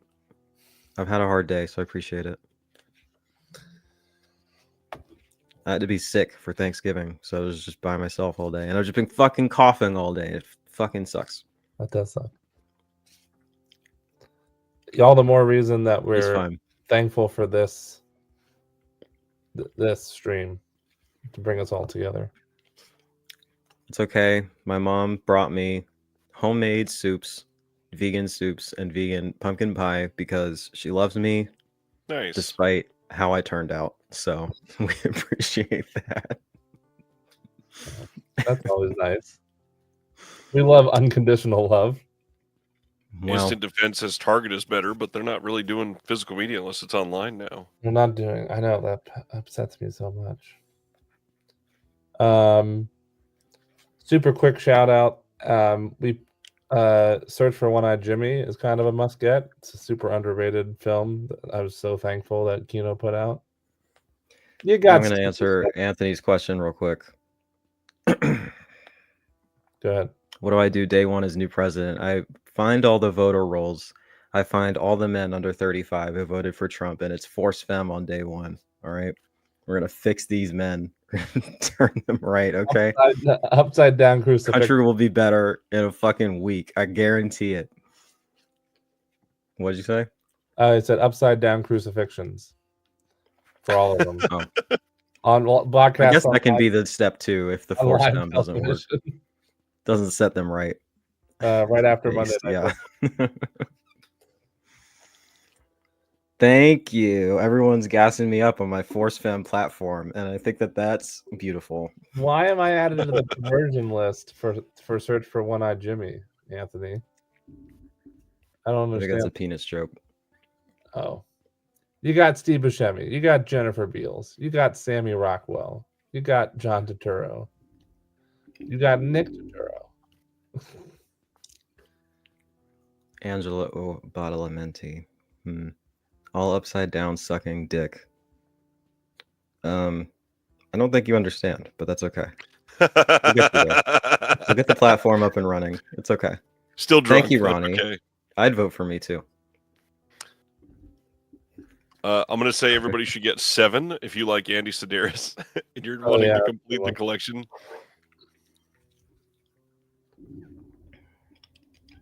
Stan knows what's going on. Also, pick up The Silent Partner. We love Elliot Gould. I think this cough drop is helping. Yeah. I'm finishing sentences, so that's good. Yeah. Or I'm just passionate about Force Fem, you know? Powering through.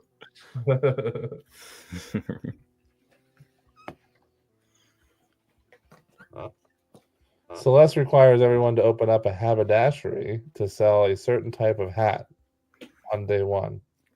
Kevin is really dying on this hill of hats. That's oversaturating the market if everybody has to open a fucking haberdashery. Jim is Maybe going I'll to send the stimulus checks. Those would be stimulus hats. What is the Nickel Flick sale in the morning there, Jim? I want to know what they're doing.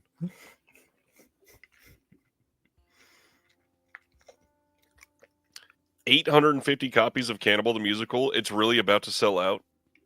That's crazy because it was like there was a lot, right?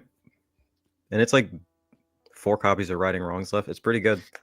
Wait, how many copies were there total? And we're down to 850? 5,000? It had to have been at least 5,000. Good lord. Yep, 5,000. What I don't understand is that it's been up for like weeks. And now, I guess whatever. It's the psychology of the sale or whatever. 5,000 down to 850. Holy smokes. Everyone's throwing it in with their order of the keep. Well, and now it'll sell probably tomorrow at this rate because it's under 1,000. Should I get it? Is Cannibal there Musical? anything? I mean, I want to get it eventually, but do I need the limited edition? Like, is there a booklet that's worth having in it? Gosh.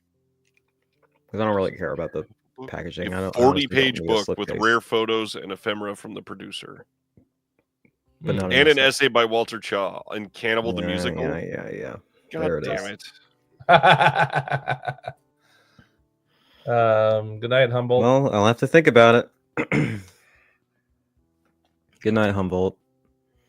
So somebody's asking, has it sold more than Congo? Congo is Probably limited to 10,000. Let me do the page source trick.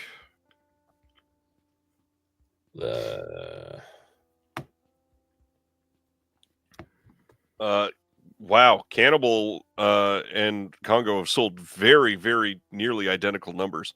They are down to 5,312 on Congo. Oh, so almost half. Thanks, Eric. I appreciate it.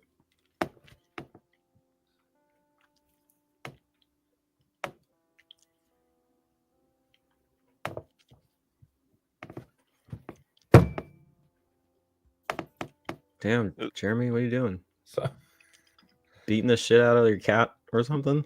no, I would never. My desk is like squeaking. Nice. I was trying to stop it from squeaking. Yep, 1:30 on the East Coast, and Jeremy's like just hanging out. It's only 10:30 over there.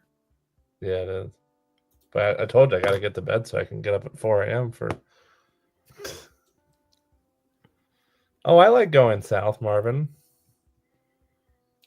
Jack Nicholson.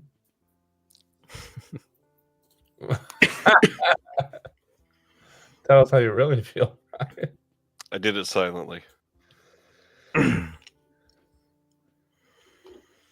What is the correlation between my inauguration and Congo? I saw that. Kevin's just funny, He's just riffing, you know. as you do. Mm-hmm. Mm-hmm. As Mm-hmm. you do. Will this be the year that I finally get Terminal Invasion? Probably not. Probably It not. should be. Oh yeah, you saw it. Whoa, really? The Keep already halfway sold out? Not surprising. That's crazy. Well, and that includes all subscribers too. Don't forget, Right. Sure. and But, retailers. I mean, and really, stuff. how many is that? It's a good question. They've never said that. I would guess less than 1,000. And how many was the Keep? Was that the one that was 12,000? 12,000. Yeah. Good lord.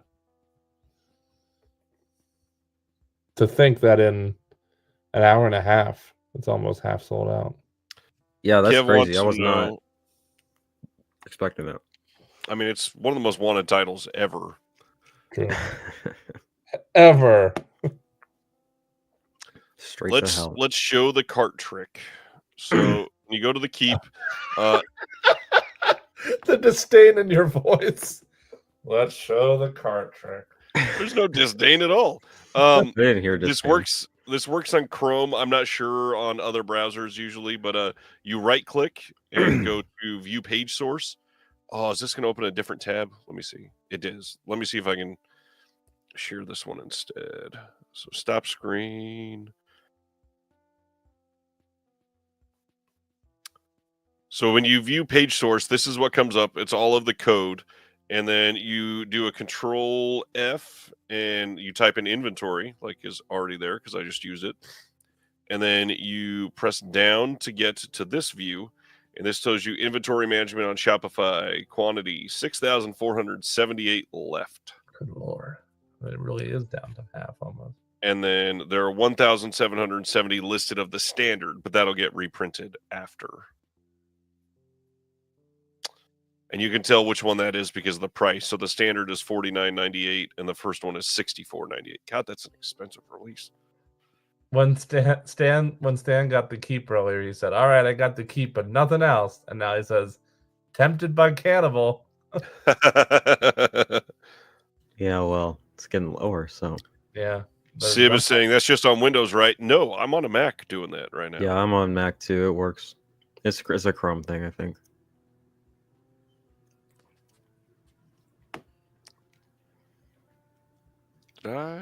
Boy, I love illness. Let me tell you what.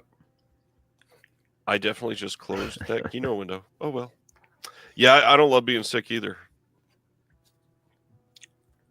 Ryan is just tired. No, I'm also sick. You know, well, power through, buddy. I'm trying. Ryan is hacking the website. This is like what, your biggest stream of the year? Usually, yeah. Usually? Yeah. Sibner says, "I'm on Chrome, no dice." Well, you have to get a new computer. That's weird that it's not showing up. Yeah, that's for you. weird. It works for me. I don't know. Are you sure you're doing it right? Oh, you he got did it. get Cool. it. Okay, good.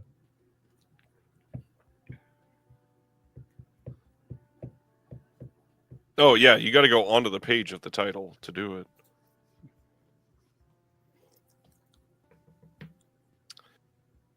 Well, I think we looked through pretty much everything. Yeah, we didn't look through Arrow's horror exclusive sale. Yuletide Terrors or whatever the fuck it was called. Okay, they'll have another sale next week.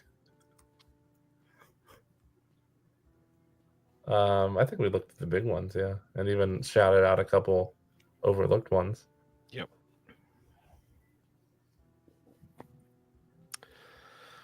Well, no, we did not look through Shout's site-wide sale. We definitely did not. And we will not be doing that. Friends, I think it is time. Thank you so much for hanging out for a third year in a row. Yeah. I'm sorry it wasn't as lively as it has been in the past. Same here. Apologies. Same, and I don't have an excuse. On account of the virus coursing through my veins and bloodstream and fucking lungs and everything, and also on account of the horrible trauma, I am not on my A game, so to speak. But you know what? We'll get back there. It was still fun to get together. Yeah. Always is. Tomorrow, like I know we just went through a bunch of sales and talk about stuff that is already taking your money. Reminder, it's now Friday pretty much everywhere except for the West Coast and the US. So keep in mind, Deaf Crocodile titles go up for pre-order today. You have the Golden Fern and Felidae 4K both going up. Up yet? No, they'll be up in like 6 or 7 hours, something like that. Deaf Crocodile podcast, new episode coming out tomorrow, featuring the one that we just mentioned. Mr. Walt Chaw is on the episode. New interview on my channel. Yeah, I think there's Cult Epics will be launching their sale tomorrow morning. It's another one to keep an eye on. Anything else? Anything for you guys that you want to promote? Shout out. Pick up the newest issue of the Physical Media Advocate, please. It's a great issue and has a Beyond Fest recap article from yours truly that I'm very proud of. Jeremy is like a fifth of the issue with that. It's 13 pages. God, it's way more than a fifth then.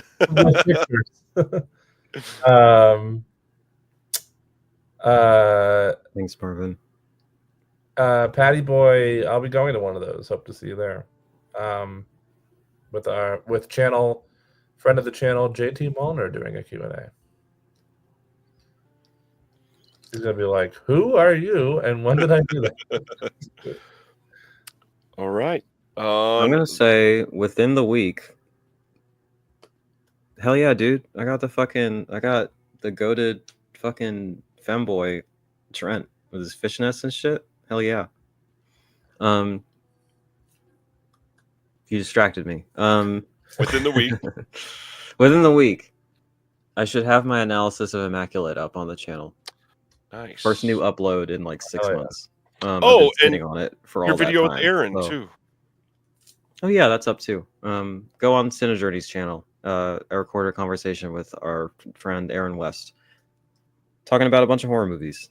He made a list, and I read it live. So, Love it. Punk Vacation for all of us. It's true. Shout out the man Chris doing the thing. I don't know what the fuck is gonna happen with my channel, but that video will be up, so watch it. And I have a Patreon if you want to get on the ground floor for investment opportunities and stock bonds. Yes.